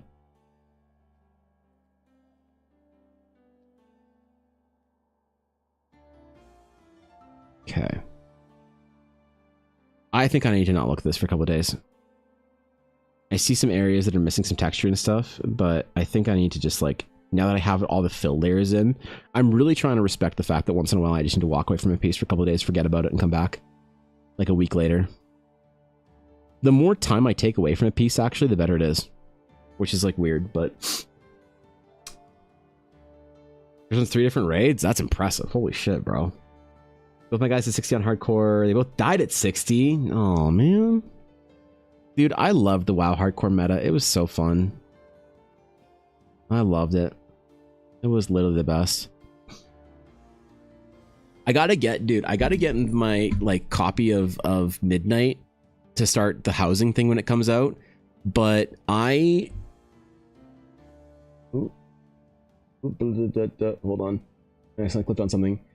But I gotta see if Dash Show can get me a fucking discounted copy because I don't want to pay 120 bucks for the Epic Edition or whatever. I'm gonna ask him, hey bro, can I get a discounted copy of the game because I don't want to pay for it, but I want it early. I don't think he can get me pre-orders of the game early. I think he can get it on release, so I might have to wait and not play. I have to pay for the housing myself so I can play in the winter or whatever. I don't know. I don't know, man. Coming along beautifully. Brooklyn, I appreciate you. Thank you. That means the world and a half to me, Brooklyn. I've been very anxious about this piece, so some reassurance goes a long way. Don't need illustrating, but it looks amazing. So this is a character, one of the characters I need to draw for the class that I'm making called an Astral Knight. I need to have a whole bunch of different like portraits of different Astral Knight characters as an example for what players can kind of expect out of the look and feel and vibe of Astral Knights. So I'd have a couple of formal portraits. This character's name is Master Lalaha Morale, who is going to be my wife's D&D character's like kind of knight that she squired for and learned from. So narrative character for our D&D game, but also important like thing for my adventure release. So Lalafell, yeah, almost. Glitchstars Girls did hardcore for a while. That was an adventure. I know. I love that meta. That was great. I didn't like. I was streaming a lot while like I don't. Not many of them are live in the evenings when I'm like actually able to watch and chill or whatever. So that was a great meta for how long it lasted. It was fun. I mean it, Fel. I see you have stims and modes, so I assume you know most of the right. But I'm a fan of Glitchstars. I think that like whoever's like dictating the sort of the meta for Glitchstars, whether it is Logs himself or whatever, they just kind of organically do it. It's there. Like I'm actually really impressed, to be honest. They got the right timing for shit over there. So Archimeta blows up. What do you mean? No one brings you into a group unless you're a class that can't keep a group alive. I meant the hardcore meta of watching Twitch streamers play hardcore. I loved playing it myself, and like there's something special about playing World of Warcraft and having your favorite streamers also playing World of Warcraft on the other monitor. It feels like you're kind of just chilling and playing with the boys. You know what I mean? Like I like that. Like I used to like back in the day watch a lot of World of Warcraft streamers before I started streaming, and I'd be like playing on BFA, doing my like adventures, my dailies and stuff, watching like WoW streamers and stuff. I don't know, man. And I felt like the hardcore meta was the last time that kind of came around where I was actively, where everybody was like playing, you know, playing the game or whatever, right? So, you know, Chris Gonzalez tombs are hobo themed. Ah, yes. So, they're a lot of fun watching hardcore people. Yeah. About that, you're talking to him? Wait, what? You try to get them to play hardcore far earlier to get them into OnlyFangs, but they didn't want to after they saw the OnlyFangs stuff. Oh shit, you told them to play hardcore? That's fucking hilarious. Well, good job. Shit, dude, could you imagine if they were like, dude, if I could have seen that like the OnlyFangs guild meetings and shit.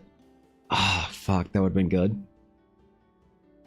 I saw some streamers smaller than me playing in OnlyFangs, and I was like, fuck, I wonder if I could have applied or could apply. And I could like do art of their characters for them and shit. Like in-game as an artist, kind of like it's part of the RP thing. Whatever. Lost opportunities, I don't know. It would have been fun.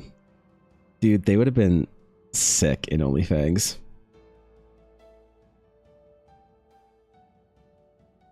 Like actually.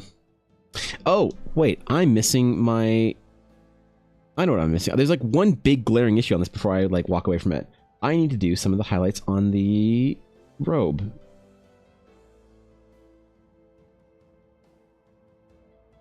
I guess, Fel, the next challenge, the next Warcraft related challenge is like issue a challenge to them that if they clear like a mythic plus 10 or whatever, that like they get to all ban dual logs in their chat or something like that for a day. Shit, they probably do it for an hour. I don't know if the midnight meta will carry any streamers, but it was still fun watching them play. The WoW dailies, people at Strathmore, they were giving out quests. No, so Kat, I didn't walk away from the table at all on Saturday. I didn't see anything on Strathmore. I was so sad, bro. It was a good time there. I didn't see anything going on. I only walked away from the table briefly once to use the washroom and then once to go get Ella a drink. Besides that, I didn't see what was going on at Ren Fair at all. I missed out on everything. I was sick. Like it was so unbelievably busy that I was talking to people the entire time. It was unholy. So yeah, I missed out on the entire Ren Fair. I'd helped them a fair few times. Miwa ended up getting us both killed at level 11 because she got distracted in the Scarlet Cave. Oh, you were playing with them? That's so cool, dude. That's rad. That's awesome. I didn't see who got the furthest. Like, who leveled up the highest?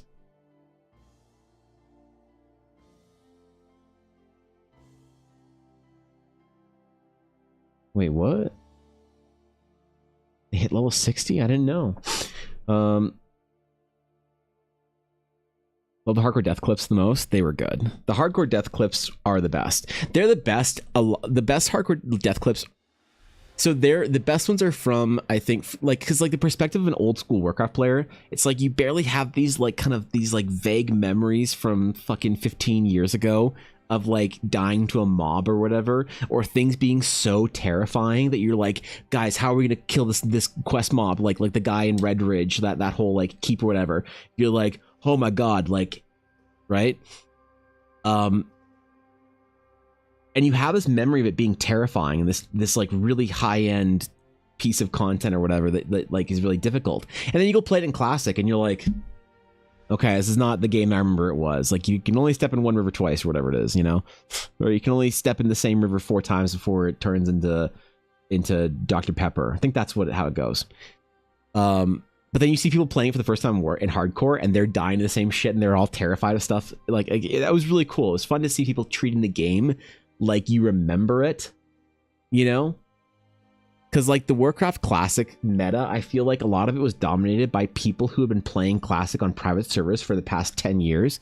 And like, you know, the whole Fury Warrior tanking thing, like the meta's completely changed. Raids had the game had been solved in 10 years of private servers. And so when you go into Warcraft Classic, it kind of felt a little bit like you definitely weren't playing the old game. You were playing in other people's version of the game, right? This like elite, super high end kind of like optimized player that like has played the game 1,000 times, you know, since you stopped playing it when Burning Crusade came out. But hardcore kind of brought that back, and I love that about it. Is that the world was dangerous and the whole world was content again. You had to like take your time and be careful, and you couldn't optimize the shit out of ever anything. And it felt like it was kind of returned to form, and as it was supposed to be. And so that's why I liked watching hardcore videos and streams more than the original WoW release for Classic. Zay approves. Good. This is a real site app game. I thought it was just pretty meme. No, it is. Exciting. Yeah, what? Bro. Yo, Brush Your Hire. Holy shit, dude. Welcome in. Dude, thanks for the raid, dog. What are y'all doing today? Guys, if you want to see one of my new favorite art streamers, if you want to see my art painting godfather, whom I look up to now to learn the ways, please go follow Brush for Hire. Amazing streams, good times, love the chat over there, good vibes. It's a good time. And welcome everybody from the stream. Welcome. Good to have y'all. We're just finishing up on a couple of pieces today because I got convention prep this week. So we're doing things, making prints, finishing work, getting after it, trying to get things done, man. It's a whole thing. So, Shaparius, thank you for the follow. I appreciate it. Welcome in. We're just finishing some stuff. We just finished some character portraits. We're doing another character. After this, we got a little landscape thing, runes right there to finish. It's gonna be a whole thing, man. Trying to get stuff done this week, all right? We got places to be next weekend. Work's looking good as always. Oh, thanks, dude. I appreciate that. That means the world. It means the world. Thank you. I think this piece, I think I'm done. I think we need to walk away from it. I think I need to not it for like a week. And I'll look at it next week and realize what I did wrong. So, what kind of boothing at? I'm going to be at the Edmonton Fan Expo. So Edmonton Comic Con. Edmonton's a small city in Canada, by the way. People don't often know where the fuck Edmonton is. They think I'm making it up. And honestly, I might just be. So yeah, I'll be at Edmonton Comic Expo. I'm going mostly with Ella. So yeah. Yo, thank you, Zambies, for the follow. I go to these conventions not for my own, like I have my own table and stuff, but I go to these conventions with Ella because my wife makes dice. So she has a dice company called Blackwood Dice. So I will go there with her to conventions for Blackwood Dice and help her run her table there.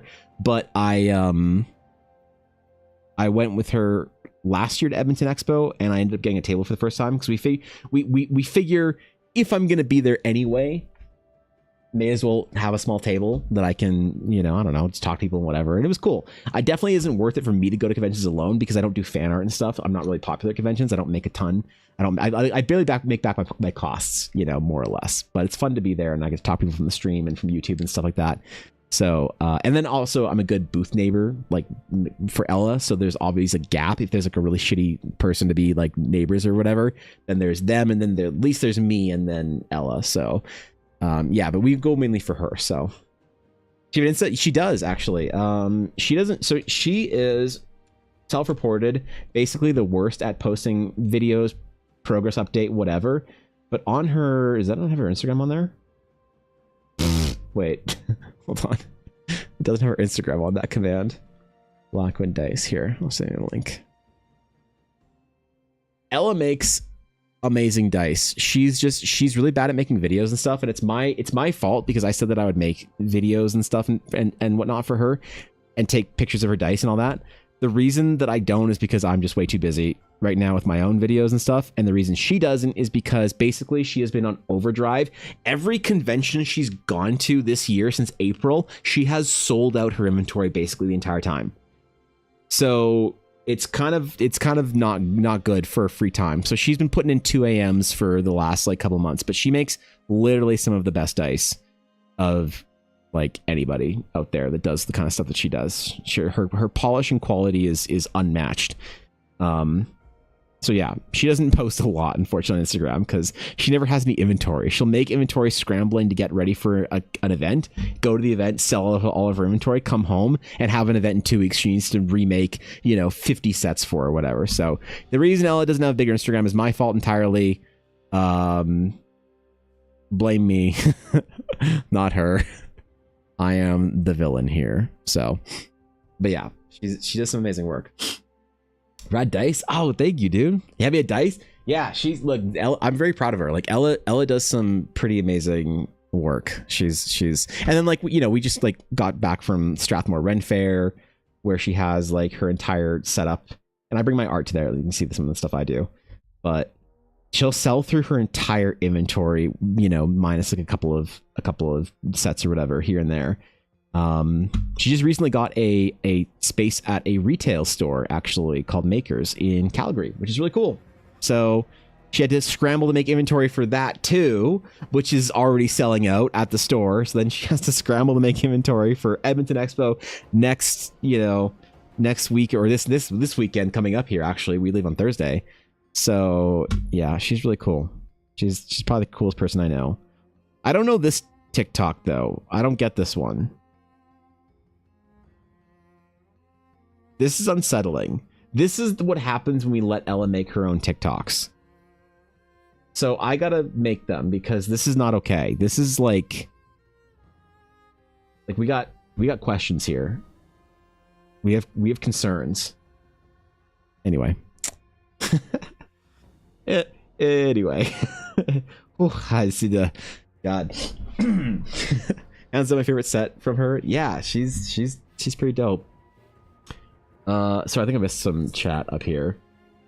Do you ever go to Winnipeg Comic Con? No, traveling is really like we will go around Alberta if we can drive it. Traveling with Ella's setup, like flying with it, is really not. It's not ideal for one because it's so expensive and big and whatnot. But support the Gengar Council. Yeah, thanks, Legion. Yeah, they've decided your fate. There's like too many events around Calgary and Edmonton and like Strathmore, Ren Fair, whatever. No, I got you, Legion. I got you, Shane. To like even merit going to other conventions. The only convention that I think Ella would consider traveling for, like getting on a plane traveling for, is probably Gen Con. But between her online store and everything else that she does this year, she already sells out of everything entirely. So we've had opportunities to go to like Vancouver, Saskatchewan, Winnipeg, and it's just not worth it, to get on the plane and whatnot for it. And like we're thinking about not doing taking down the amount of events we do next year, because it is a big, it's a stressor for both of us when I have to go with her, obviously. And if she's leaving Calgary, I'm going to go with her. So I have to then not do work for a weekend and go with her and whatever. And we look at like how much lost time that is for my work and whatever, for commissions and other stuff. And it's just going to events is like really, it's great to do, but adding any more is not going to happen probably unless it's like literally Gen Con or PAX or something like that. But more importantly, we're thinking about actually reducing the amount of events. So I think we might actually not do Edmonton Expo again next year, because if the last big event that Ella has is Strathmore Ren Fair at the end of August, it's kind of nice to then not have any like big events after that. Like obviously there's a bunch. She'll still do like, she still has like 5 more events this year, but they're smaller single day markets or whatever. So, you know, there's a Christmas market she goes to, a spooky market she goes to. There's the fucking what she made me write it out. It's I love this one. How come Ella sells everything she has and you don't? Because she's amazing. Because she's better than me in every single way.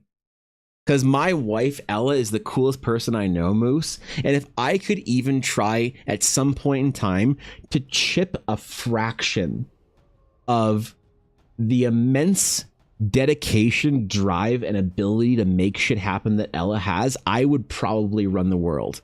Okay? If I could channel a fragment of that. Ella is the most high-functioning, high-performing, impressive individual singularly that I've ever met. All right, this girl is brilliant. She's an incredible software engineer that does everything start to finish. She's a mechanical engineer. She's a software engineer by training, and she just does shit. She 3D models and codes everything all the way into 3D printing it, making then her own sort of like masters out of it, refining those, casting those. Ella is unbelievably and probably the single most capable individual creatively as far as well-rounded skills goes that I ever met. So how come Ella sells everything and I don't? Because she's just better than me in every single way. And I would sell out of everything too if I was anywhere near as capable as Ella Blackwood. So that's why. That's why, man. But yeah, so you can see she's got different markets and stuff for the rest of the year, but it's nothing we need to travel for or whatever. So it'd be really nice if we didn't have to travel at all for multiple day events after August, and then she can just focus on her advent calendars, because she had to take down a lot of her like normal amount of advent calendar or pre-orders that she takes and stuff like that. So it's one of those things. It's like adding more markets or whatever. It's like, that's just gonna be tough. So yeah, we really wouldn't look at anything like going to Toronto, or Toronto's a big one. Saskatoon and Winnipeg are probably too small to be worth going to anyway. And then Vancouver would be interesting, because I hear Vancouver's pretty big. But even then, you know, and also it's tough to go to an American market for Ella and I, because right now we actually don't know how to sell things to American markets, if we can at all. I'm pretty sure you can't. I think you need to like pay tariff things, whatever. I actually have no idea. I have all the Canadian market like vendors, people that go to conventions, markets, things like that. All of them just aren't going to conventions in the US. They just canceled their conventions because we don't actually know how to sell things to the US. We didn't even know how to sell things to the US through mail in like any way until like a week ago. There wasn't even a way to send things to the US product wise. So everyone just had to cancel all their orders to the US. So I have no idea, to be honest. You know, you picture a real wife guy over here, dude. I'm married as fuck, bro. Oh yeah, dude. My favorite thing to talk about is Ella and how cool Ella is. Bro, if there's one thing I did right in my life, it was marrying Ella Blackwood. Good God, can you believe it? Ella, like the term wife doesn't even qualify for what Ella is for me, man. Dude, Ella and I were best friends growing up. We came to the nerd scene in a lot of ways together, right? Like we were best friends playing D&D in my basement long before I got pictures. If Ella showed her face on the internet, I'd show you pictures of us when we were teenagers, you know? And so we grew up together. We went to the Star Wars movies together. We played, dude. My favorite thing in the world to do with Ella is play World of Warcraft. Because that's what we did for years, man. When she went to a very big fancy private school, and I was a loser in high school, so she was very busy. She couldn't come over and whatnot every night. So we'd have our dates, you know, in World of Warcraft. We play World of Warcraft together when she was done her studying and stuff. Ella and I, when we started dating, though, we spent almost every single day together from that point on. We saw each other almost every single day. When we were in high school, we were dating, we saw each other like 4 or 5 days a week. He'll be like, oh, you need space, you need this or that, you guys are seeing each other too much or whatever. And it's like, maybe if you're a regular couple, but we're just like homies playing games together. I have never regretted spending every moment of my life with Ella. Ever. Since we started dating 16 years ago, we have probably not seen each other for maybe 50 days. And part of that was a trip where I had to go on a trip to Las Vegas for the game store thing, and she had to go on a trip to Japan with her mom, and so we didn't see each other for 2 weeks. So 14 of those days is right there. And since we moved, like, not even moved in, but since I was like probably 20 years old, we probably haven't like missed a day hanging out or whatever. People told us, they're like, oh, that's whatever, blah blah blah. But it is so different. Like, it is not all the rules that people talk about, like what's healthy as a couple or whatever. It's like, I don't fucking know, man. You know, oh, should you like, oh man, oh, what do you do about finances? Who handles what? Who handles whatever? Dude, Ella and I merged our bank accounts when we were 19. When we'd been dating for a year, we merged our bank accounts because it was just easier than me just handing her my fucking credit cards or whatever. She got put on all, like, we got financially married like almost immediately after. The second that I asked Ella to be my girlfriend formally, I knew that we were getting married right then and there. I never proposed to her. Well, I did, like, kind of as a joke because it was like a thing or whatever. When I gave her a ring back, I gave her a promise ring when we were young. And then I gave her a ring back with with my grandmother's diamond in it, and so I kind of proposed then. But I never proposed to her because we just had this assumption we were gonna get married, right? There was never anything about that. Like, there's no people talk about sometimes like, oh, it's so nice you support your wife's business. That's not my wife's business. That's my business. I own Blackwood Dice. She owns Evan Blair Art. There's no place where Evan Blair as my identity as a person ends and Ella begins. We're Evan and Ella, and that's the way it's always been. So yeah, it's, dude. Ella's like, I will never stop talking about how cool Ella is. She's my favorite person, my favorite thing in the entire world, man. My favorite thing to do ever is to just hang out and do whatever with her. And we used to play Warcraft all the fucking time together. So perfect that Grizzly Hills from fucking Northrend just started playing on my Spotify. So yeah, man. I worked with her before I knew Chris, and you went to high school with him. That's true, actually. I forgot about that. I forgot that. I don't think we really talked about high school, but yeah. You see your stuff about how I needed to date around before committing. Now my wife. I was like, why I'm happy? Yeah, dude. I heard one of my VTuber friends said when she's like, how many like how much dating did you do before you married your wife? And I was like, none. She's like, you got a 100 KDA? Holy shit. So yeah, dude, I have no advice for dating. I don't know how the fuck people do it. Are you kidding? If you're a fully functioning, fully formed adult that's had to build a life and now you have to go date somebody, I have no clue how to do that. Ella and I never existed as adult humans without being intrinsically linked and married. So yeah, I don't know, man. I don't know how people do this shit. People make those rules aren't married, right? Like, actually.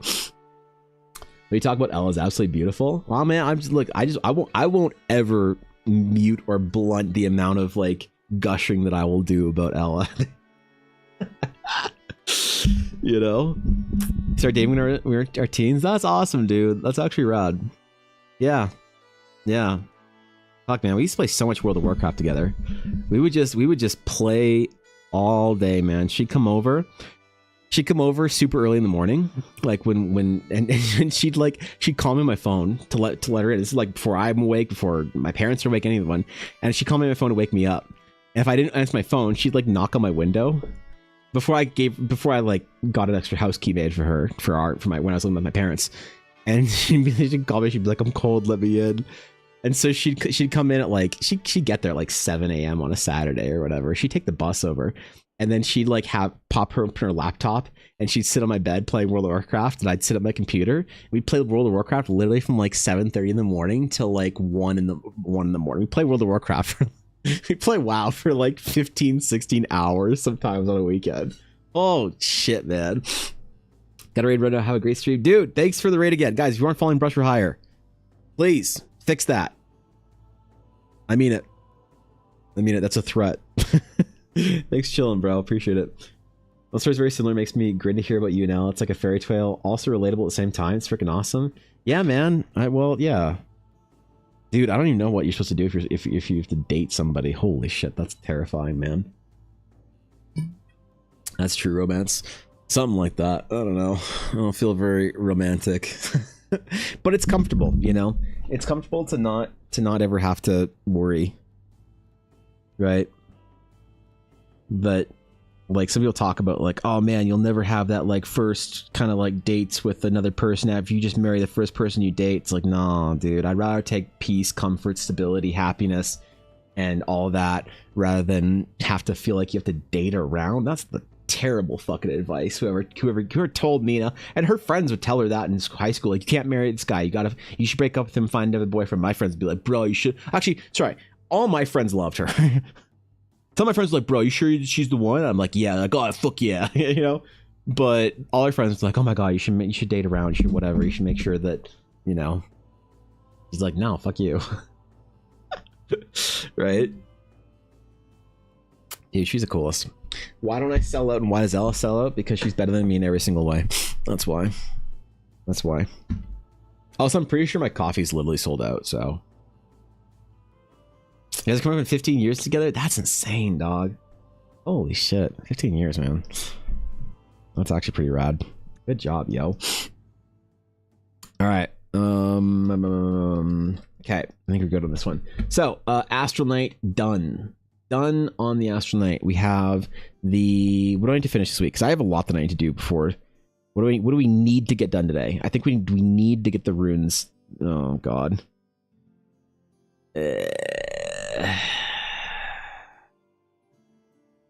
Is this necessary before the convention? So hold on, is the Astral Knight coming out before or after the con? I wanted it to come out before, but I'm not going to have a chance to print any booklets out for the convention.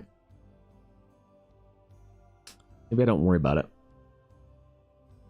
Evan's coffee is not sold out. He has still some locations available. Does he? Oh my god, could you imagine?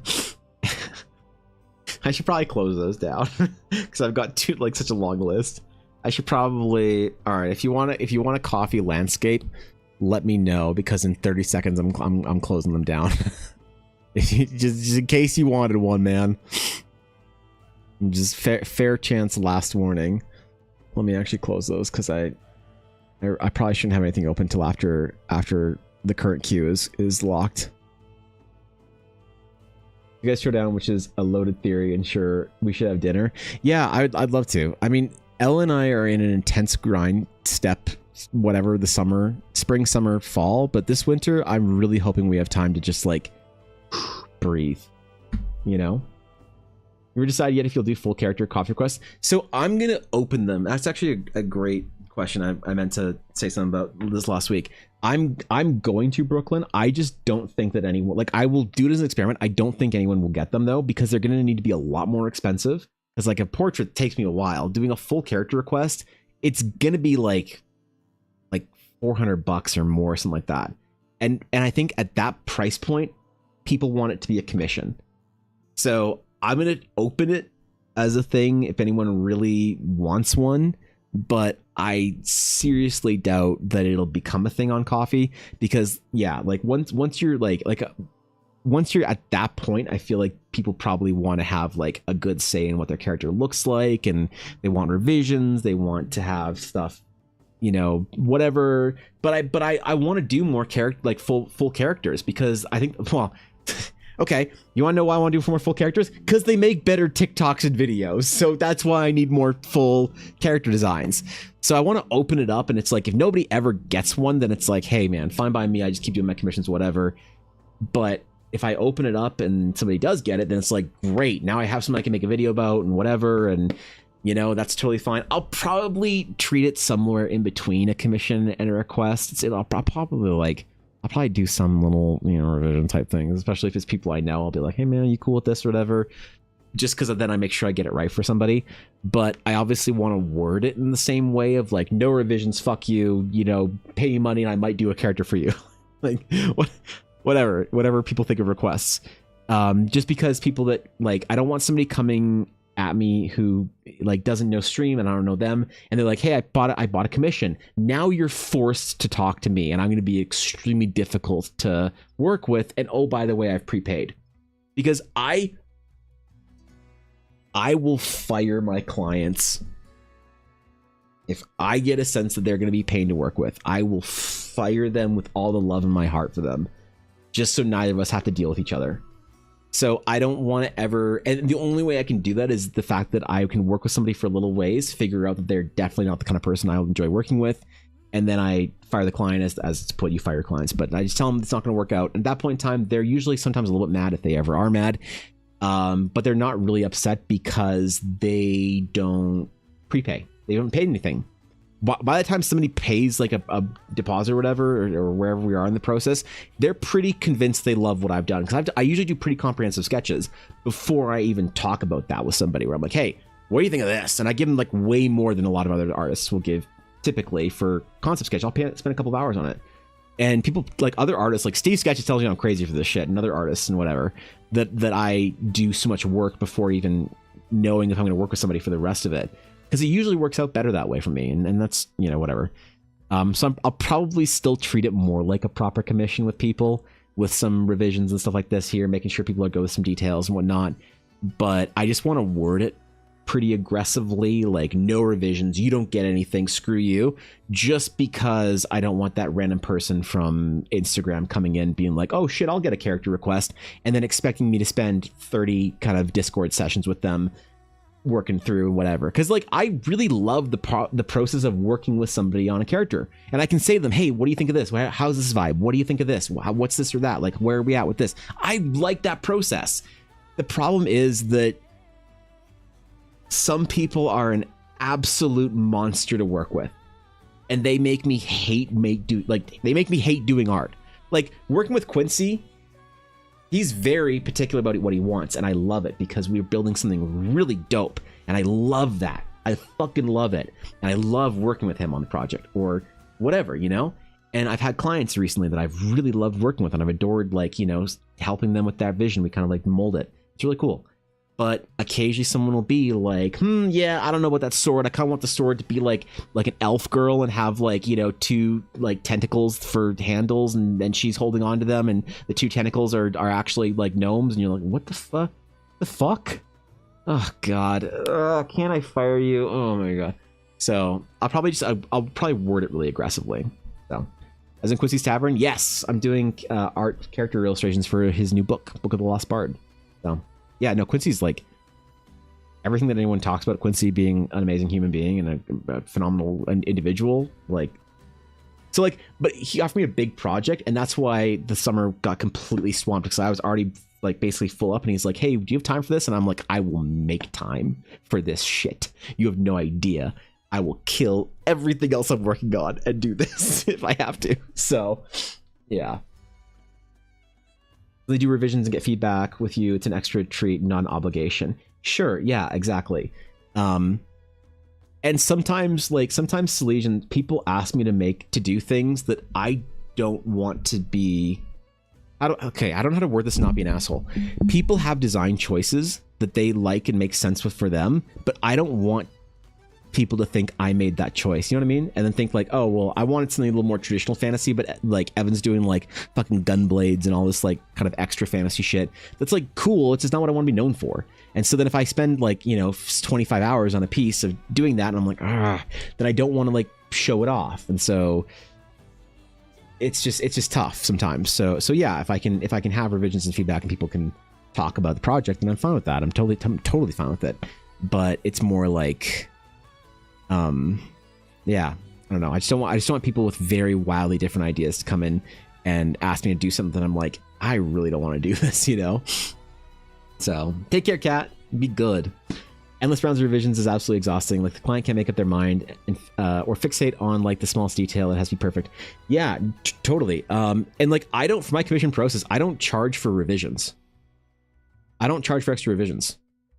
Like, I want somebody to feel like if they made a mistake and they're like, look, man, I know I asked for this thing. I really don't like it. Like, I know it looked cool. And I just wasn't feeling like I'm sorry. Can we redo this? I don't want to feel like at the end of the project, if it's like, hey man, if that's like a big deal for like breaking thing, I don't ever want somebody to spend money on a piece of art for me and not love it. That sucks.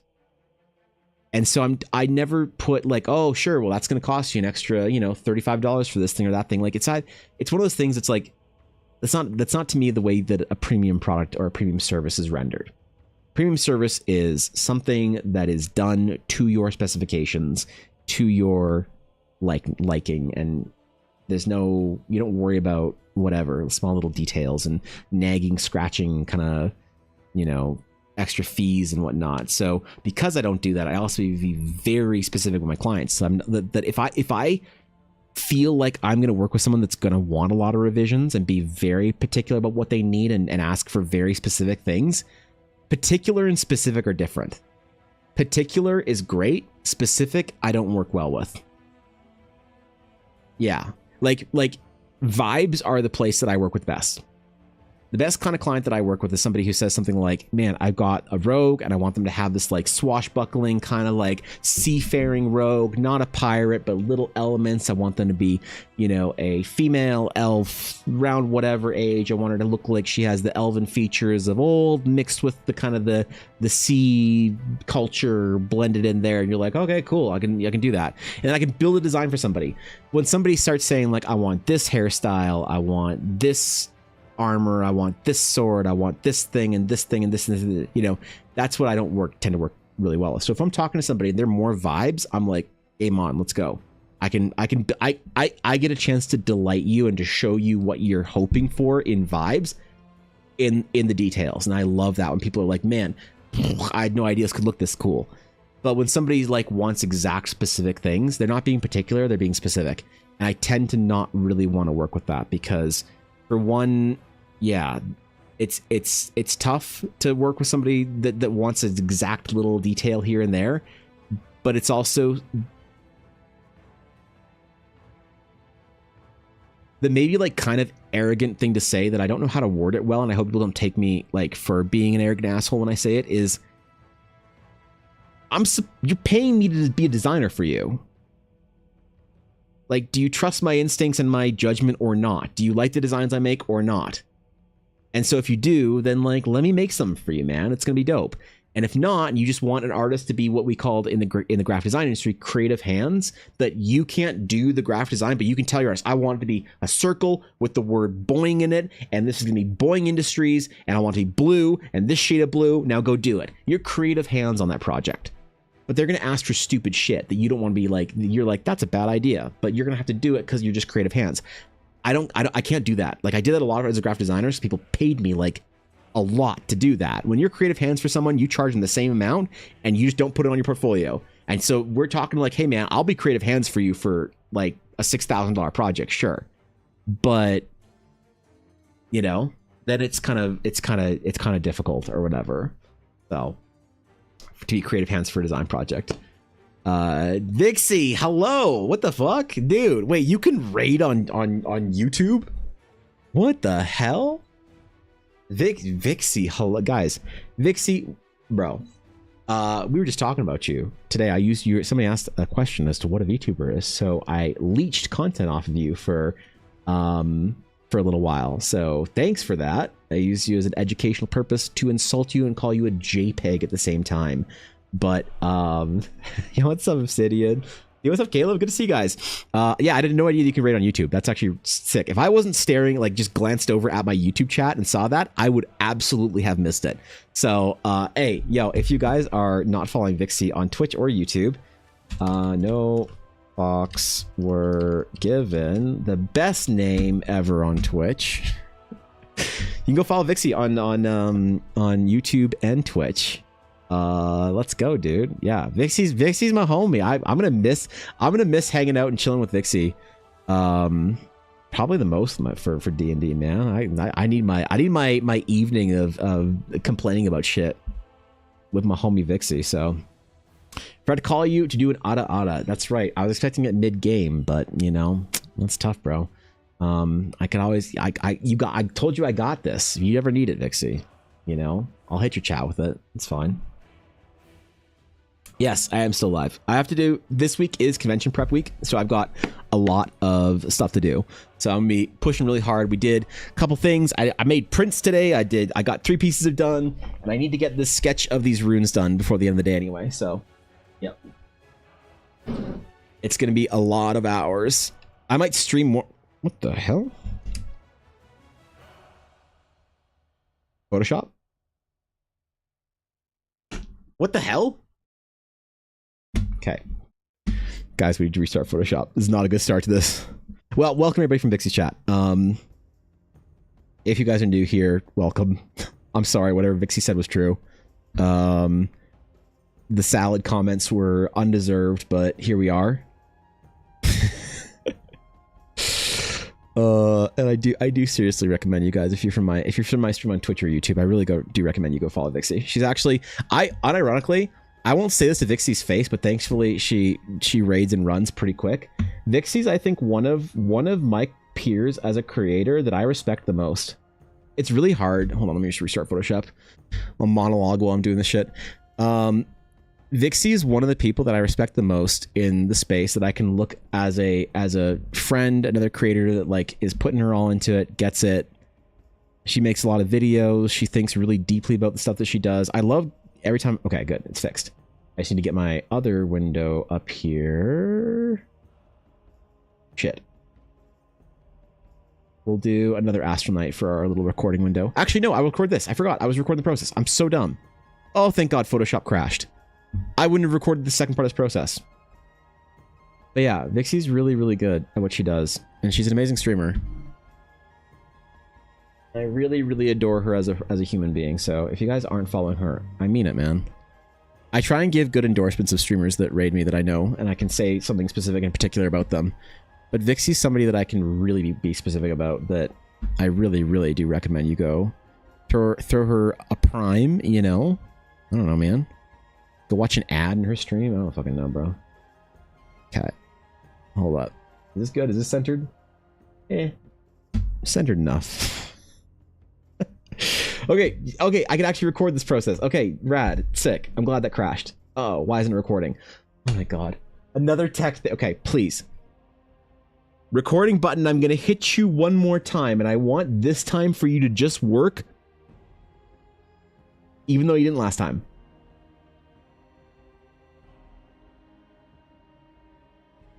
Sometimes you just have to click the button twice. It doesn't mean everything's broken. We're okay. Okay. Good to clip that for Vixie? You would never. You would never. I really, really love that Ashy forced me to be friends with Vixie. I don't, dude, it's so hard for me when I'm working so much to actually make friends. And Ashley was like, yo, we're gonna play Monster Hunter. I'm like, fuck yeah. She's like, yo, my friend Vixie's gonna come play with us. I'm like, yeah. I'm so glad Vixie's my friend. I'd love to just like find a game we can both play and just jam once in a while. But we have very different tastes in games, you know? I enjoy playing games for old men like Battletech and World of Warcraft, and Vixie is a Umumusame addict all-star, you know? I saw she was playing Majora's Mask today, though, actually. My chat was very impressed, by the way. When I brought the stream up and you guys were chilling, and my chat was like, oh shit, she playing Zelda? Bro, my chat was so excited that she was playing Zelda today, so. They're very jealous of you guys, that your streamer. They're like horses. Listen, I play a D&D game with Ashy of Heart, No Fox Forgiven, and Ulner. It doesn't matter if I like horses or not. I still have the app downloaded. I'm more of an Air Groove main than anything else, but you know, I didn't get her on the last banner, so. Okay, it is still recording, right? It is. It is. Or Magic. Well, Magic's a game that I used to play a lot. I used to work at a game store back in the day. And so before I sold my Magic collection, there wasn't a single card that I didn't own. When I was working at the game store, I worked at the game store for probably about 6 years. I built a collection out of that where there wasn't a card that I didn't own or hadn't owned and then sold at a convention or whatever. The only thing I regret selling a little bit was my Lotus. I had a really, really clean unlimited Lotus. Any other piece of power, any other reserve card, whatever. I sold it, got married, whatever, started life. Not mad about it. The only thing I'm mad about is the Lotus. So I have a hard time playing Magic now because it's kind of hard when you have an entire, there's no card off limits to you, right? You have every card in existence that you can trade, you can do whatever. There's no EDH deck list that you couldn't build.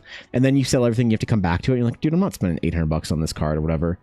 Now when I owned it and sold it for $450, it just feels bad, So I'd absolutely play like MTGO or MTG Arena or whatever, but I don't think I could get back into physical Magic cards ever again. There's just a little bit of a sting behind it that I can't explain. Sold it? I did. I sold every card I owned. I sold almost every card. I still have some cards that I kept. Some of my most precious foils that meant the most to me, not that aren't high value, but just meant a lot to me. Well, they are high value now because Golden Age or Silver Age Magic foils are a lot. So there's some. I have a small deck box of foils from the Odyssey Onslaught block that I really love. That kind of era. Up to Ravnica maybe, that I didn't want to sell for whatever reason. I have a couple of Judge foils that I couldn't sell because they just weren't. The stores, we just had too many of them, so I couldn't even sell to my own store. But no, I got rid of the entire collection because I didn't want to. I wanted to pay off school, wedding, whatever, those kind of things. I don't. The further away from that decision I get, the less I regret it. Because the more I value the memories of I sold the collection and I managed to sure, if my collection was still around, it'd probably be worth somewhere in the $200,000 to $300,000 mark. I probably sold it for not over $100,000. I sold it for a lot less than that. But school's expensive and whatever and shit. But I had Ella, my wife and I, Ella, we went on our honeymoon after we got married, and the experience of being in Japan at 22 and then 24 again when we went on another trip, and having all doors open to us, the memories from that trip they're outpacing the value of when I see the cards go up in value a lot, right? The further away you get from those kind of old memories, the more you realize and appreciate what it means to make a memory when you're 22 or whatever, or to stay at the Grand Hyatt Tokyo eating Wagyu steaks on your honeymoon.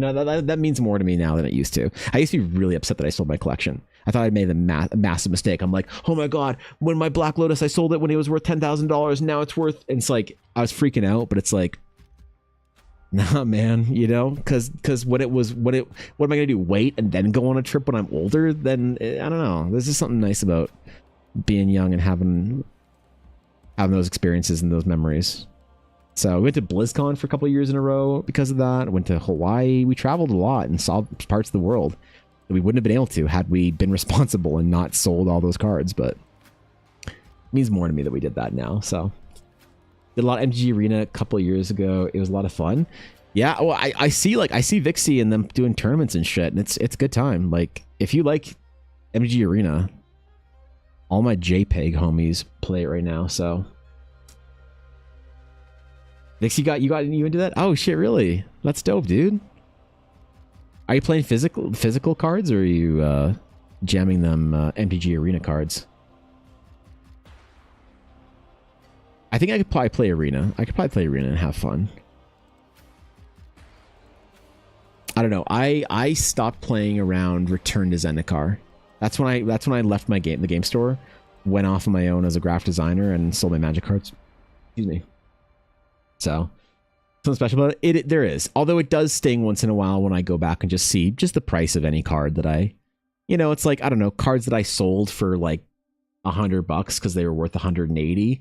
And now they're $1,500. It's that always burns a little bit, Power 9. I mean, how much is an unlimited Lotus now? Just curious. Just curious. Not gonna be mad. Not gonna let it sting too deep. Let's just see.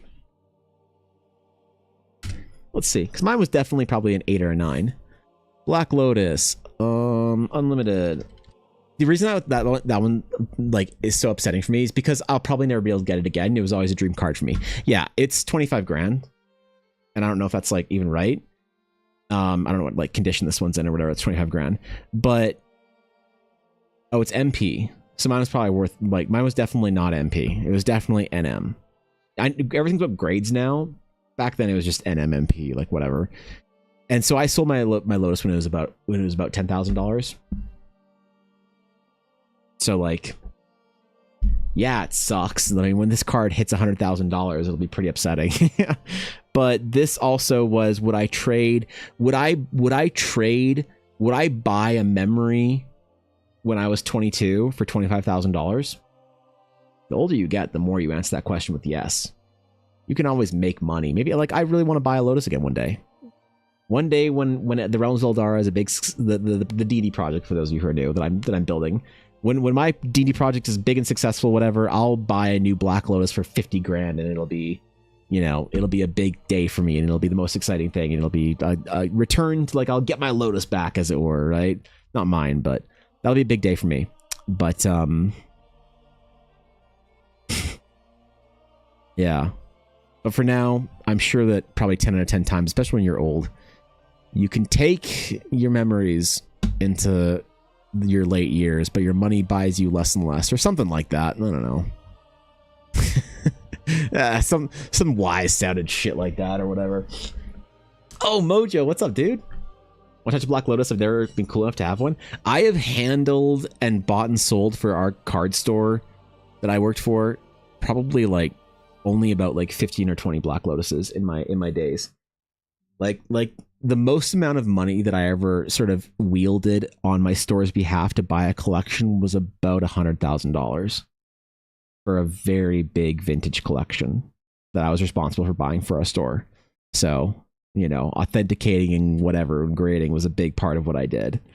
It's cool. It's cool. There was one Lotus that we called the Scrotus because it was just so beat up. we had this fucking joke because like this Lotus was so shit kicked that what we do sometimes if I like screwed up or whatever, my friend Jared would be like, God damn it, Evan, you mispriced the obliterator, pulls out the Lotus from the case, takes it out of the sleeve, and just whips it out. I'd be like, ah, jeez. Hits me the side of the face. I'm like, piece of shit. This is also back when it was only about $1,000 card because it was so beat up. So that Lotus is thrown at me. Now you talk about that, you're like, oh my god. Even the Scrotus, that card would probably be like a $10,000 card now. So, you know, Yu collection's a joke to Magic. Well, Magic does have the boomers in it and the boomer money. There's some pretty big cards in Yu-Gi-Oh though, you know. Obviously, the Pokemon collection is still there. I still have some more Pokemon cards than I do Magic. My graded, like those are all graded Pikachu, Pokemon Center Pikachus that Ella has on her desk right there. So I still have some Pokemon cards from the collection. I love trading cards. That's why, that's why, like, here, you want to see how much I love trading cards? I printed these today while we were streaming. This is really cool, dude. So, printed my first test sheet of the first edition of Realms of Eldara trading cards. This is all like dumb, kind of like Ultra Pro sports card style cards that I'm making for, like, the trading card project is almost out. This is how much I love trading cards, that I'm making my own like versions, whatever. And pre-orders will be open probably on next Tuesday, I think. But like the promos are all like individually numbered. There's like 9 of 50 and shit like that. So like, don't get me wrong, I love trading cards because like so much that I'm making my own for no good reason. It's just some dumb project, right? It's just some stupid little thing. So like, that's how much I love it, man. How much I love this shit.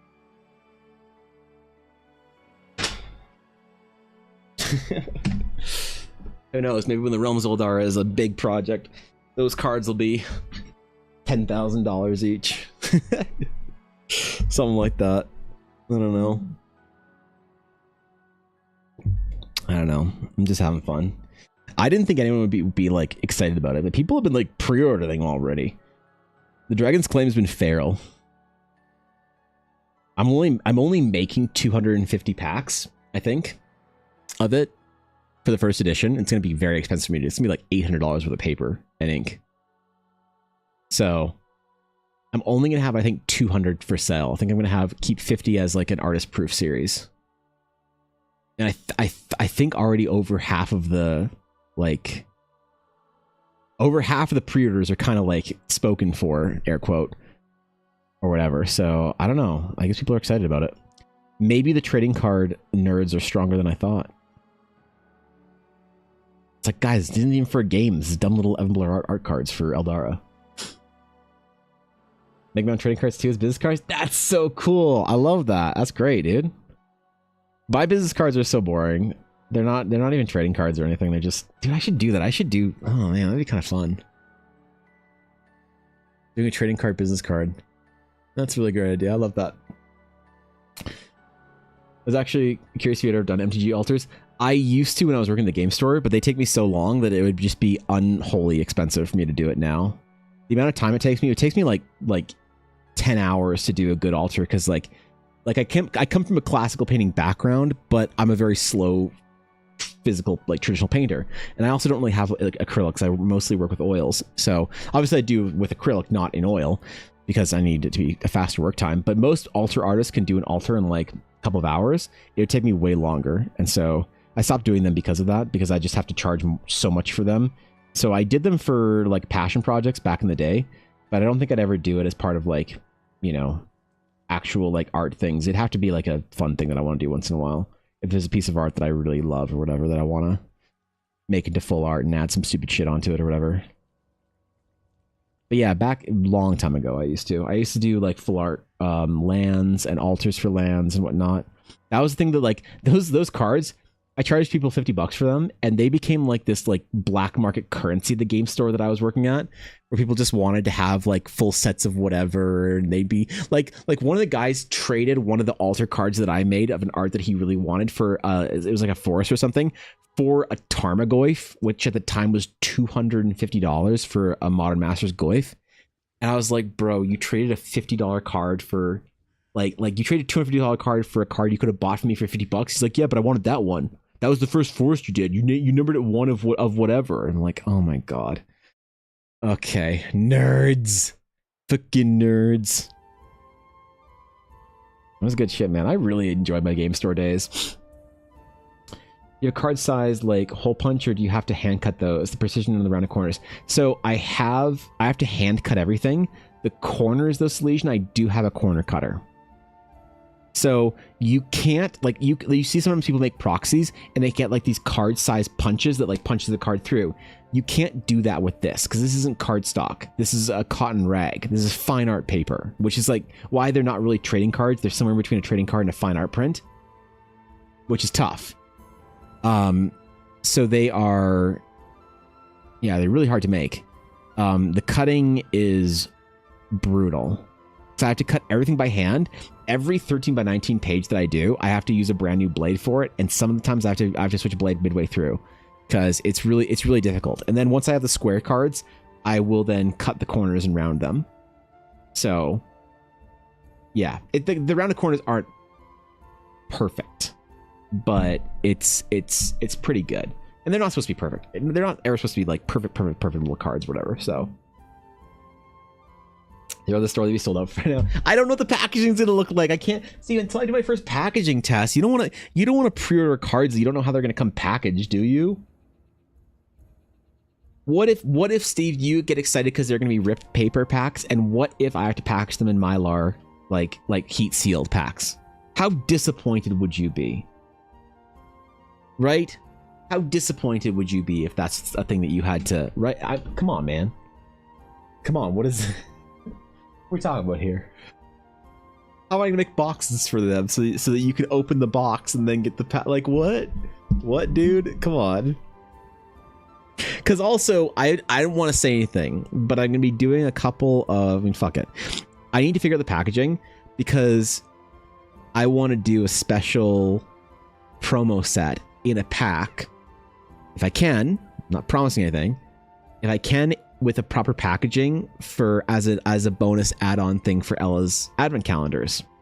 And I also wanted to do a special dumb secret-ish limited release of a miniature 12-day advent calendar for the Evan Blair Art trading cards. I'm not going to talk about it again until December or November. So Hazy Glow, thanks for the follow. I appreciate that. So I need to figure out the packaging now, or else I can't do even those things down the road. I need to figure out if they have to be, if I can have a proper rip pack or not, and how long it's going to take me. Because I can make proper rip packs. It's just, is this going to take me legitimately, like, 6 hours to do or whatever, or if it's just going to take me a couple minutes per. So I don't know. I don't want to put pre-orders until I can show you guys, like, until I have the test full packaging done. I don't want to put pre-orders up because I don't want anybody to be disappointed. I don't want anybody being let down if they like really wanted the experience of ripping it. Also, I still don't know what to do about the Americans. I don't know if you guys can buy the cards. The things, Americans might not be able to buy the randomized cards. I may, for the Americans, I may have to, as much as I don't want to, I may have to make them look like they're non-randomized packs. Because I'm pretty sure that art, fine art, and original art is all exempt from the American tariff. I'm pretty sure. But if I package them as a trading card, they're not. So I don't know if I can have randomly assorted fine art cards and you don't have to pay for the tariff. Or if I have to send them to the Americans, non-randomly packaged. Like obviously randomly assorted packs, but if I have to like rip those packs myself, like what I was thinking about doing is this dumb idea. You know how you can like buy packs from like streamers and they open your packs for you in stream? I was thinking if the Americans that really wanted the cards but didn't want to pay the tariffs, I could like open your pack for you on stream like you do those like whatever and then send you the cards, obviously. But I don't know still. I still don't know entirely about the Americans if they can even buy the cards without having to pay the 35% ridiculous fee on top of it for that. So those are the part of the reasons why I really, I really don't want to screw up or whatever. I don't know. This is so dumb. It's just this whole thing. See, trading. Who even wants to buy a fucking trading card pack of Eldara trading cards for $15? No one's gonna buy this. You guys are like, I get you guys are being hard, but I'm gonna sit there and be. And I'll be stuck with like 150 packs of my own trading cards. And if I am, by the way, good. I love collecting, dude. I got fucking Magic the Gathering boxes in there that are sealed that I love. I like sealed product. If I have to make my own cards collections and keep them sealed, good. I'm fine. By the way, just in case anyone was wondering, if not a single pack of this sells, I'm totally okay with that. That's fine too. Your ethic for quality control. I hope you don't let perfect be the enemy of good. Yeah, you're right about that, which is a problem with me, is that when I'm doing fine arts, like, so yeah, I probably could have printed them on my last printer, which was a dye printer, not a pigment printer. But I look, and I appreciate that, and I think you're right. And that is a problem I can slip into. I think that for this, I just really want to make sure I know the packaging. But maybe I'm being dumb. Maybe people don't care about the packaging. If it's randomly assorted in one way or another, Mylar packs or not, or custom made boosters, maybe people don't give a shit, and I should just stop whining about it and just do it. So. Packaging is not important to me as I will be opening them, so the packaging isn't critical, and I'm willing to be a genuine you're getting pig tester. Yeah, well, I mean, I have to make a bunch of test packs. So I'm actually going to send some test packs to Vixie as well. Vixie's going to get some test packs. So I was going to send some to my streamer friends, so kind of be like, I don't know. She was going to join the meme with me and pretend like it was some big like release or whatever for an actual real thing. And so is Ashy, I think. And I think our owner said if she's streaming at the time, she would as well. So you're right, Taco. I just need a smuggler. Smuggling art cards across the border. Bootleg art to my Americans. Yeah. Gotta put their money where their mouth is before. That's true. I probably shouldn't underrate or undervalue. I fully expect to have them stored well, but need to be able to see them and not look at packaging. Don't care about the investment part. Sure, yeah. Which is it's like obviously there's no security stuff for this. They're not really supposed to be investable. It's just there's something about Steve that I just really want people to have the opportunity to rip a pack when they open it. Like ripping packs, there's something satisfying about that shit for me that I just feel like is important. But maybe it isn't. Maybe I'm being dumb. Maybe if it's like the difference between me doing this like now versus like a lot later is the difference between a paper booster versus a Mylar pack. It's like, you're right. Maybe it's not that big of a fucking deal, you know? Maybe that doesn't really matter. So maybe I could just do open pre-orders and say, I guess I can do open pre-orders and just say to people, I don't know if it's been packaged in a Mylar test pack or if it's going to be formally packaged in paper. I'll let you guys know, right? And if people don't want to, if they want to wait until they know or whatever, then I can let them do that, I suppose. And if the Americans have to pay an extra 35% because of tariffs, then maybe I just like what I need to do is I need to have a listing on my print store for a pack. And I need an American to buy that listing. I can't send something to Cobalt or Blaze and then see if the tariff gets applied to it. I need them to place an order on my print store for it.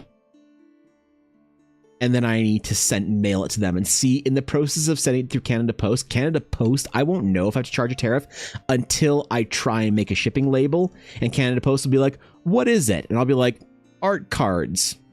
Canada Post is like randomized. I'll be like, yeah. And they're like, okay, this either does or doesn't require a tariff. And then I can know, oh my God, I just need a tariff. Okay, cool. I can list on my print store. But if it does say, yeah, it needs a tariff, then I have to, for the shipping option, I have to make sure that if I'm shipping it to the US, that it is literally 35% on top charged, which is just awful. So I need to like actually go through the process of doing that before I really know if it's going to be a problem or not. So yeah. Oh, you need someone with guinea pigs to open it. Right. So they're the guinea pig, the test guinea pig, the guinea pig's the guinea pig. So like the calendar. Yeah. The calendar, dude, is just so much money to send to the US. Show the packaging that protects the cards and lets me open them and then throw out the recycle as appropriate. I see. Okay, fair enough. Well, that makes me feel better. That maybe I don't need to wait so long to figure it out. So you pay extra 23% on toys and cards that are done in the US and shipped to Canada under the countervailing steel tariff that Canada charges. Really? They fall under the metal part of the tariff schedule. What the fuck? Yo, is that why trading cards are so expensive in Canada right now? Hold the fuck on. Wait, is that true? Hold on. Pokemon Center Canada and face-to-face games and TCG Player. Wait, hold on. We need to investigate this. Yes, Pokemon Center, I'm human. I swear to fucking God, let me in. What's the newest set? What's the newest Pocket Monster set? Oh my God, it's not sure if I'm a human. Okay. All right. The newest Pocket Monster set appears to be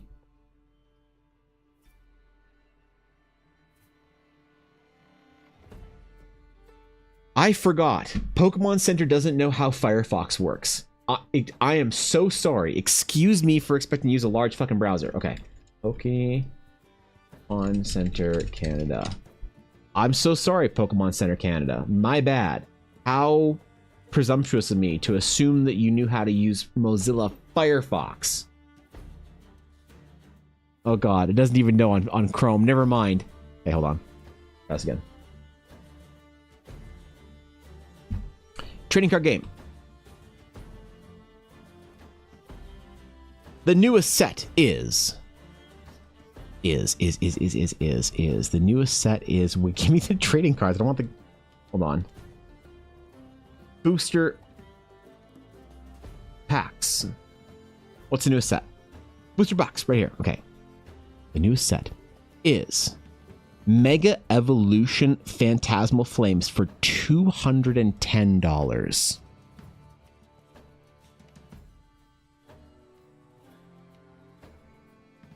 Called Mega Evolutions sold out. Oh my God, guys chill. Avatar Magic cards, no. On face to face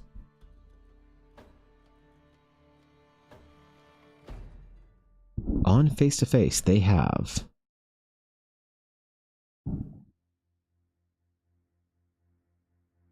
set, product type, booster box. All right.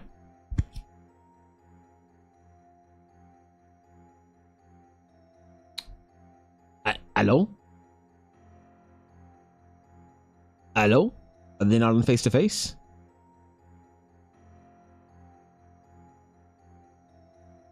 Well, the booster box is $350. What the fuck?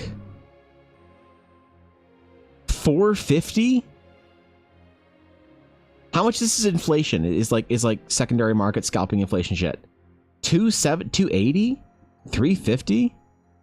What about TCG Player? Let's see. Are we being charged tariffs on Pokemon? Let's find out.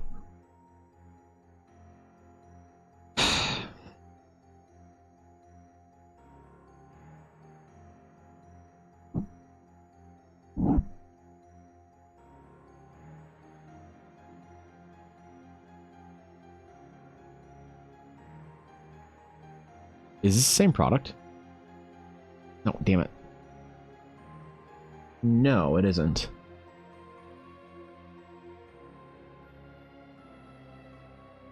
Really? Take care, Slesion.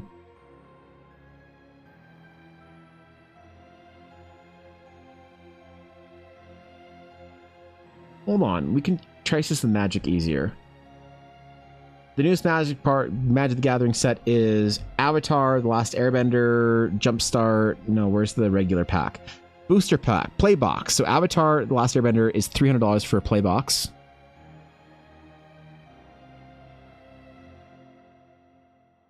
Where's Avatar?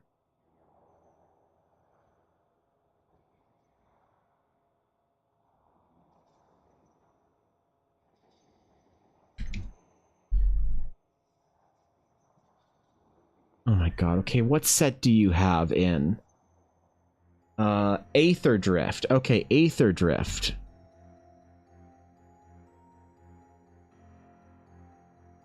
Booster box is $614 US for 6 boxes.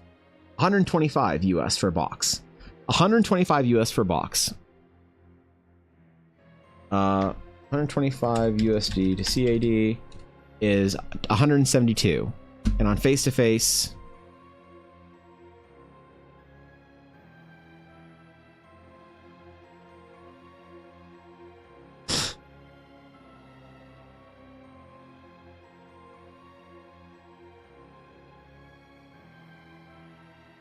Aether Drift.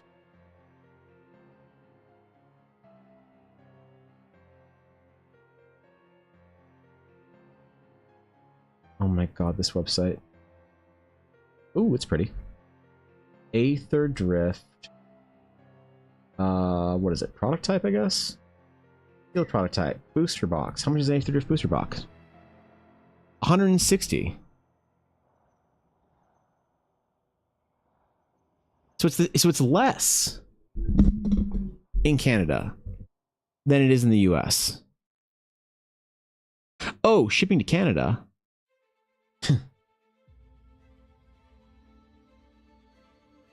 Is that in Canadian?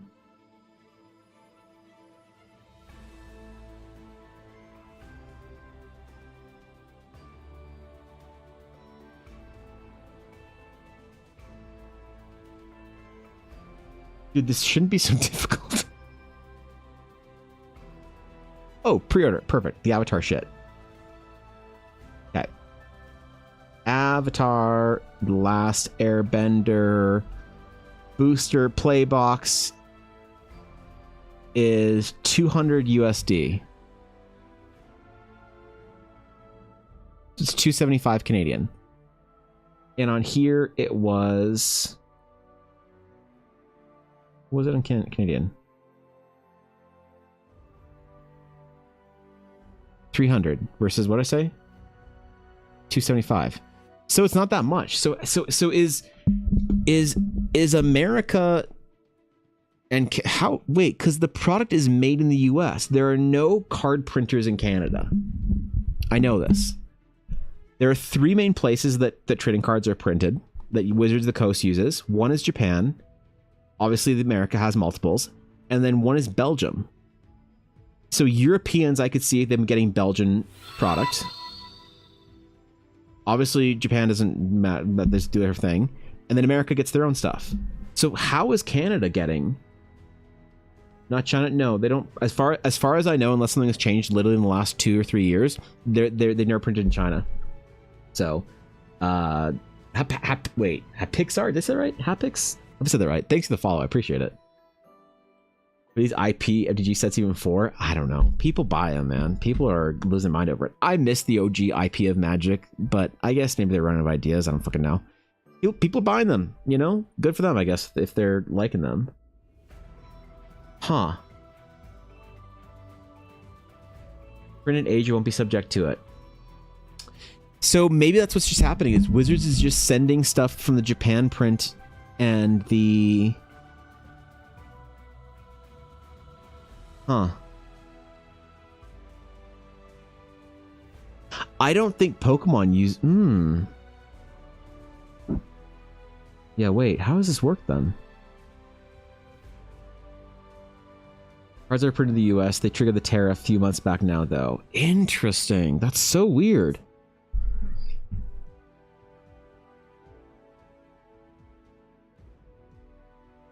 Bro.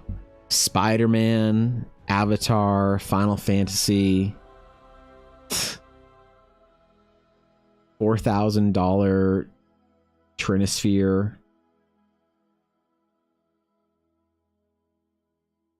$30,000 Chocobo. $5,000 Aerith. Non-serialized. PTQ or Pro Tour promo. Bro, this is why I'm making my own cards, because I can't fucking afford to play Magic. Oh my god, dude. This is why I'm making my own trading cards, because I can't afford this shit, dude. Oh my god, man. I'm stun locked.